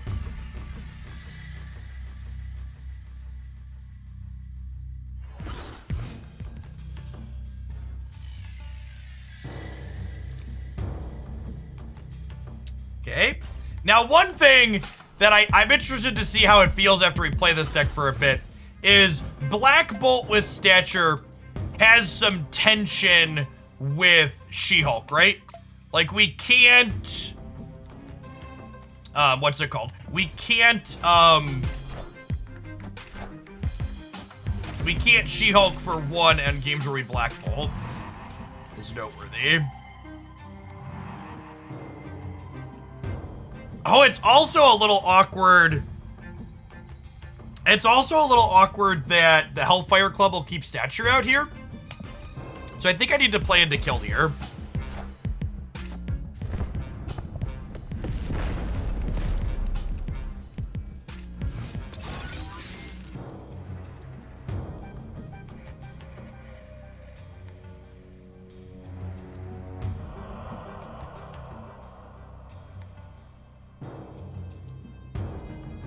Hey, Ovum, life is swell here.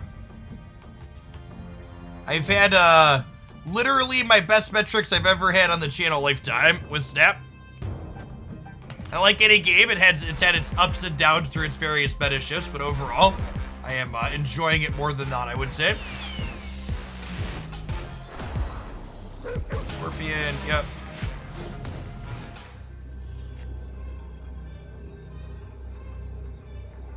Alright, well.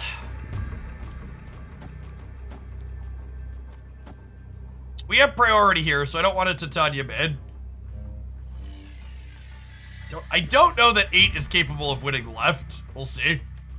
So I assume 4 is losing the right.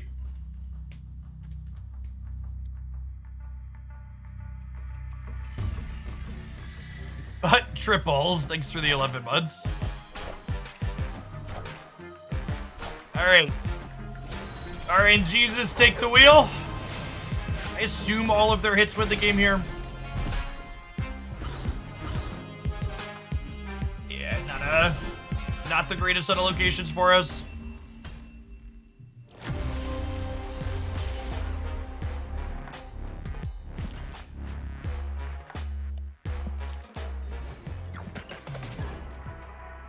Yeah, we could have sunspotted there, that's true. I don't know. I don't know that I'm sold on this deck in general. Like, the stature plus She-Hulk seems to really be clunky. Definitely have big, these are at odds with each other feeling.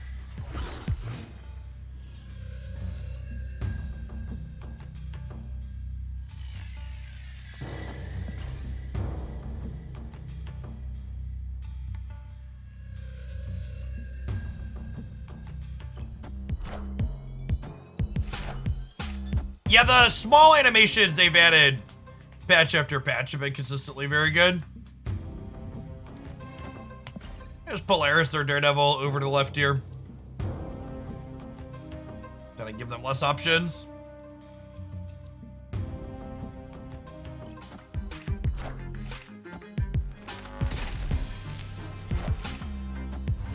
So this ruins their Galactus gaming.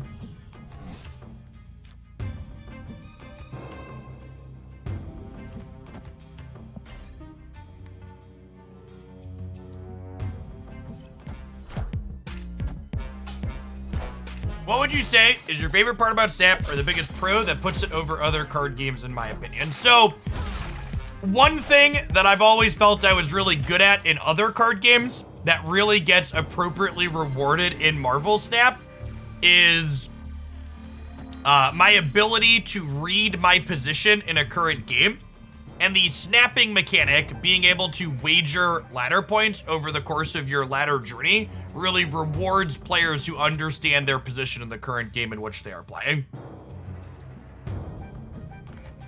The snap mechanic also helps serve to mitigate some of the feel bads that other card games have. You almost always feel like you have some amount of agency in a game of Marvel Snap, because even if nothing goes your way over the course of the game, you still have the player agency to retreat and mitigate your losses.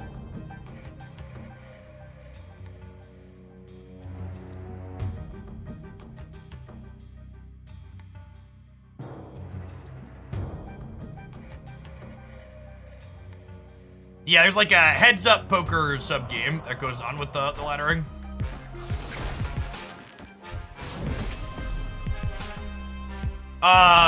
That's actually kind of nuts for me, right?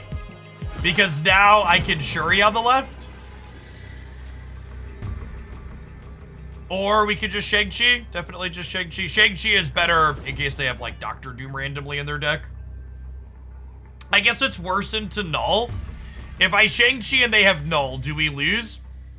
Their Null would be 19, meaning they're at 24 to my 19. No, I beat Null in a tiebreaker if I Shang-Chi, so that's the play. Yes, escaping gives your players a way to make a lost game feel a little bit like you still won. And player agency is really the biggest key there, where the player just feels like they had some control over what was going on. You have a beginner's guide or start playing? Honestly, just give it an install on Steam or on mobile. Their tutorial and onboarding experience is really good. It walks you through the basics. Once you look at the actual game mechanics, if you decide you like it, this playlist here, I call my Marvel Stat Minutes, has a bunch of beginner topics in it, but none of them really cover explicitly how to play the game because the in-game tutorial does that really well.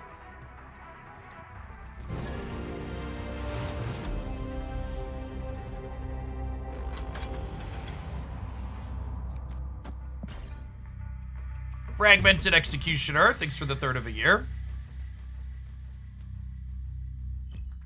The small patch a couple hours ago, I think, was just bug fix stuff, Immortals. It didn't happen on PC, only on mobile, and it doesn't look like there were any actual changes from it.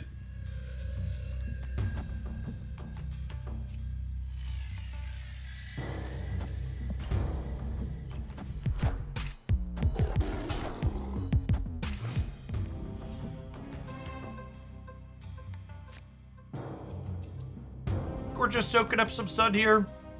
Yeah, actually, so I was talking about how She-Hulk felt a little anti-synergistic with some of these other cards, but pass on 3 lets me She-Hulk on 4 into Black Bolt plus Stature on the last turn. He says, looking at Mindscape.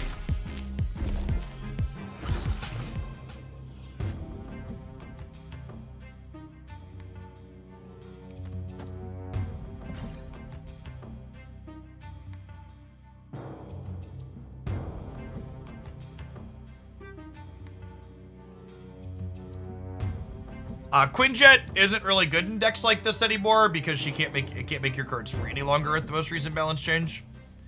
This is our 3rd game in a row against this opponent, yeah. Doc ocking me on a Mindscape game is definitely a decision. They hit Titania, which is obviously okay for them, but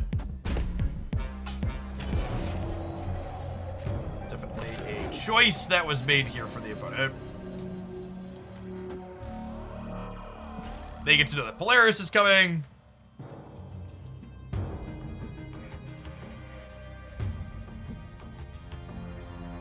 Oh, you know, I should play the Shang-Chi because of the Mindscape, right? I don't know, then I get Galactus and we might die. If they Galactus us, they get rid of the Mindscape is the problem. But the Shang-Chi's also going to win center for them. Is the issue. Yeah, I think I need a Polaris to stop the Galactus. I'm gonna snap them before they see the Shang-Chi, because they might just leave, since they can't Galactus. The base of the game is really straightforward, Malum. There's 3 locations in the center, and you just need the biggest numbers in 2 out of the 3 at the end of 6 turns. And obviously, cards with ruled sex adjust things in a lot of different ways, but the gist of it is relatively straightforward. Yeah, so we're stopping them from Galactusing, which means, in theory, they're in a bad spot here.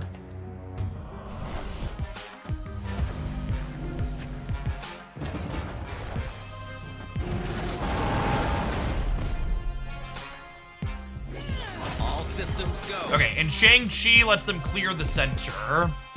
We'll see what they're passing to us here, though.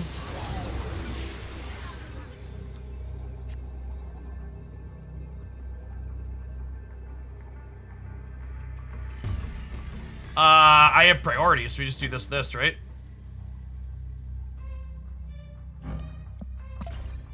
Beats by Professor X.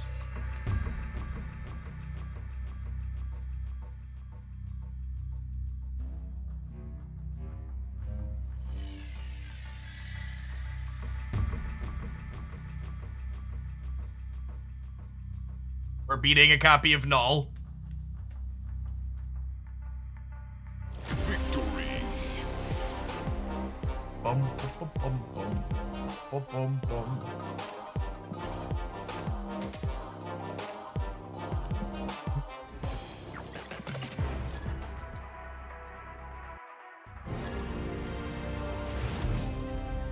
Okay. We'll hit an Admiral after this one and knock Q into the... I'm actually just going to give them their Q back. I don't really want to play against Galactus for another one in a row. Alright, non-subs. I'm going to hit a shorter Admiral just so we can let the opponent thing break up. Hopefully they're not Q-stepping us. We'll see you in a minute.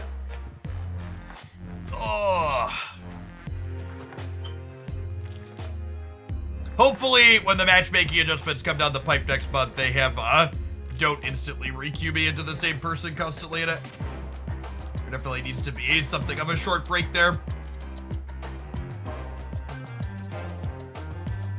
I don't know why they were running Professor X, but I'm glad they were. They were like a weird hybrid Galactus deck where they have like this Destroyer backup plan with Daredevil and Professor X.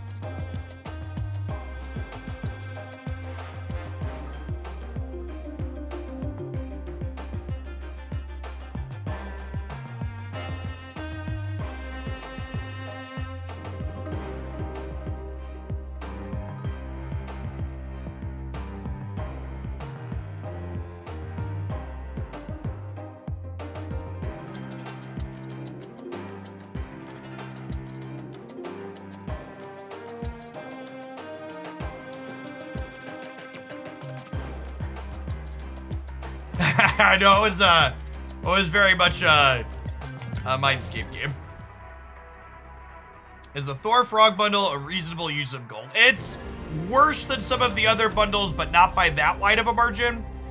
If you want a good comparison on the upcoming bundles for April, be sure to check out the April bundle breakdown on the YouTube channel. Every month when we get data mines for the bundles for the following month, I always do a approximate value breakdown for people that want to use their resources as best they can.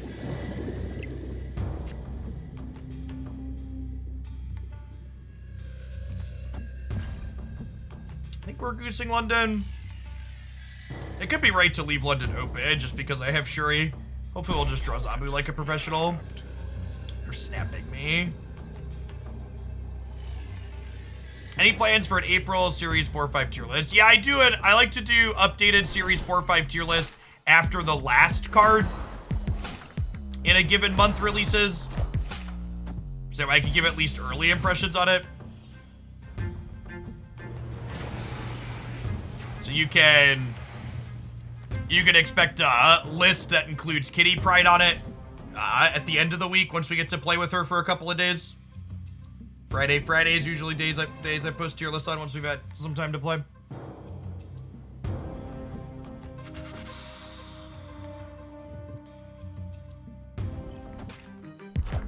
The only way to get cards still just playing the game. You cannot just buy cards directly, no. You do in fact have to actually play the game to get cards.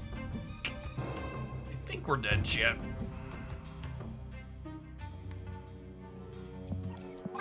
Were the weekend bundles in that video, or did you miss them? Those were in the February video, Wicked, because they were data mined for March and February. So I don't rehash the bundles from the previous month in the next month's video. You think Kitty Pryde will make the bounce deck meta? I think the bounce deck is a deck that probably can't ever be a meta deck, because Marvel Snap has such powerful and polarized interactive cards that anytime the bounce deck gets remotely close to being competitive, people can choose to beat it very easily. It's just like a symptom of how good things like Shang-Chi and Killmonger and Sandman and Leech are. Like the deck can't ever really be good.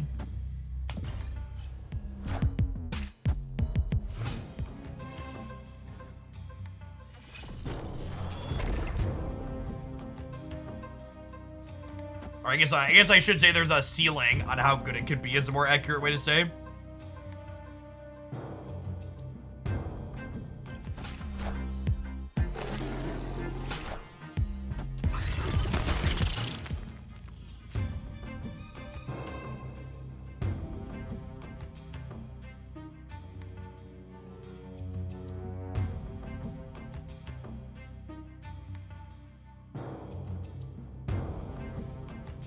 I posted a negative highlight last week, Fraser. That's my favorite negative list. I think I called it stock negative. The one that has Bast and Velk in it. A Rude. Could be Patriot. Could be Surfer. Honestly, I think I'm just like Shuri into 14 power Titania, and then like Black Bolt into She-Hulk.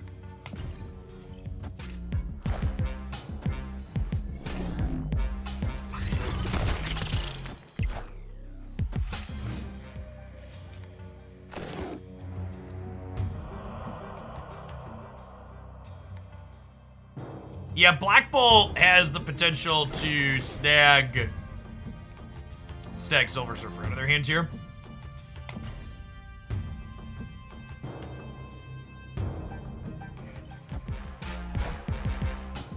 Oh, they could be a Killmonger deck is a big call out. Yeah. Yeah, I think we're dead here, and I think I'm pretty over this deck. The She-Hulk stature Black Bolt plan has not felt good together. Not having access to armor to protect my 1-drops hasn't felt very good.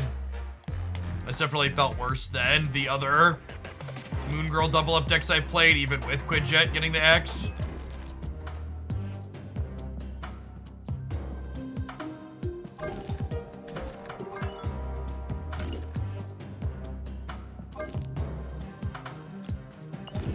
Someone mentioned Warhead in chat.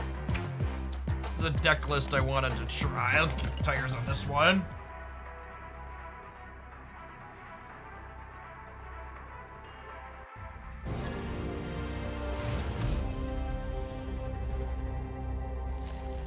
It seems like Throg is the best of the bigger bundles. I'd really encourage you to look at the ratio tab down the right side of the data in that video, Garden Esports.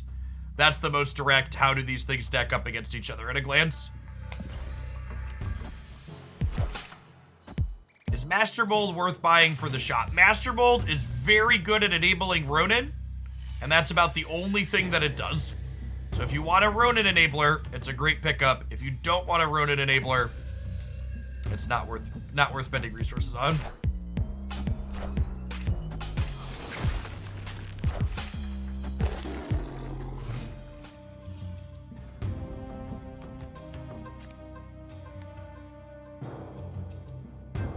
I agree. The Ronin deck is fun.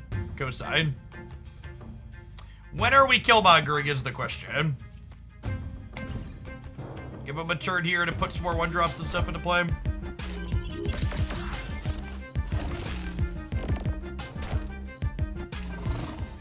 All the Guardian cards suck. Rocket Raccoon and what's it called? Gamora are both very reasonable cards.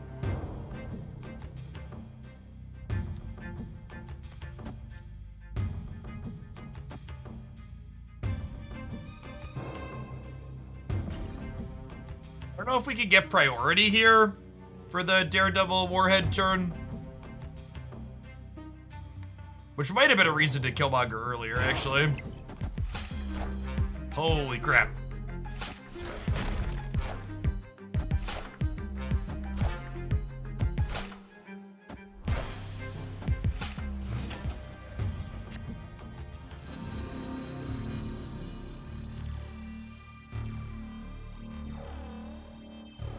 Killmonger is about to live up to his name, chat.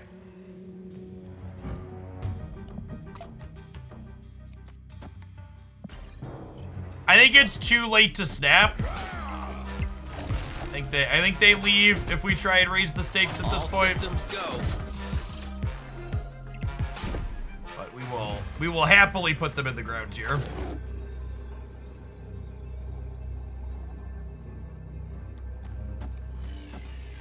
They'll be at 6 here, or potentially 4 here.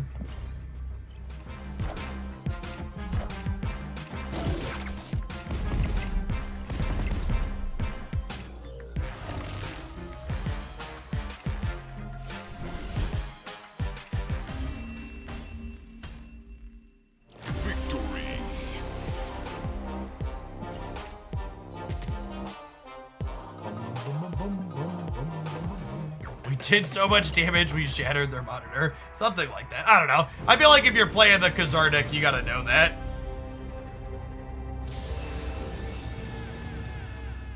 You gotta know that stuff like that could be coming. Hey, thanks, Frog Party. Appreciate you all checking it out.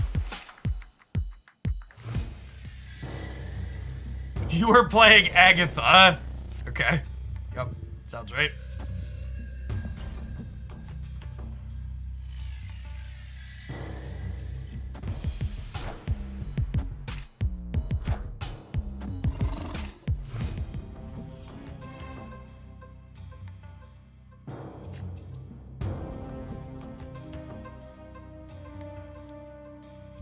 actually have a problem with the statement that you never have all the cards in Marvel Snap. So you'll never have every single card in the game right at the same time, but you get everything without spending any money on a short time delay.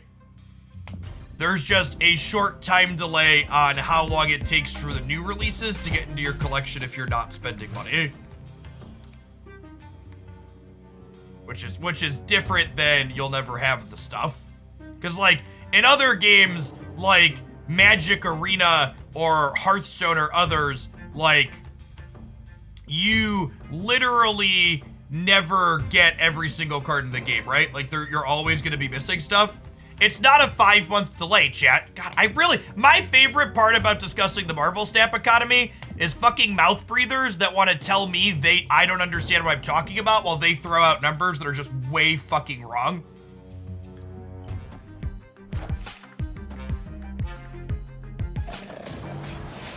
Yes, you can get and stay Series 4 complete free to play with the recent economy changes. Is an accurate statement.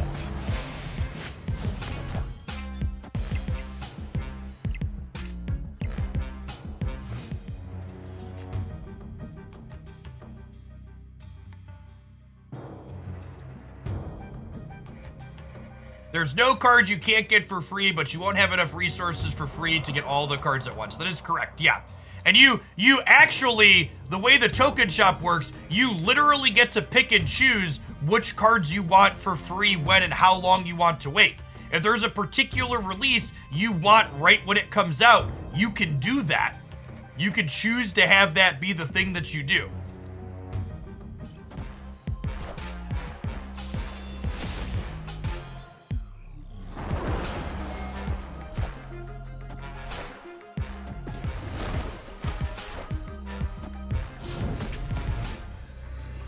That's a great way to put it, Kyle.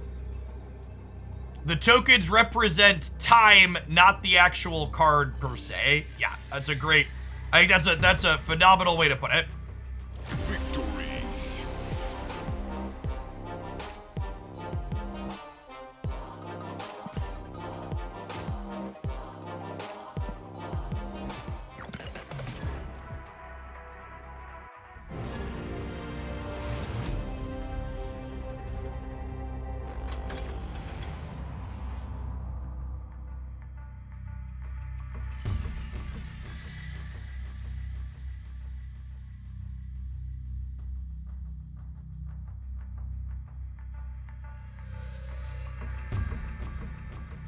Do you think you get better location and card RNG if you spend money in Marvel Snap? So you don't get better card and location RNG if you spend money in client. However, if you PayPal Ben Bro directly every single week, he makes sure that he tweaks the knobs on the back end for you.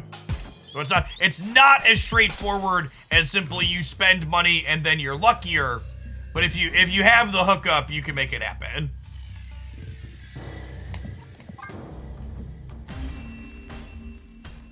Escaped.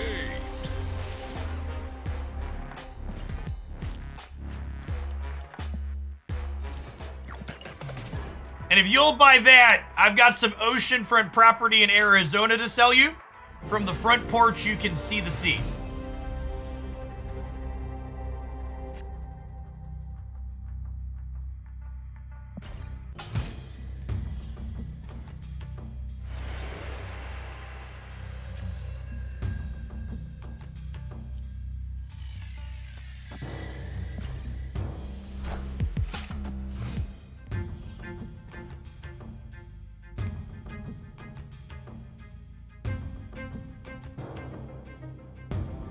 No Lizard into Drax here on Asgard, and honestly, I think I'm gonna snap him. Oh, snap.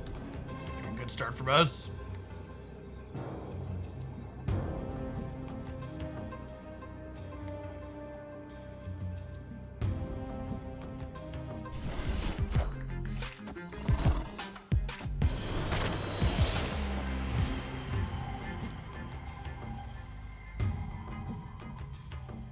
Chat, if you didn't understand my Arizona reference there, Count yourself lucky you weren't force-fed country music as an adolescent.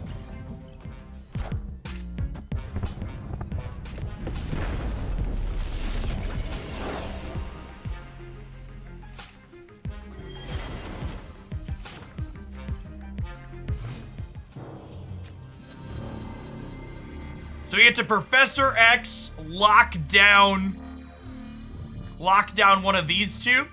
And then Killmonger here is a great pickup because it means we'll get to clear this rock out on their side to make sure our lizard doesn't get a penalty on the last turn.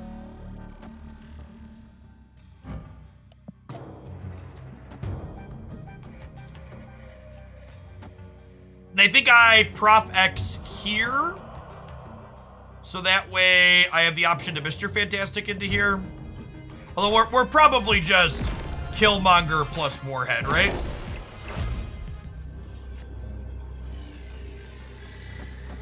She blows up anything they can play here. And obviously they could play multiple cards, but if they play multiple cards, we should hopefully be winning the right.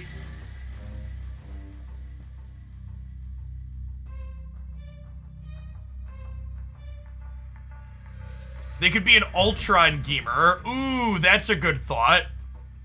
Ooh. Oh, did Mr. Fantastic beat Ultron? Ultron's plus 9 would have put them to 16. No, we're dead to Ultron either way here because we have priority. So priority is good for Teenage Warhead, bad for playing into Ultron. Mitchell, thanks for the 2 months.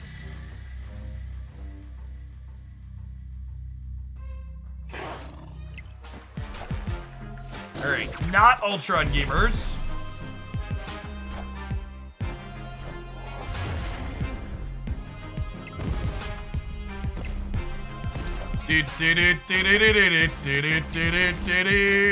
There's a lesson. There's a lesson our opponent's gonna take with him, chat. The Teenage Warhead is a newer Marvel Snap card. We would have won regardless. Obviously, they should play Wasp before Abomination. They should play Wasp before Abomination to play around the Warhead, but we still would have won the right. Definitely another thing to think about while sequencing.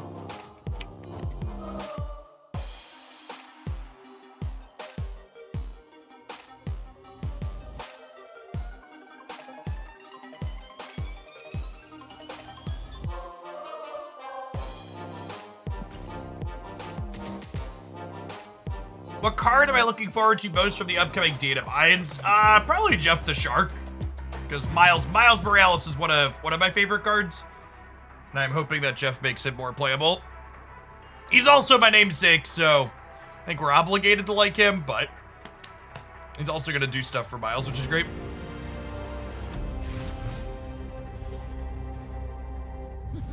This land can never be fully known.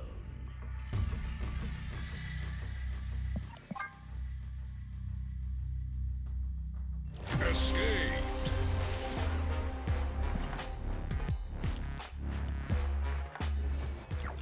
I'm excited for the next Spider-Verse movie. The first one was very good.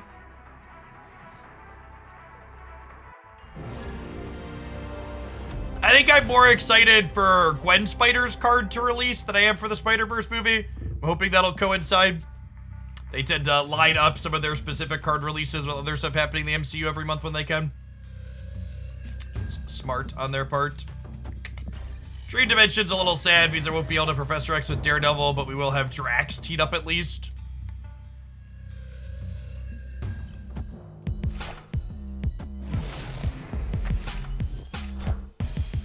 I mostly just don't play District X or Weird World games once I'm Infinite in a season. I'll play them out if we're still laddering up, but in general, just not a big desire to... Not a big desire to not play with my deck.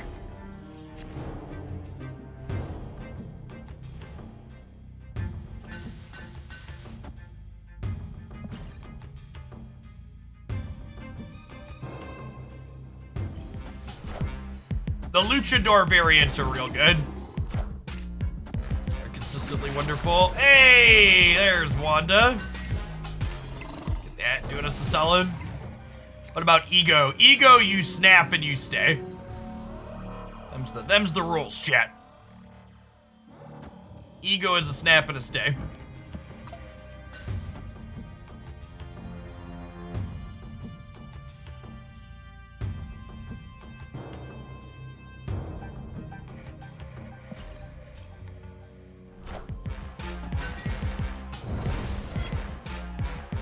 Yes, Fierce TD.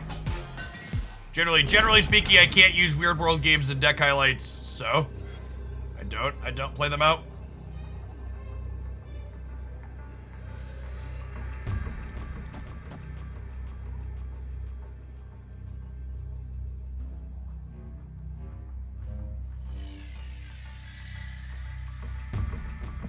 This could go either way. This could be a game that comes down to the Danger Room for sure.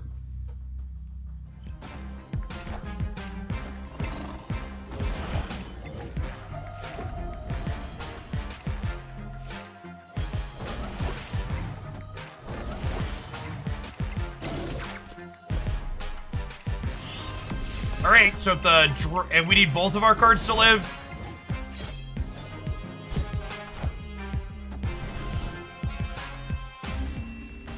Turns out it was the safety room today, chat.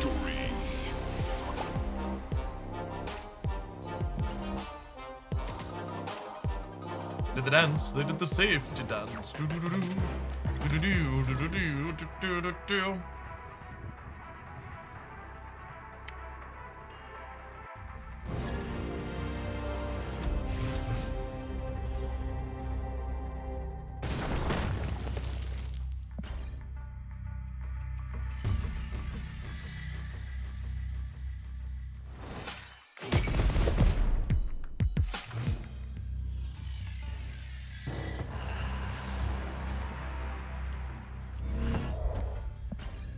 We got Zabu.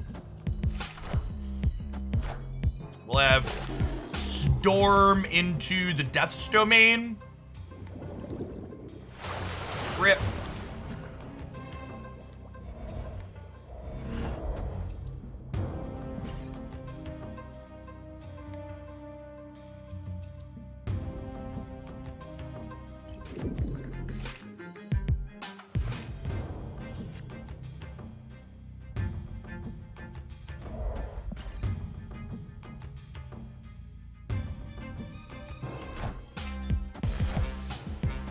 Wind. Okay, and we have priority going into turn 5 here with Daredevil and Teenage Warhead both accessible to us.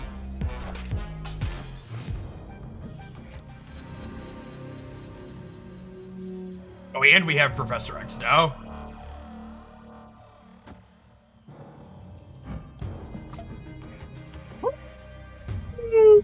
Oh, buddy old pal. All right, cast Doomblade.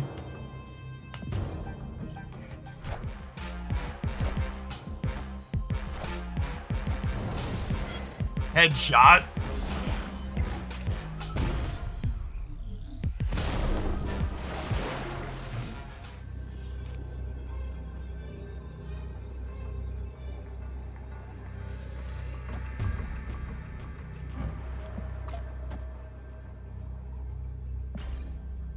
I don't think they can put more stats into the Flooded here, so I think we just like play 11 to the left and call it a day. They do have Angela on the left. There's a world where they could beat us here. Because Angela's like a virtual +6 potentially. So we're technically down 2 on the left. We're only adding 11. Hopefully they put the real Mysterio right, expecting us to play there. Alright, it's gonna come down to the real Mysterio. Oh, got him. Victory. They could have had a real Mr. Fantastic on their own. Yeah, that's true. That's true.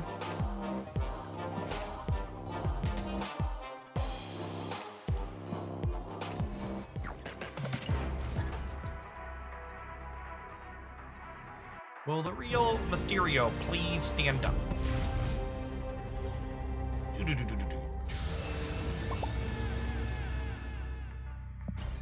Man, what is going on with the repairs today? I wonder if... So there wasn't a patch available for the desktop version earlier today, but I wonder if they rolled one out since then, and that's why we're repairing, because we're on the old patch. It's about time for an ad break anyways. We'll finish this game, and then I will do a restart and take a look. Looks kapoom.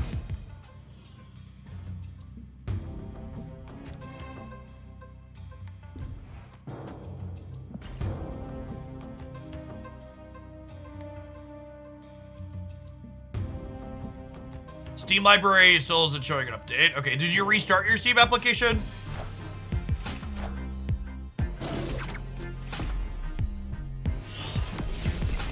You did, okay.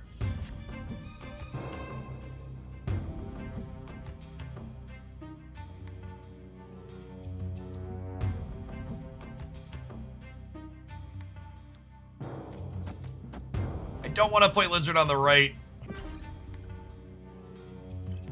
Because I want to not get penalized ideally. Oof. All right, we've lost priority here, which is unfortunate.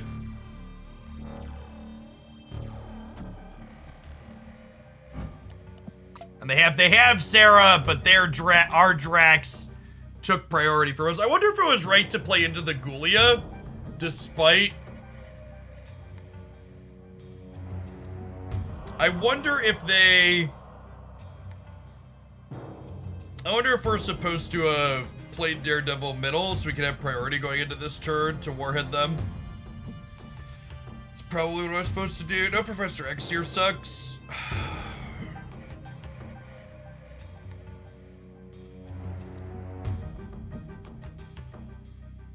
Shang-Chi could probably beat the right because of Drax, so I think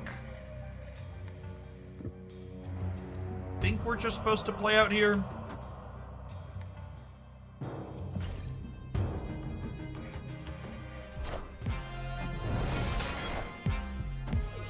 All systems go.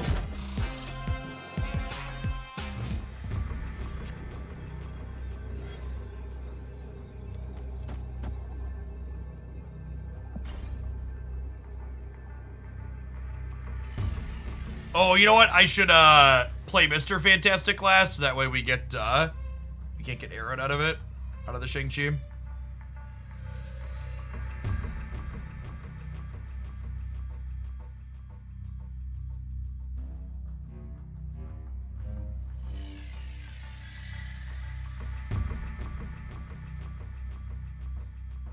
Appreciate everybody hanging out today. We take a short ad break on the channel every 45 minutes or so. While the ads are running, I take a break from gameplay so that way people who aren't subscribed don't miss anything important. However, if you want to get around the ads on the channel, subscribing is a good way to never see adverts here in Hooglandia. It also gets you around slow mode inside a chat so you can message more frequently. Man, we are just the king of beating their real Mysterio, huh? Alright, non-subs, I'll see you in 2 minutes. Don't go anywhere, we're gonna play some more of this Zabu control deck when we get back. Got Shuri and pushed from 40 to 3 days. Yeah, Shuri's real good. Easy best deck current format. Not close.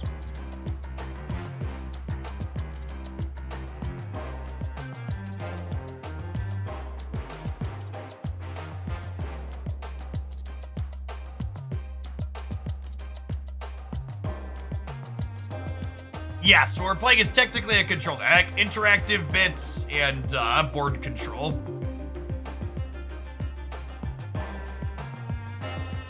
I think playing a deck like Shuri is subjective. I personally don't enjoy it, but a lot of people like the big numbers go burr style of gameplay for sure.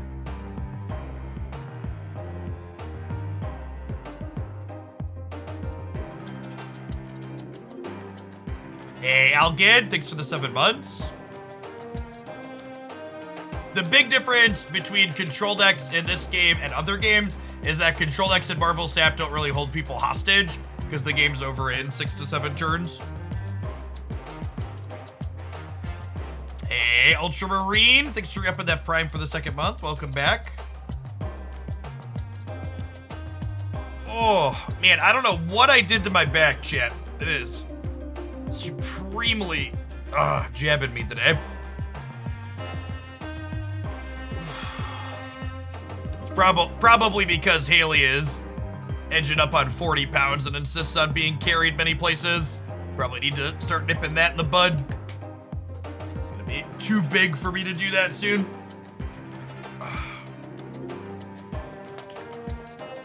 You're over 30, so probably moved your neck weird. Yep. Some carrying chat around on their shoulders.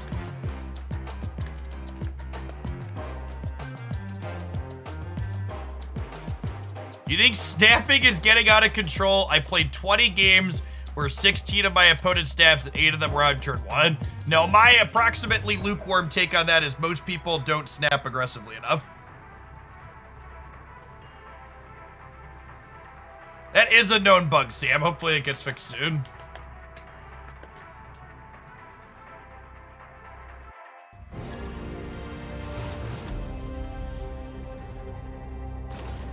I think this is one of my favorite usernames that we pair into on occasionally. Kilometers Morales. Head Crash. Congrats on your infinite. Appreciate the corner of your ear. Listen, chat, if you're getting to infinite with Shuri, don't think of yourself as the problem so much as think of yourself as part of the solution that's giving Second Dinner hopefully enough data to realize they need to make further adjustments.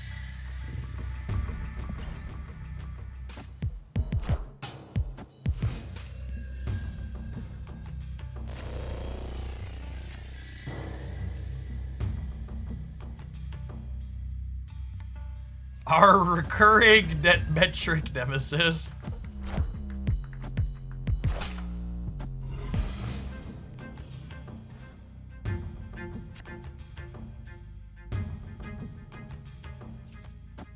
Alright, let's put Fister Mantastic in the middle, and then we can decide whether or not we're storming Asgard next turn based off of what they do.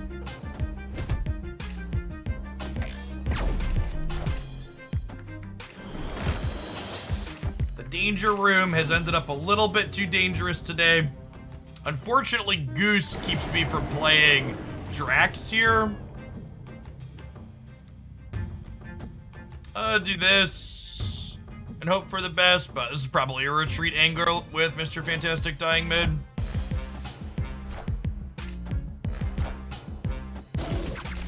We missed the draw by a narrow margin, but we do catch the demon with the Killmonger, which is nice.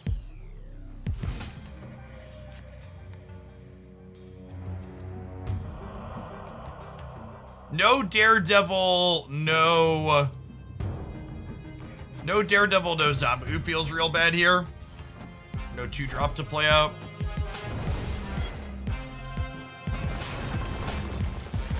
Wind, aid my hand. Hey, Mr. Diggity. Dr. Diggity. Thanks for the 5 months. Yeah, I think we lose most iterations of how this game plays out with them having Sarah to make all their cards cheaper. You didn't need a Mr. Fantastic to survive, and probably a 2-drop earlier. Need to fill our curve a touch better.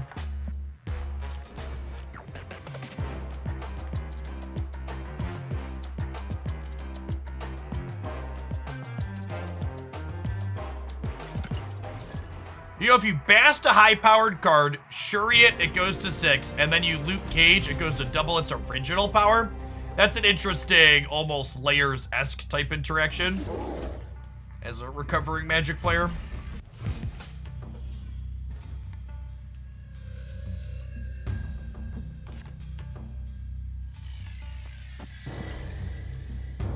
Zabu.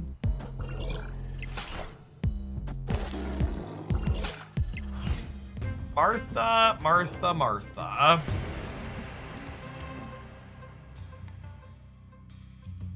Ha. Well, I think we just do that one. These are all about to slide. Grab us a 16-power Draxi Poo here. Hey, Cryoza, thanks for the quarter of a year.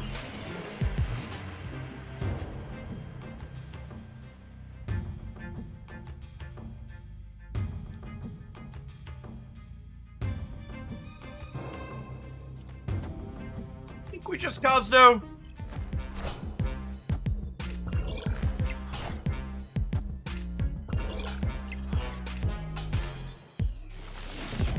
Puts us to plus 10 here on the right. Is it time to gamble?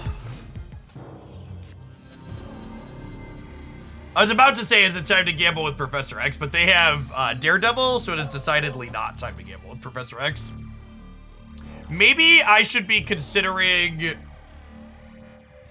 Maybe I should be considering if it's worth playing around Professor X here. They could Hobgoblin us, that's true. Be not great for the home team.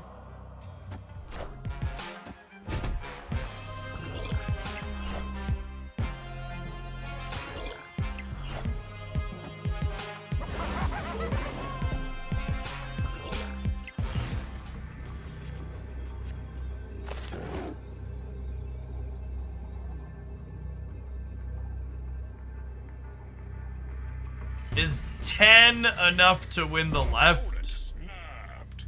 It probably isn't, right? I think we will. Someone said there's an update on Steam finally. Is there? Okay, anybody else confirm that there's been the patches rolled out on Steam? iOS and Android rolled out a little bit ago. Yeah, you just saw it? All right. Okay, I think that's why our matchmaking has been really narrow today. So I know we just did an ad roll a couple minutes ago. I'm just gonna do a real short one since I need to take a second to restart it too. So I'm gonna get the client updated here so hopefully our matchmaking can be a little better. The way Marvel Snap patches work is they don't actually turn off the old server right away, or old version, and they just let people continue playing on the old ones. They can like kind of seamlessly roll over, but you'll continue only playing against people on the same patch version you are. So if all the people on mobile updated, that explains why our opponent base has been smaller. I'm pretty sure it's just bug fixes. We didn't notice. I grabbed the update on mobile earlier, and it didn't look like there were any card changes. Yeah, it was just a 17 megabyte download, so I'm already through.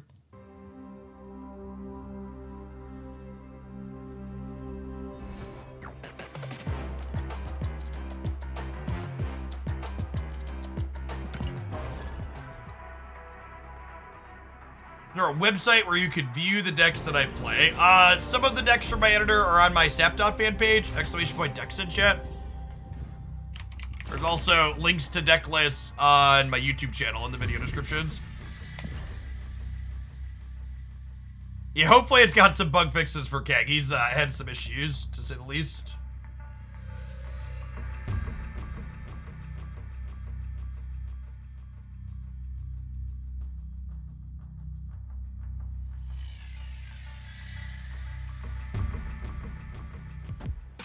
A patch like this, do you think it's smart to stall on updating for easier matchmaking? I think if you're looking to game the system in a way that's sweaty, you've probably found yourself into the wrong Twitch channel.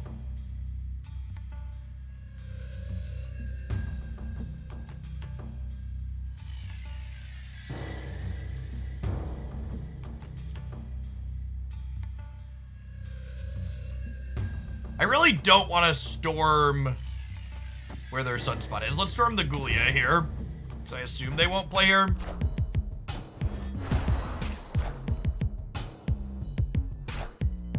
I talk about how many collector's tokens Series 3 complete and not complete can expect to get in my recent video breaking down the bundles and talking about the economy updates. The Killmonger is definitely a snap draw into the Sunspot. You find that bundle breakdown and talk about the economy for the month here.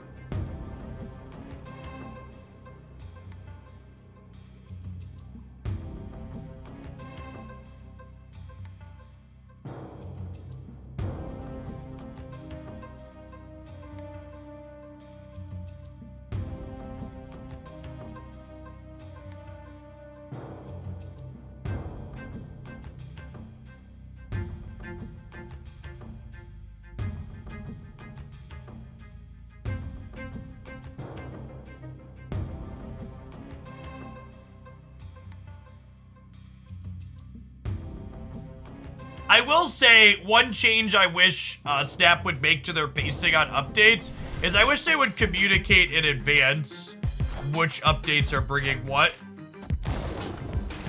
Like the fact that like we have a patch out and there aren't notes up for it yet is like real annoying / obnoxious.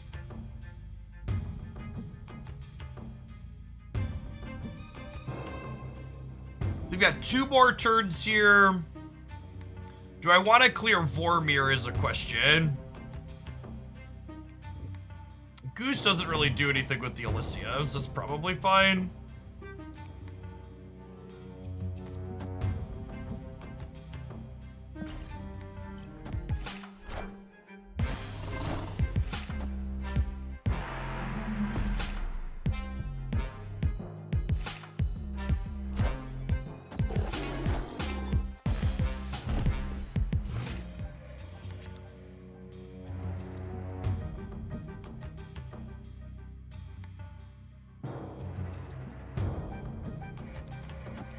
I need to do this turn so we can grab priority going into the last turn of the game.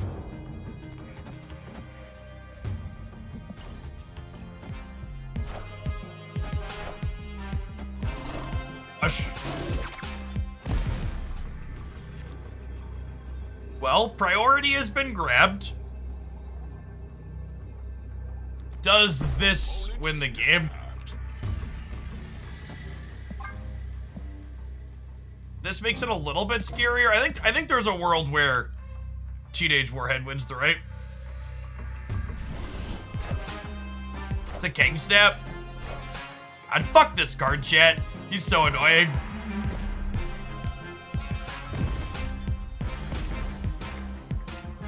Oh! They haven't triggered Vormir yet. Does Warhead not work with Vormir the way I want it to? She doesn't, right? So she blew up despite Vormir already killing it?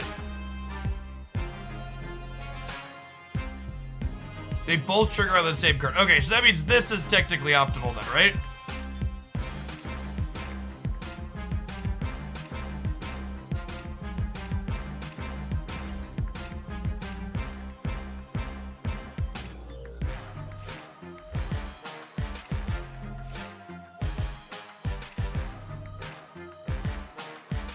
Warhead would be completely busted if she... I want to find out if this is a boomer snap or not. We're gonna play Go Fish here.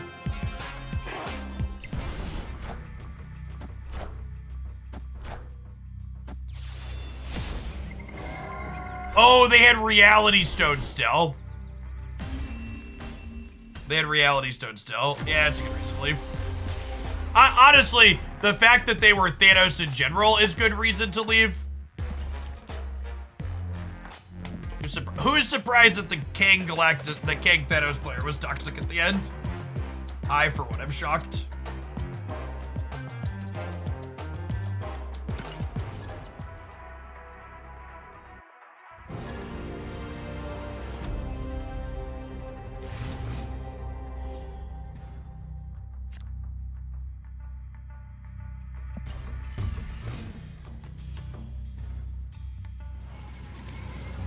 This just in.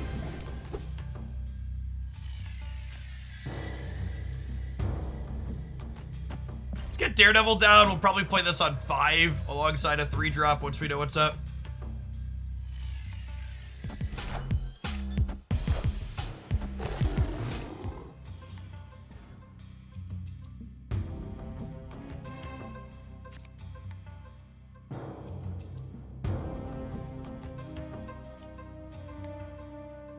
They're a Zabu Beast stack. Oh, is this our Zabu? No, it's their Zabu.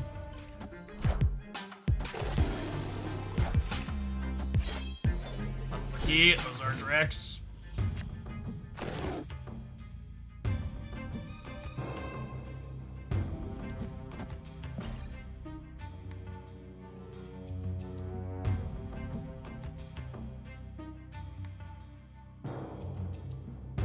We we play out Drax middle here and then hope that Professor X can snipe the Strange Academy next turn?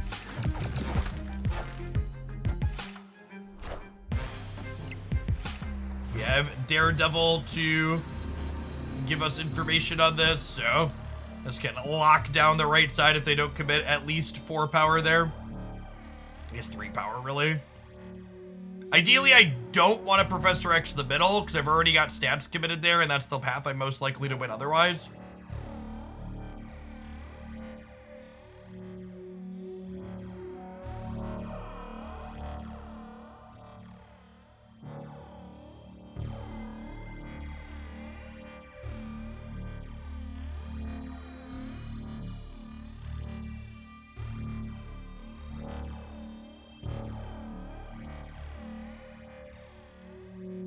He says...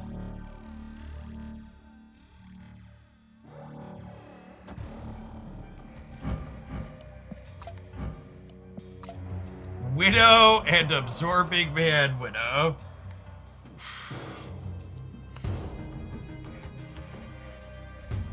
I guess if I Professor X here, these two guaranteed end up here. Oh, but the Kunlun is what got us. They're playing here because they want their things to move to Kunlun. So this is 4, they're gonna go to 18. I don't think we can go to 18, right? I don't think we can beat 18. I think we're just dead here, unfortunately.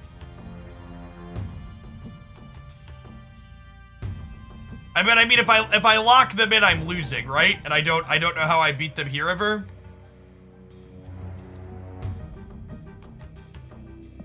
Like, how do I ever win the left here? This spot?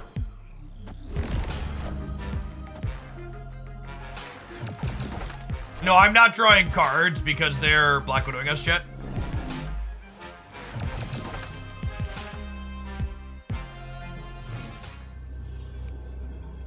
We were getting Black Widowed, like playing Draw Mr. Fantastic isn't great out there.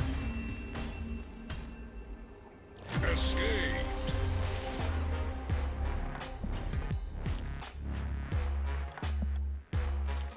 Draw Jeff the Shark. Honestly, a core like this, Jeff the Shark looks excellent in, right? Definitely excited to play him in a deck with Storm and Professor X. Like, people keep thinking about Jeff the Shark being good into opposing Professor X's, but he'll be good with yours too, right?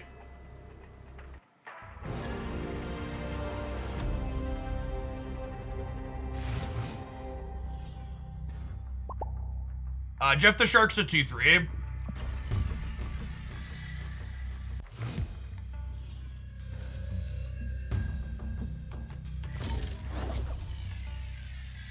This is the 1 card game format our opponent's not banned in, chat.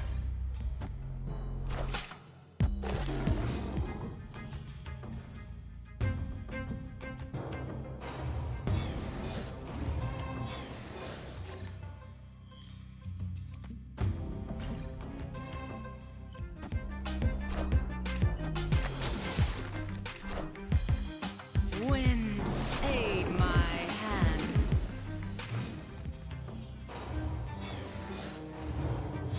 Two drop.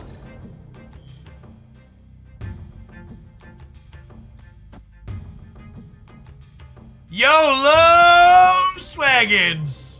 Snap. Poppy.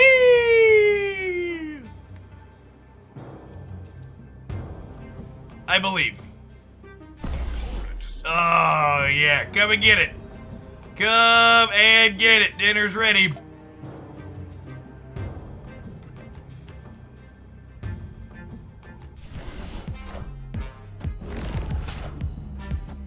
Friendly neighborhood Spider-Man here. Okay. Okay, toxic.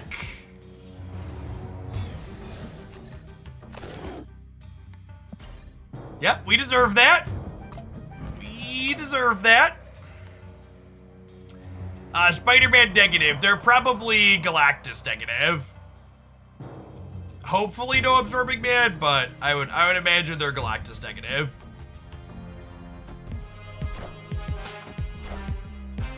Hopefully they just don't have a way to put more stats into the flooding, huh?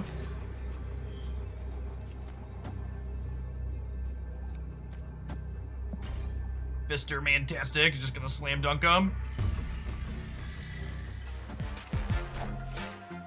No! Rip. Rip! And I'd snap again, I swear.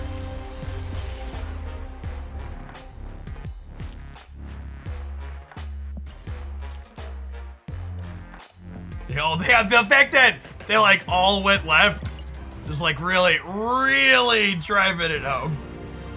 Like, these are your decisions have led you here. I hope you are happy with them.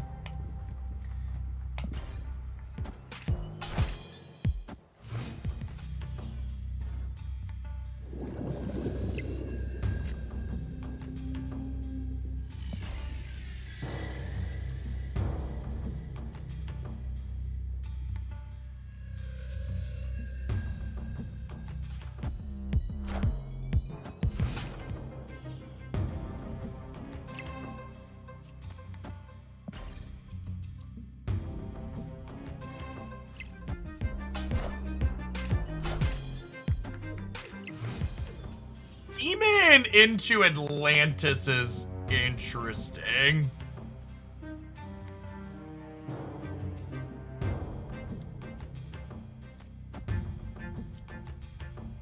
I think I'll do this.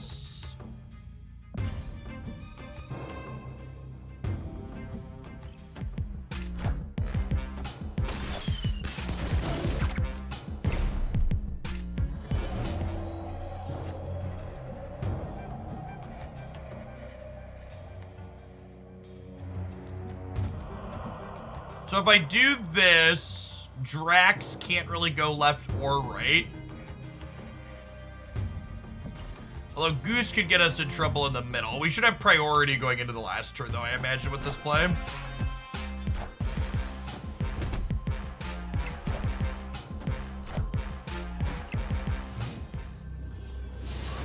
Excuse me, Angel? Oh, it's a bot. It's a bot. Everything makes so much more sense now. Beep, boop, beep, boop.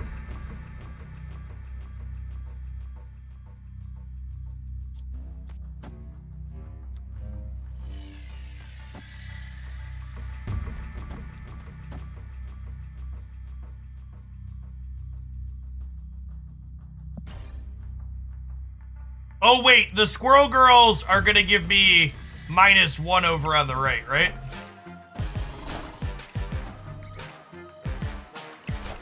That's fine. We should win the middle, right?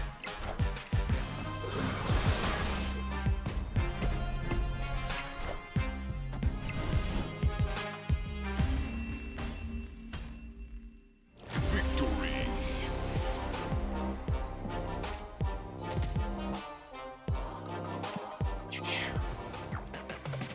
A 100 power worth of cards.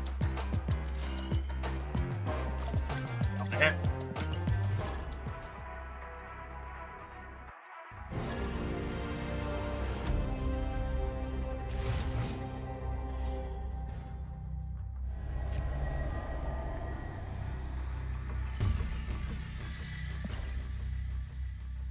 I think Angel probably needs a text box update to be playable outside of a bot card.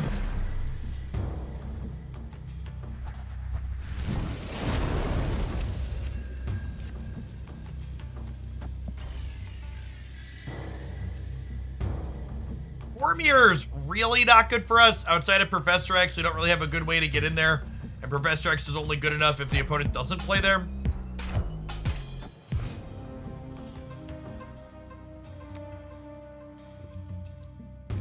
Car. I'm gonna play here just to stop their Bucky from getting blown up. This makes our Drax worse if it goes there from Sakaar, but I think that's correct.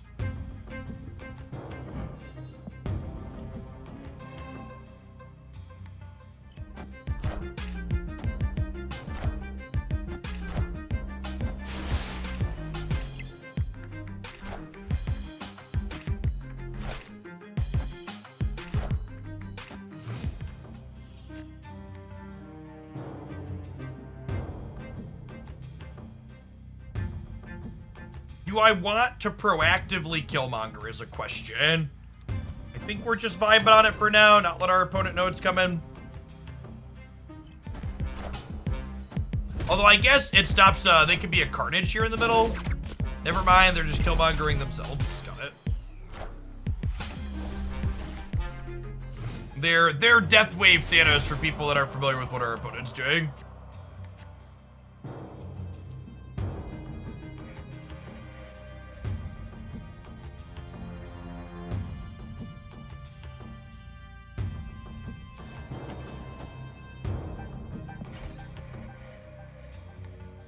So Killmonger not doing a whole lot. I think we do this to try and stake priority and have Vormir clear for the Teenage Warhead down the line.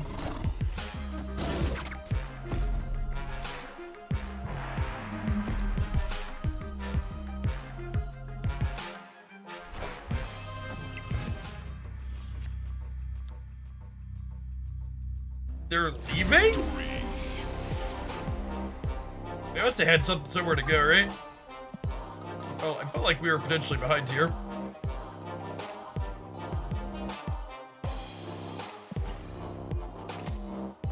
I think at a minimum, Angel and M'Baku should both be cards that can be put into play from your hand.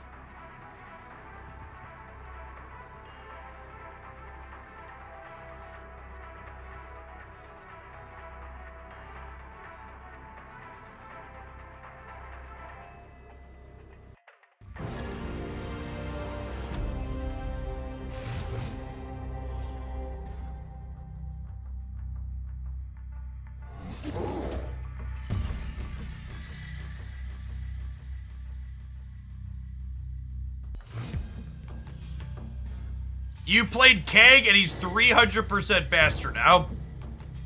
Like, which part faster? The whole animation is quicker? We got Kegged earlier today. I don't remember if that was post-patch or not, though.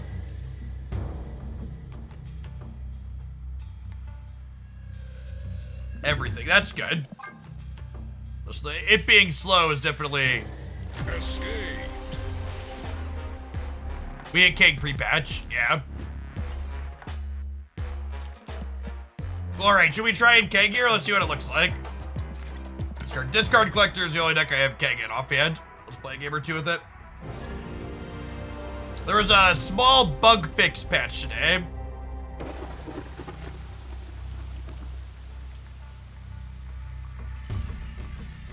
No balance changes or anything like that.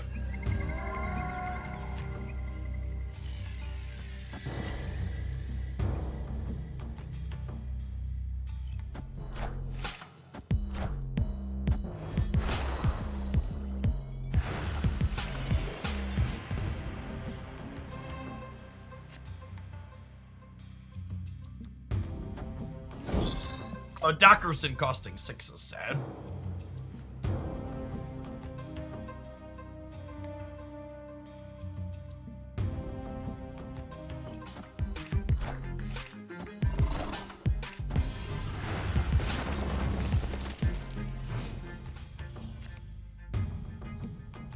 Oh, Wongers!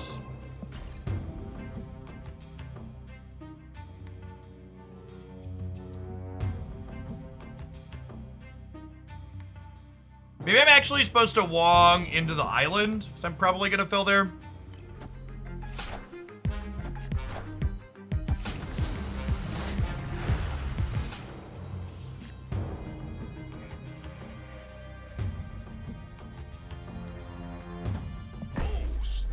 Get our free King Snap in here. I think this is gonna be, assuming they don't screw with the Wong here, like there's no Cosmo or anything, we'll Mystique the Wong, and then MODOK into the middle just goes absolutely insane next turn.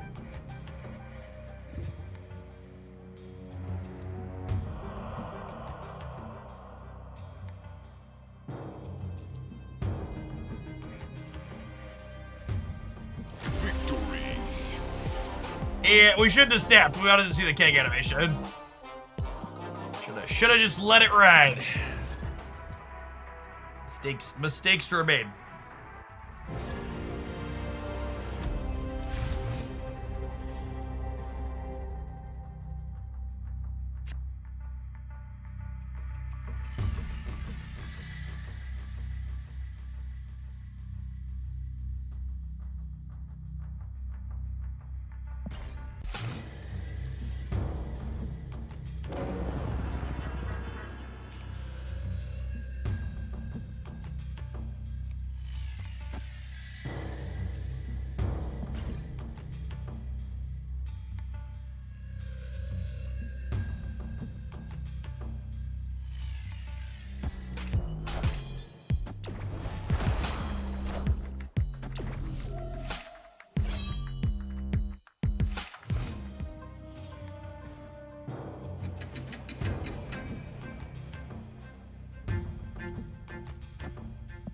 when they implement the change to ranked play, like infinite players only play infinite, how do you think the snap will play out? You mean how people will be snapping? I mean, it'll be less impactful than ever, right?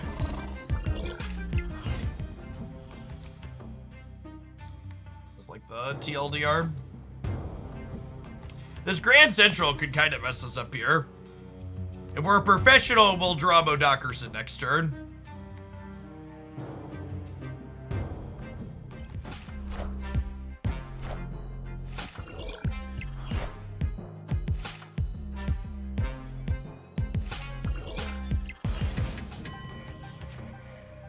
This Twitch stream is pre-recorded in front of a live audience. Thanks everybody for hanging out today. I appreciate you being here.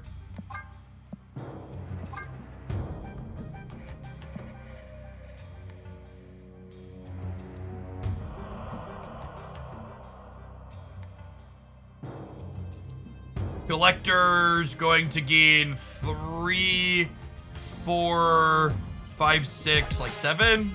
It's gonna be a large land.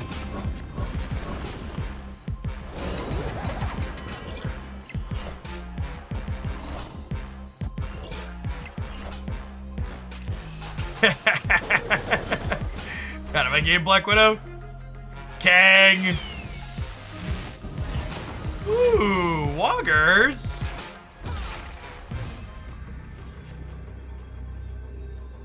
Oh, Woggers. Oh, snap. Hit him with the old Kang boomer snap. Oh, yeah, I shouldn't have snapped. I want the Kang animation, right? It's a bad snap. I wanted the Kang animation. Sorry, force a habit. Red 11, thank you for the prime, by the way. My ticker says it was a little bit ago. I think I missed that one. Appreciate it.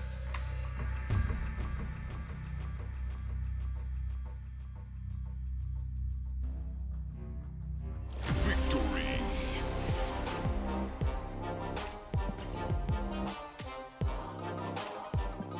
Mistakes have been made.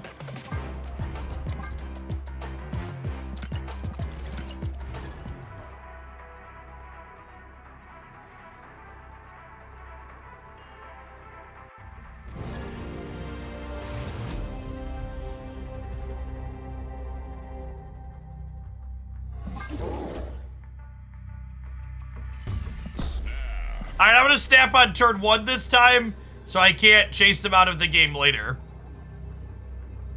Our hand's also great. We have Morbius into Mystique by Morbius, which is like our best start.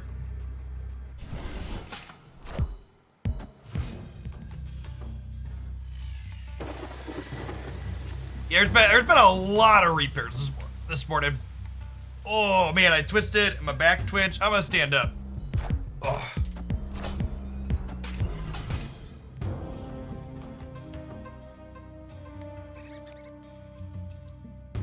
Oh.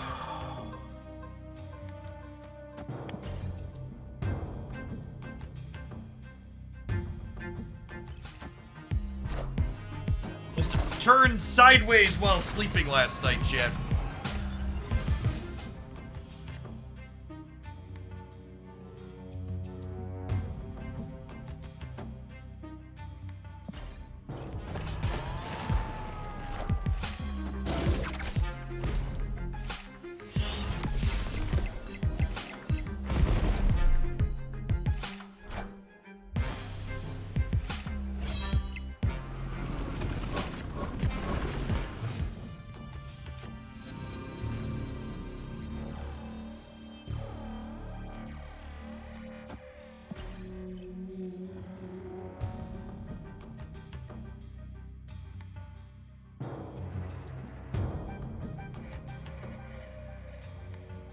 It's silly how dangerous sleeping can be in your 30s, yep.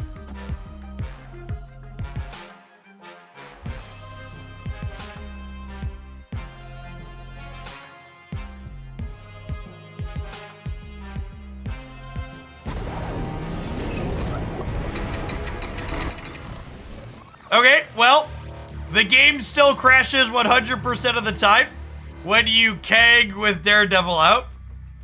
That bug is still there. 100% reproduction rate.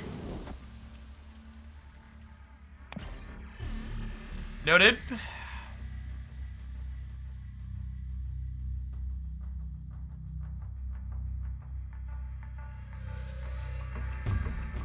Kang's a very broken card, chat. Not in that it's too powerful, but that there's a lot of bugs with it.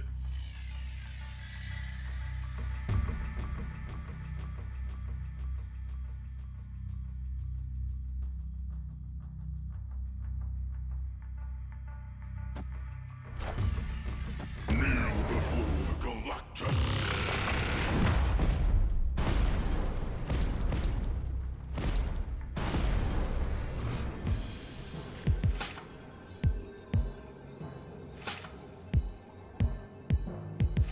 They've been a Galactus deck this whole time? Oh, it's a Raft Galactus. LOL.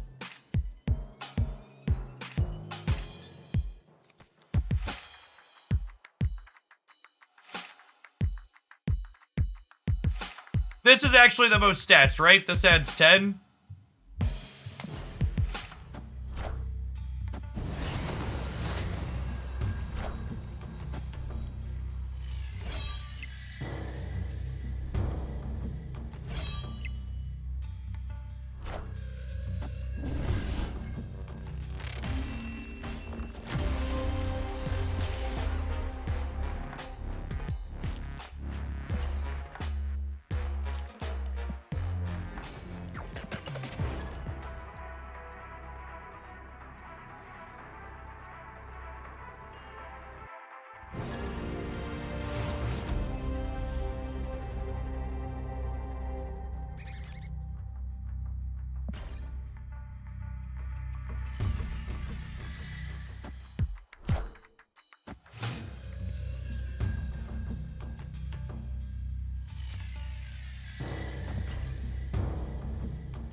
Our collector is gorgeous. He's okay.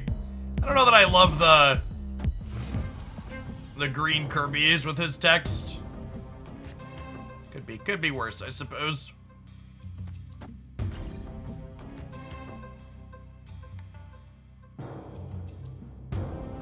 It's my 6th or 7th split on him, and still no Inker Gold.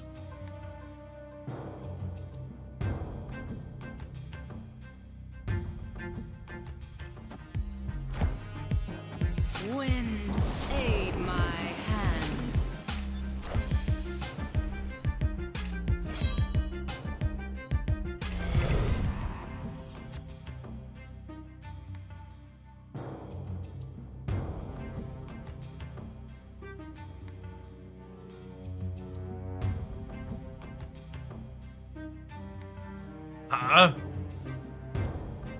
Let's go put Wong in the middle.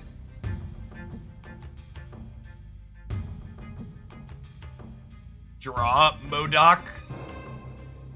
Get to make the collector huge.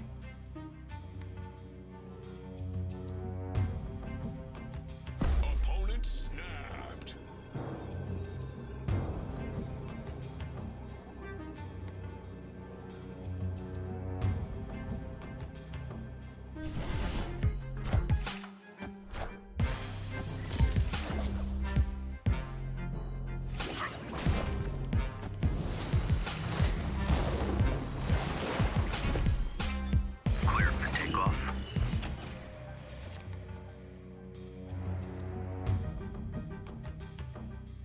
Oh, snap.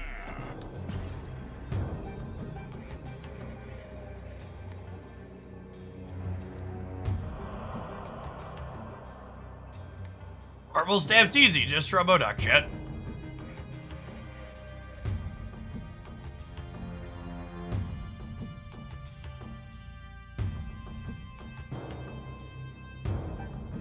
How are they planning on getting her back? That's the neat part. They aren't. Is he actually faster? All systems go.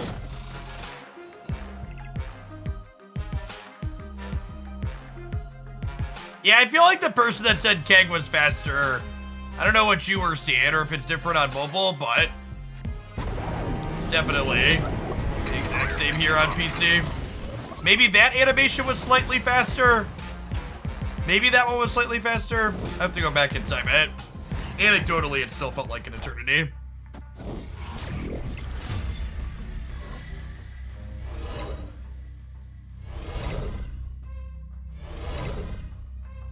Alright, hit the fast forward, please.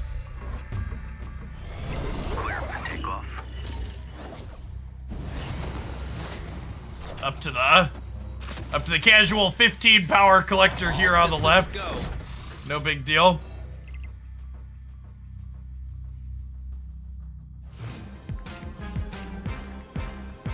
So if I apocalypse here, the Titania jumps across and puts them to 22.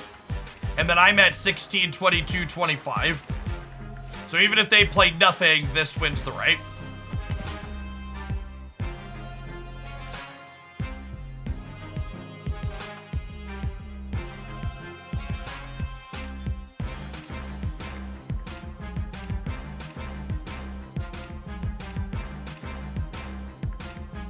Victory.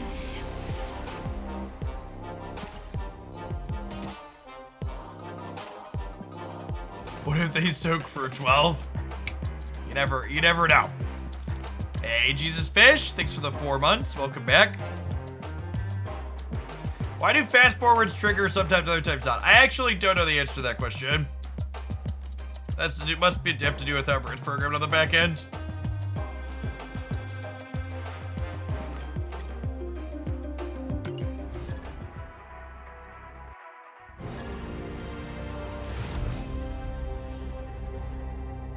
Master Mold. We can play some Master Mold later, Dave. I go for another hour or so, I think. Oh, it's almost time for an Admiral, though. We'll get that in after this game.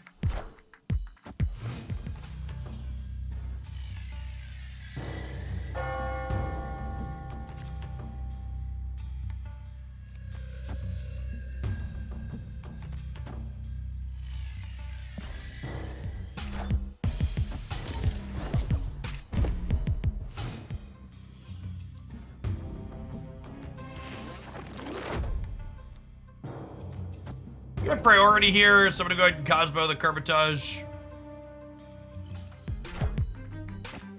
It's a little sad if we draw exactly Shuri next turn, but otherwise I'm pretty happy with this decision.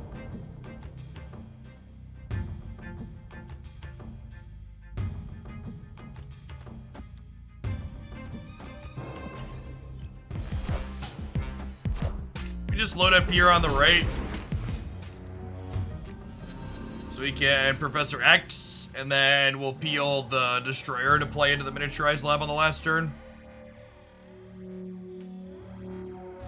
The Stature deck was pretty disappointing, no heart. It just felt really clunky. Felt like a worse version of the Moon Hulk double-up decks I played in the past.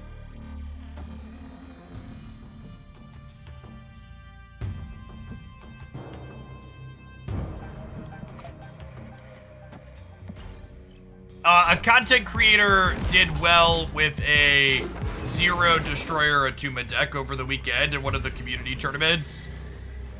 So it's been popular because of that. I think we're dead here.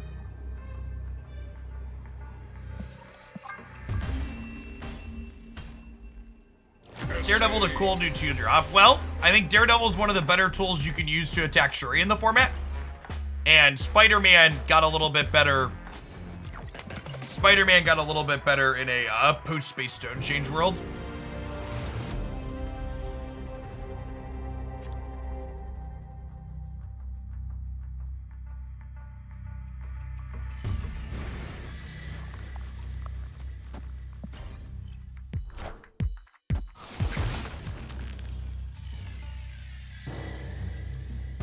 Oh, I meant to do an ad roll. That's fine. We've got 10 minutes. Usually I try and get them in right before they go off, in case I forget. Just wanted to click the button again.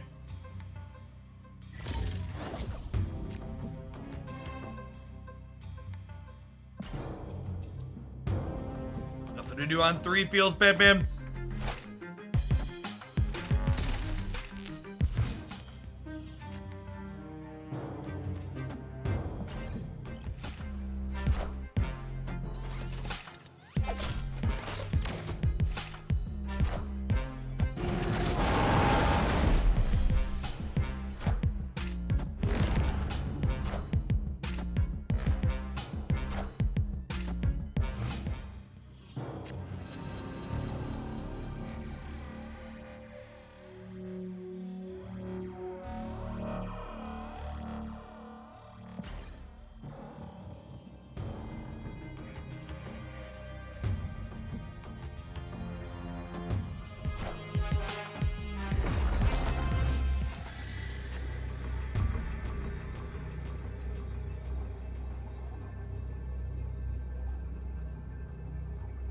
Unfortunately, we have died.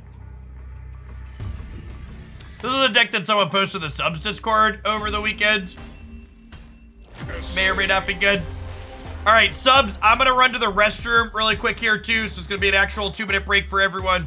I'll see you in a couple of minutes. Thanks everybody for hanging out. Don't go anywhere. I'm planning to stream for another hour or so today.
Look at that. 4 seconds to spare. Easy peasy.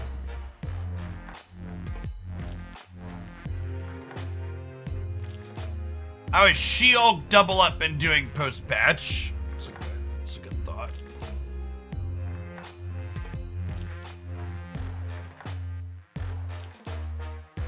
Are the best Moon Girl decks post-patch.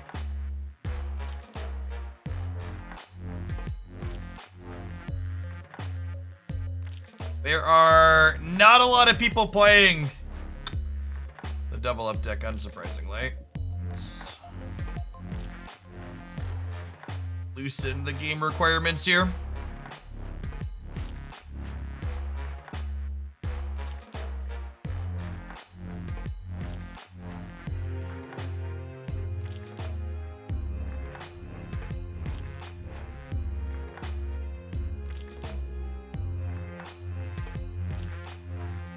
That's an interesting note. The Magic She-Hulk double up deck has a less than 50% win rate, but is still averaging some cubes.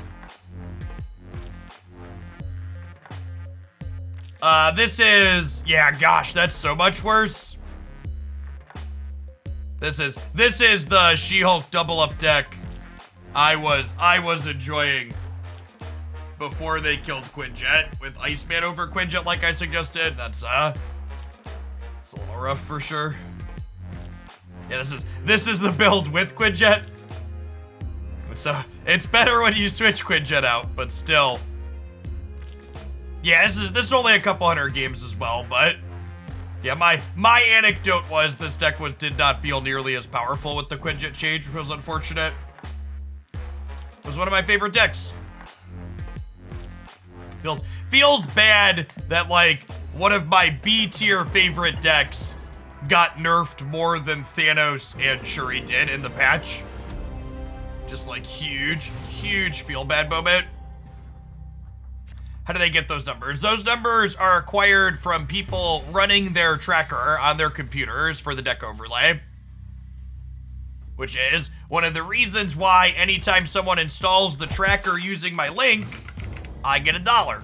So if you want a great deck tracker for your computer and you want to support my content while doing so, check out my Untapped link there. Helps them collect data to get us those stats, gets you a really great piece of deck tracking software while you play. It's a win-win.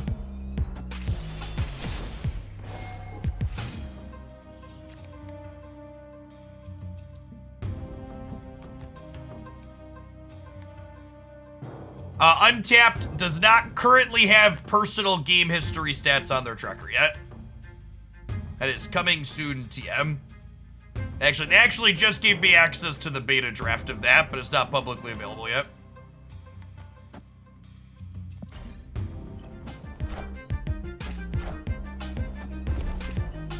No, for individual stats, I'm pretty sure it only collects games while the tracker is actually running. Is my understanding.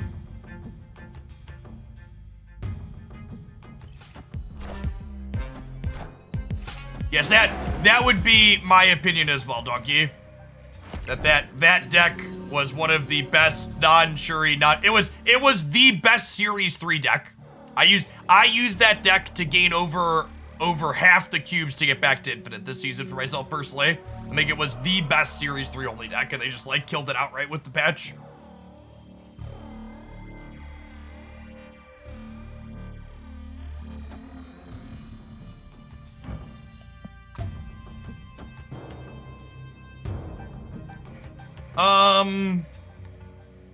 What if I do this? This is a 6 power Professor X. And then we just like destroy her the Throne Room next turn, right? Because we're only at 5 here and we're at 8.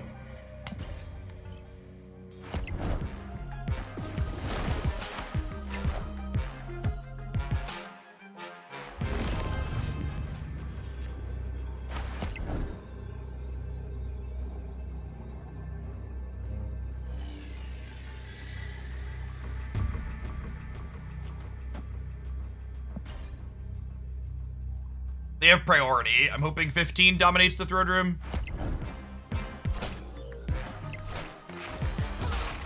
It does.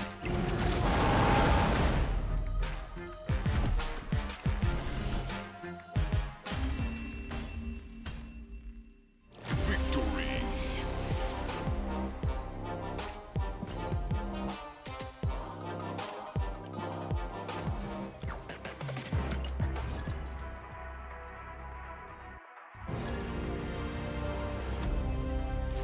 There will be a lot of Series 3 only pretty reasonable decks, I would wager, after the downgrades next month.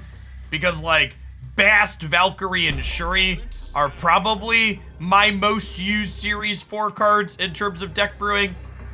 Those 3 and Hawk. So those 3 dropping to Series 3 will be a big deal.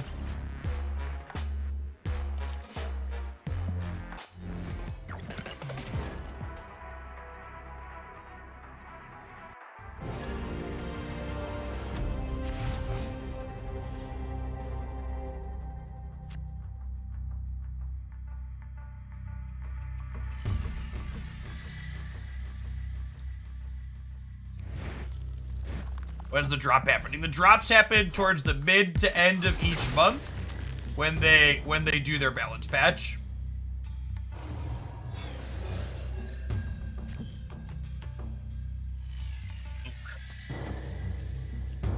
Or when the patch happens. The patch usually has balance changes in it too. Escape.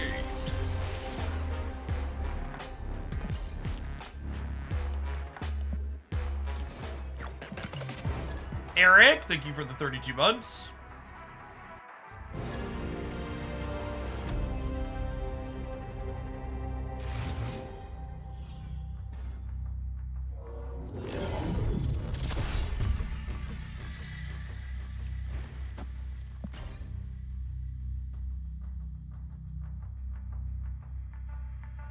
The Jesus Fish, thank you for the 3rd of a year, by the way. Afternoon. Everybody's Monday's going swell. About this time tomorrow, we'll hopefully have a copy of Kitty Pryde to play with. She's Marvel Snap's next weekly release coming. I am Series 5 complete, so she's 60% to appear in my shop or so. 60 or 70%. I think it was 70%. I think you're 5 to 1. Forget the exact stat. We're incredibly likely to have Kitty Pryde in our shop tomorrow. You have a deck in mind for her. More so like a group of packages, right? So like Kitty Pryde's gonna be good with Angela and Collector. And I think there's a lot of things you could do with that. Isn't it 100% now? There is not a new releases section yet. That is a feature that will hopefully be coming in a release here soon.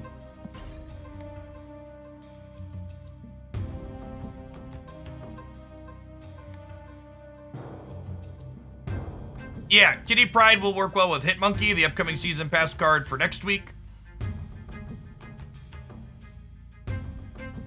Yes, Kitty Pryde will be good in Lockjaw, is also accurate.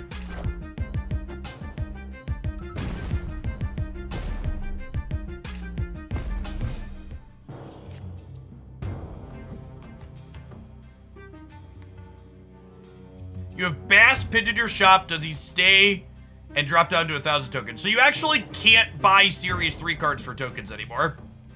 I'm pretty sure they just unpin and get replaced, but Series 3 cards are now separate from everything else in the token shop. I'll zap them, I think. I think Soak into Professor X into Soak probably wins the game.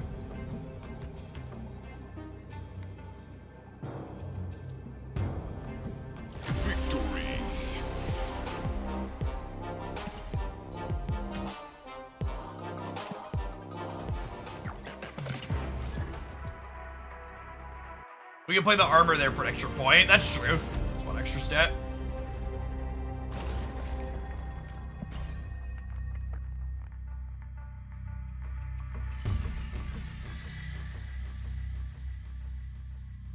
Why do so many people leave when you snap? Because their hand is bad.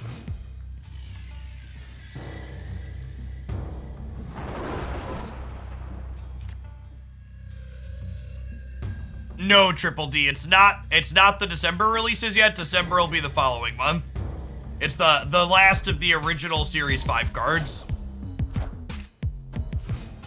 For the first, all of the original Series 5 cards.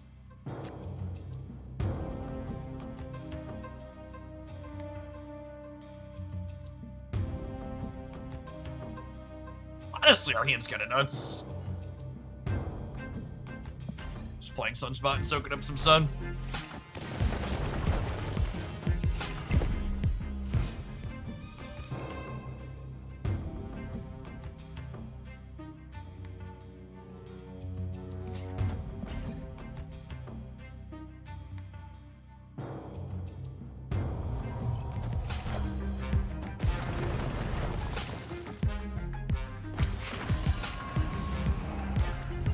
Excuse me?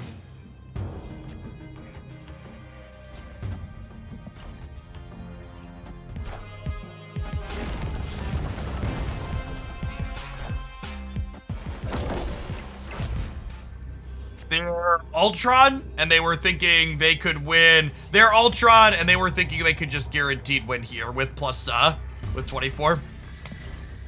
100% what this is. Victory.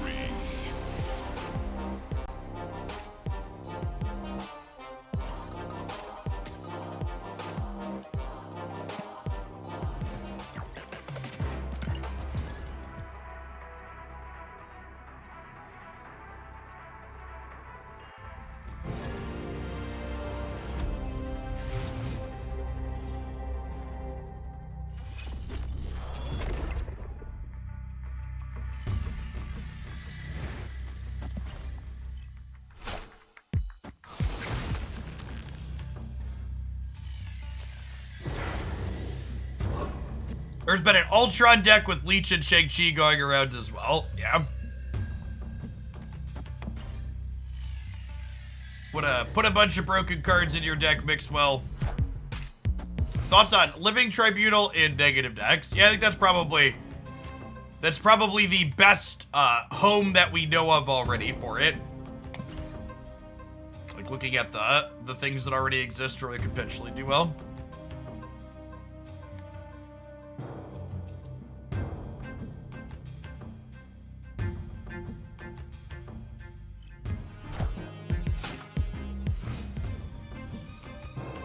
The Ultron Patriot decks are one of those types of things where they seem to do really well even when they're not particularly good. Even when they're not particularly good, they tend to still be popular. Okay, I don't know if this is the right play, but it's definitely the line, right? Uh-oh. Well, shit.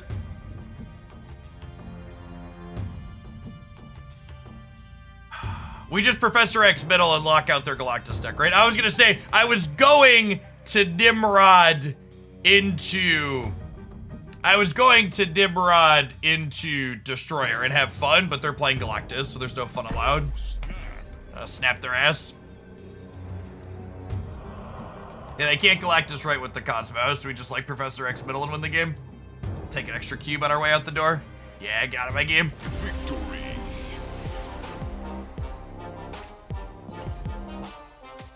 Leave.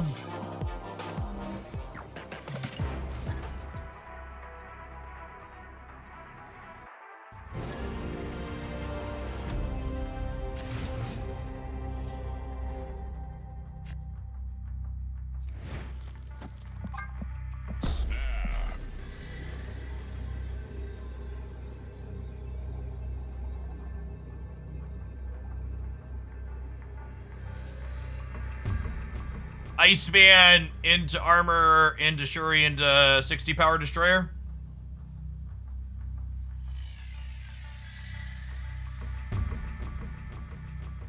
Get off my lawn, rabble, rabble, rabble.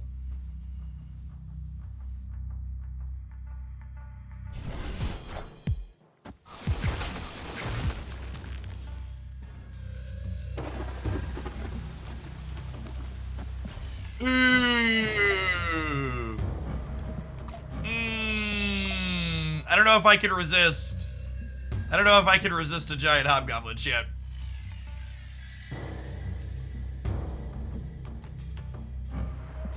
Also, can we appreciate my hobgoblin split here for a moment? Also, can I take a second to just say what's his name? Who's the guy that does this Nimrod art? I'm blanking on his name. Is that Dan Hip? Is that his name? Like, Dan Hip gets all the compliments and comments on his stuff. I think the Max Grecki stuff is some of my favorite consistently in the game.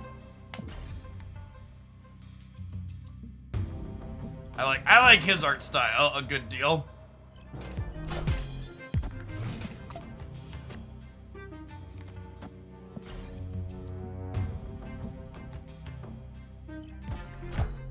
Yeah, that's true. Peach's stuff is quite wonderful. Man, they have double Shuri too.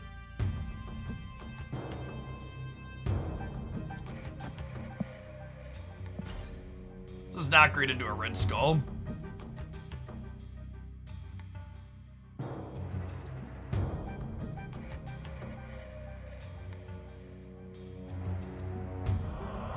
My wallet is ready for the Peach She-Hulk. I have like 500 She-Hulk boosters ready to go. The Peach She-Hulk is, give her to me now. Hey, what's going on, Dorian? Thanks for the Prime. Appreciate you re-upping that here. Welcome back.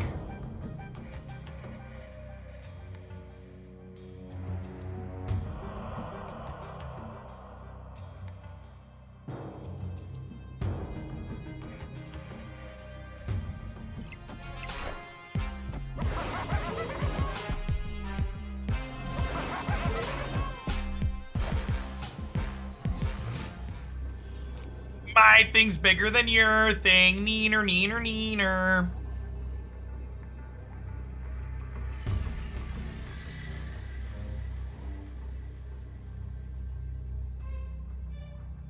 There's no way whatever they're playing is bigger than my Hobgoblin, right? So I think Professor X has a 100% win rate here.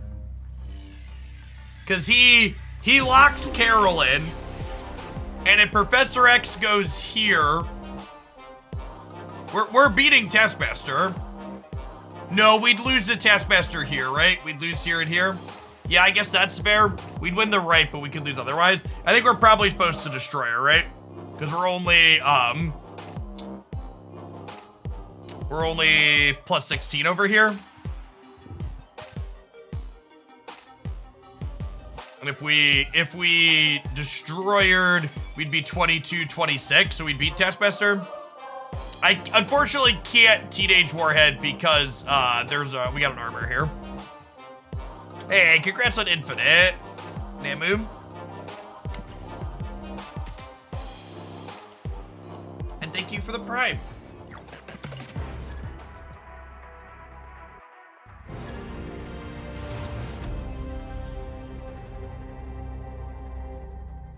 Gross. Thank you for the third of a year. My favorite Master Mold deck. We will play some games with that after this one. I posted a highlight with it this weekend. It's a Darkhawk Ronin hybrid. That felt very reasonable.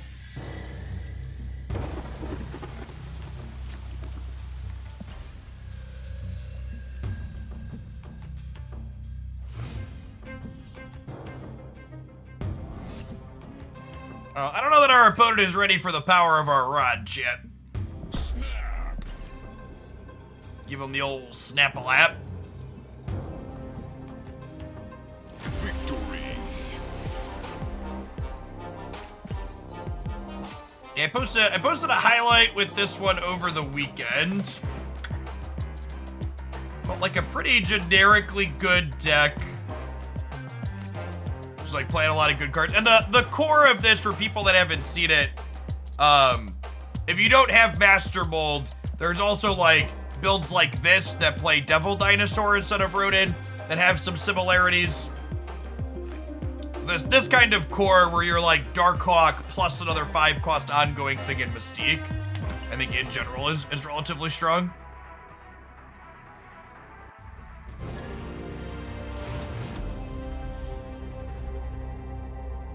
How does a booster system work? It's purely random at the end of the game. You get one booster per turn the game lasted for a random card in your deck.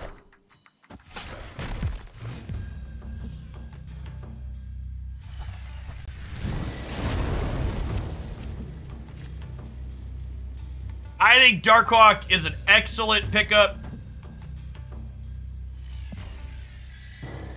It's not going to be downgraded to Series 3 for another 2 months yet. Until the May patch. Ooh, Bone's got some swag.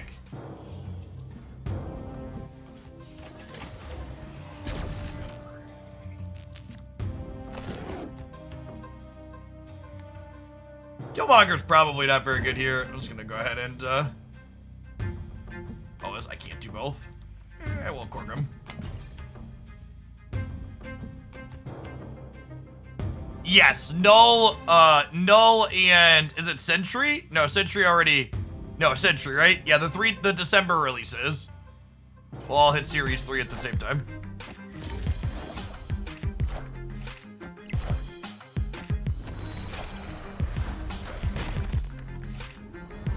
Ooh, and they armored our Cork, so we can Killmonger and he'll stay alive. Whoo! Get Expansion Diff. Holy shit. Because it even copied their Patriot to power up my Doom bots. Brutal. Savage. Wrecked. I think I'm just vibing. I don't really want to give them Sentinels to play.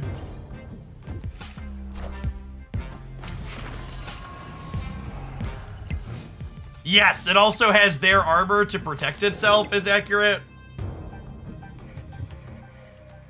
Alright, I need to Shang-Chi the Mystique this turn because she's going to shrink under Mystique range next turn. And I can't Shang-Chi the Hawk because they have armor.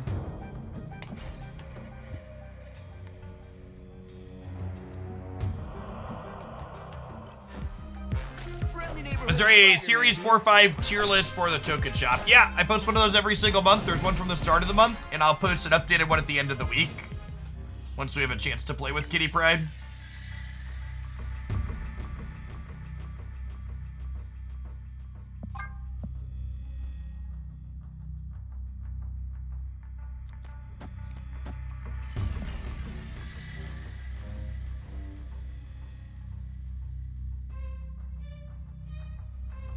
Ultron. No, their Patriot was generated at random. They're just like a Darkhawk deck. We haven't seen what their secondary thing is. Usually Darkhawk is paired with something else. We don't know what their something else is yet.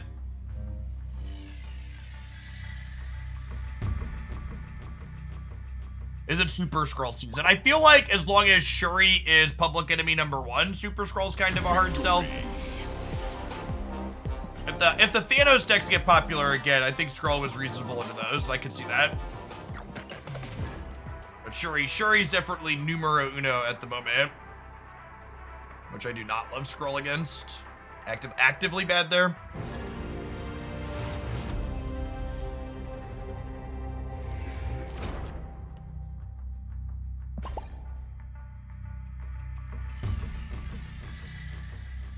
I think Lockjaw is a must for an ongoing Thanos list. I think Lockjaw in general makes Thanos better, yeah. From a card acquisition standpoint, is it better for free-to-play players to stock credits and wait for Series 3 drop or climb the collection level for token? I think it's 100% a wash. You gain way more collection levels in a given month than you will need to regain cards that drop to Series 3, especially with getting one free Series 3 card every month now. So if I was free to play, I would just open my stuff and not worry about it. Seems like an unnecessary thing to min-max the way the system is designed at the moment, which is a good thing. You shouldn't want the incentive to be that you should be holding stuff.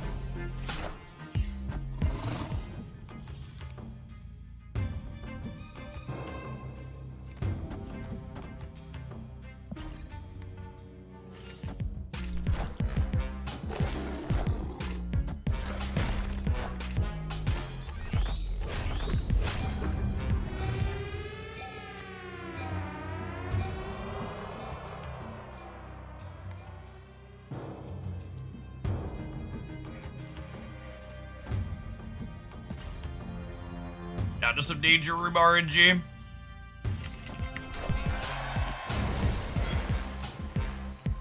Friendly neighborhood Spider-Man here. Whoa, they just didn't play for the vault at all?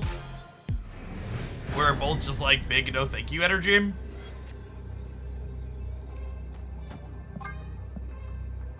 Alright, I mean, my Ronin's huge.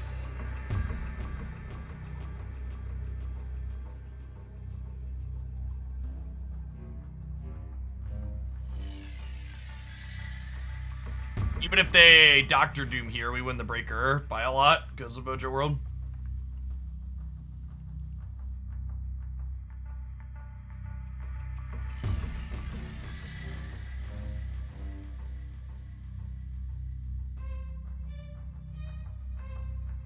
Victory. They went with Captain Marvel. Yeah, I think that's pretty unlikely in their Zabu Hawk deck, though.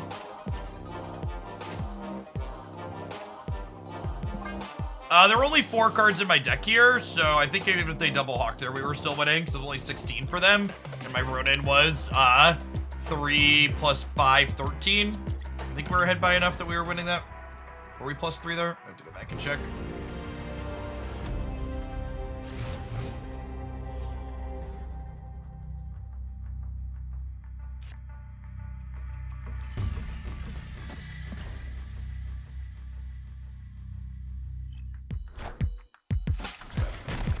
This is a great split. It's also got the shimmer effect that matches or complements his the color of his text box, which is great. Mindscape is so annoying.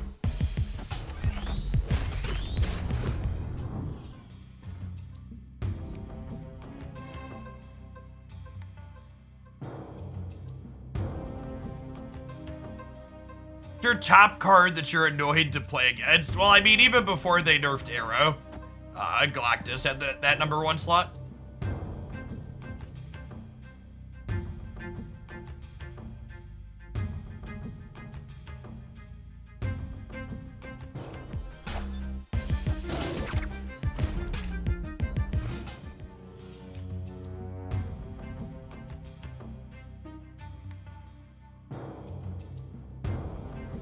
That backwards.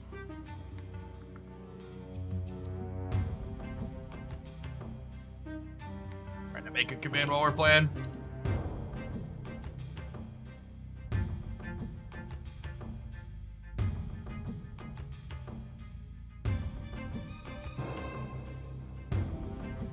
it. All right. We're losing our Dr. Doom to the Mindscape, which is probably not great for us.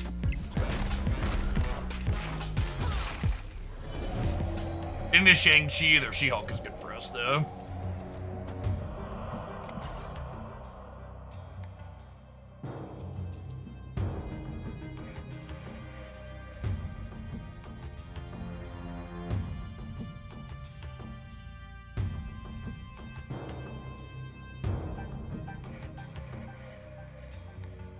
On a scale of 0 to 10, how much do you like your job as a streamer? I mean, that number fluctuates a good deal depending on number of variables. It's not a static, I like it this much or dislike it this much at other times.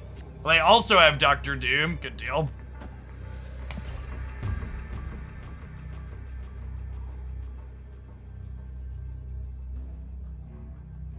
Victory. Politician answer. I enjoy the act of clicking go live and broadcasting myself on Twitch while playing games.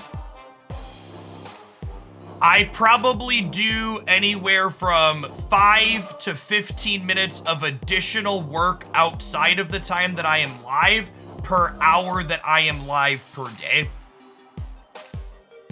Anywhere from an hour to 2 hours of off-stream work a day past that. And a lot of the off-stream stuff is kind of tedious and annoying, so I don't enjoy that part of it.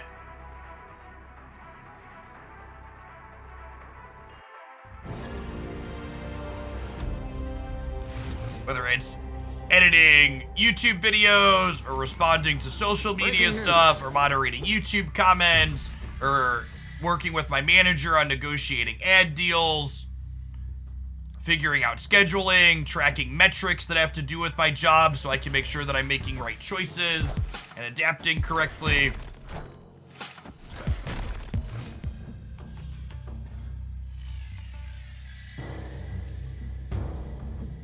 Master Mold is not replaceable in this deck. If you don't have Master Mold, you should play the Dino Hawk deck.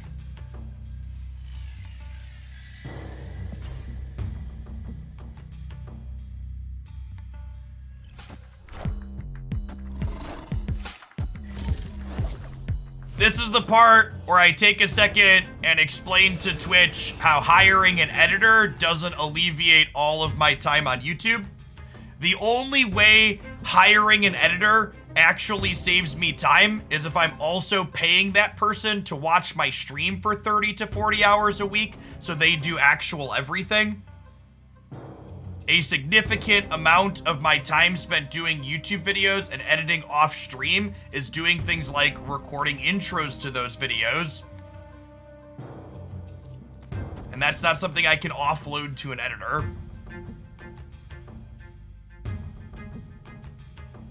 How much do I pay mods? The mods on this channel aren't paid. I do 99% of the moderation myself. I give mod swords to people that have been subscribed to the channel for a year, so they can optionally moderate if they want to, because a lot of people expressed interest in that. But we're not quite big enough to need to be a pay moderators. Also, like, slow mode and stuff like that helps. That's part of the reason that we're in slow mode. So I can be able to dish out moderation.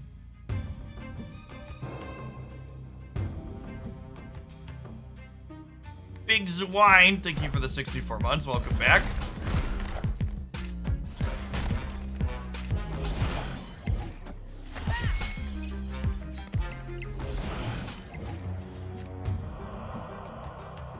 It's gonna be a blue Marvel into a Dr. Doom angle.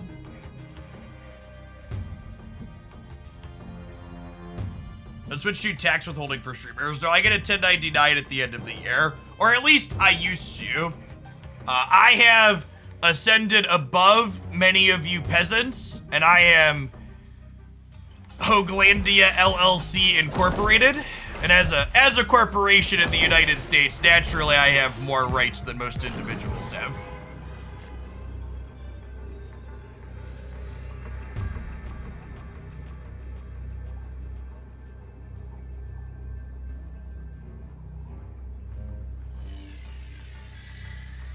Corporations are just better people than people. See, you get me. You understand. This is a New York game, so this can end any which way.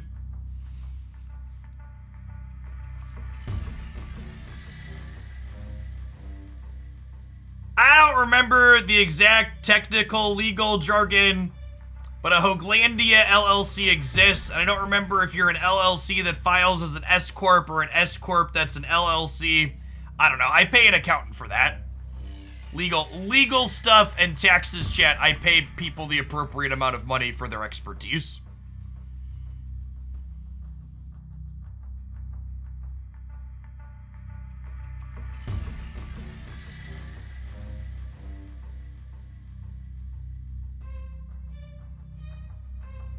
You're an LLC that elects to do business as an S-Corp. That sounds right.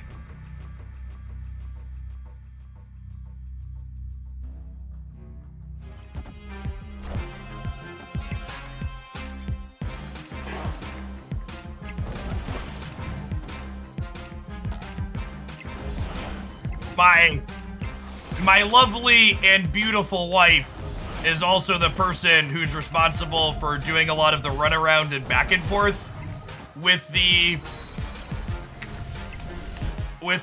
tax professional that we use, accountant that we use. I mostly just sign papers that she tells me to sign on that end of the business.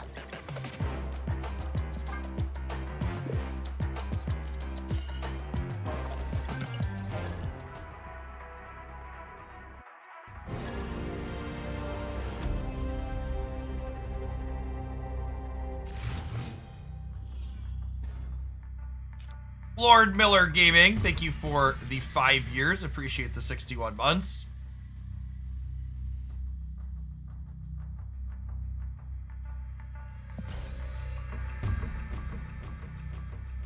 That is true. She literally brought in paperwork at the start of the stream this morning that I had to sign before she walked out the door.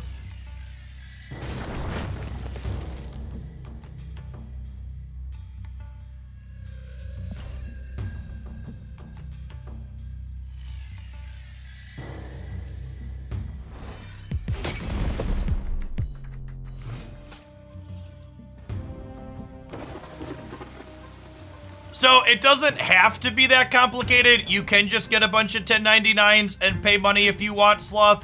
But if you set it up as whatever we just described setting up, it allows you some benefits under the current tax system in the United States. I am not a tax professional. This is not tax advice. If you have questions about how to do your taxes, you should consult a tax professional. I am an idiot with a Twitch channel. You should not take tax advice from me.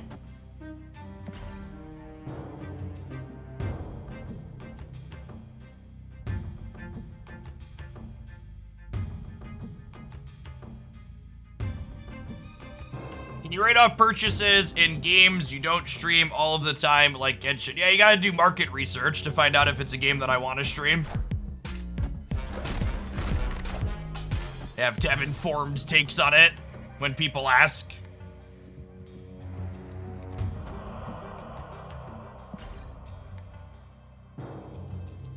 Doesn't your market research involve Genshin Impact, chat? My market research involves Genshin Impact. Ooh, Professor X is tough nut to crack. That's like the one big punish for playing Sarah here, right? Because now the Destroyer beats us. Unfortunate. It's correct to leave here, just so we're clear. This is a spew.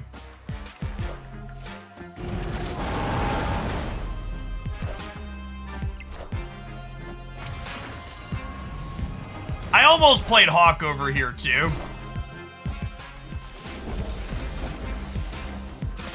Is the Atuma control deck actually good? I think it's reasonable into not Shuri. I think the numbers it puts out against Shuri are kind of embarrassing. But I think into other things of the format, it's fine. I think it also has pretty mediocre cube equity, though. Because like I said, in a spot like that, it's pretty obvious that I'm dead and we can just leave for one. They could have also been snapping more aggressively, too, though.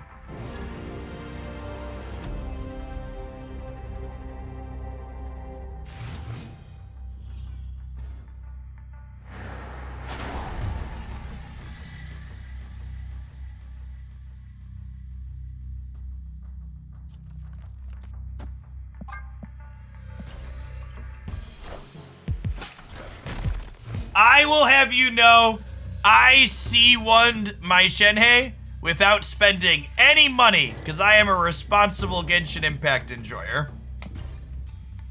Now, I'm mostly out of primos at this point, so we might have to spend some money to get Baizu.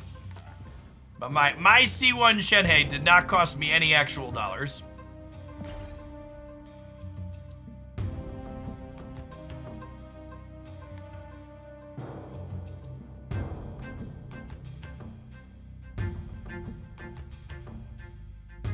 No turn 3 play here sucks. It also is kind of awkward that I can't Mystique my Darkhawk on 5 without risking it going into the Isle of Silence. Slim Shady, but not the real one. I guess they're not standing up then.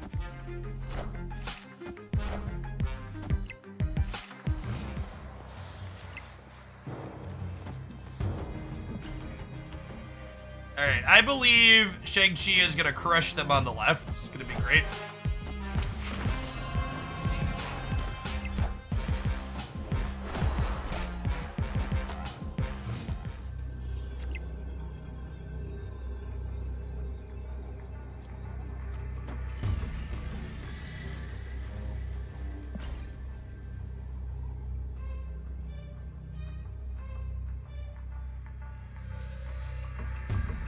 We're gonna get arrowed. Maybe. I'm hoping they just Taskmaster mid.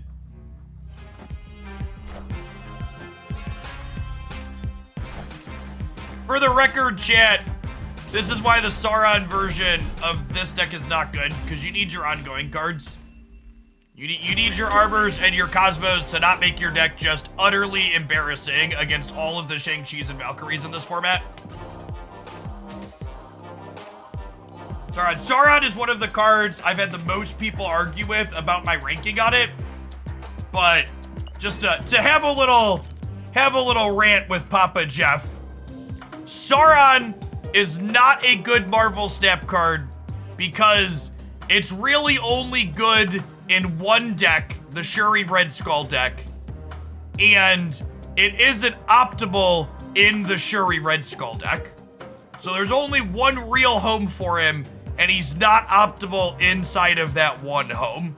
So he can't be good. Maybe there's a different world where like every deck isn't Shang-Chi plus 11 cards. But as long as every deck is Shang-Chi plus 11 cards, I don't think Sauron can be playable. It's not worth. Hey, Ray, thank you for the 3rd of a year. Welcome back.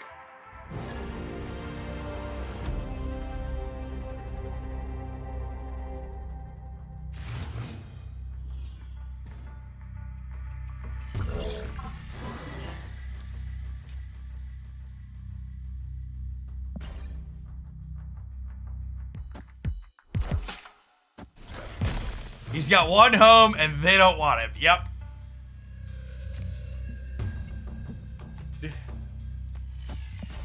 We've mastered the mold.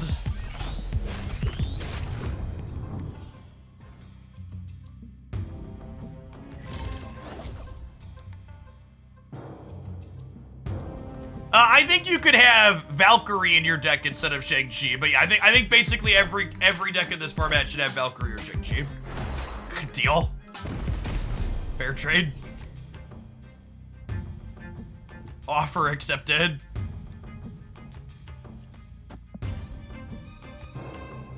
I love this Ronin variant. It's half the reason we're playing this deck. Is it worth playing Zabu in this deck? Yeah, maybe. You could maybe sub like Lizard for it.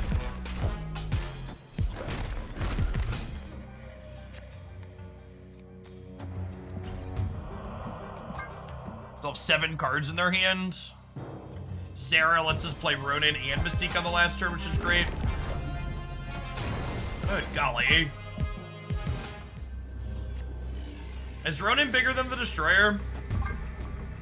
They have 12. He's equal to the Destroyer, and then this wins the tiebreaker.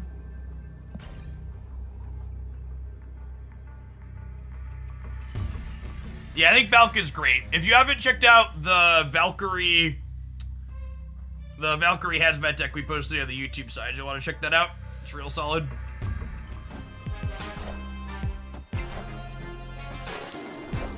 him.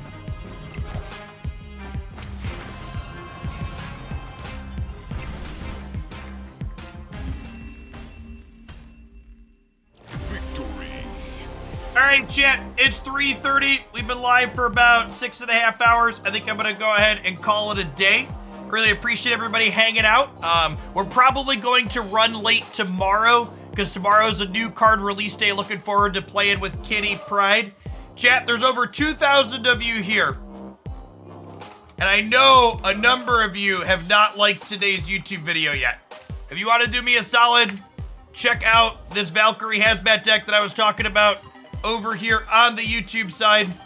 Give it a like, give it some watch time. Appreciate everybody does that. I'll be back tomorrow morning at 9 a.m. Central to do it all over again. We'll see you then live.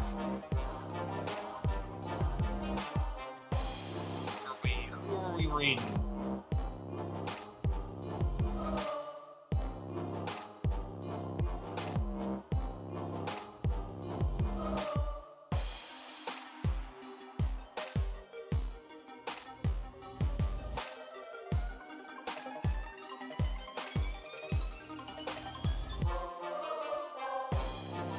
We're rating YouTube. Hopefully we're rating YouTube. We're up to 800 thumbs up almost. Let's raid Collins here on the Twitch.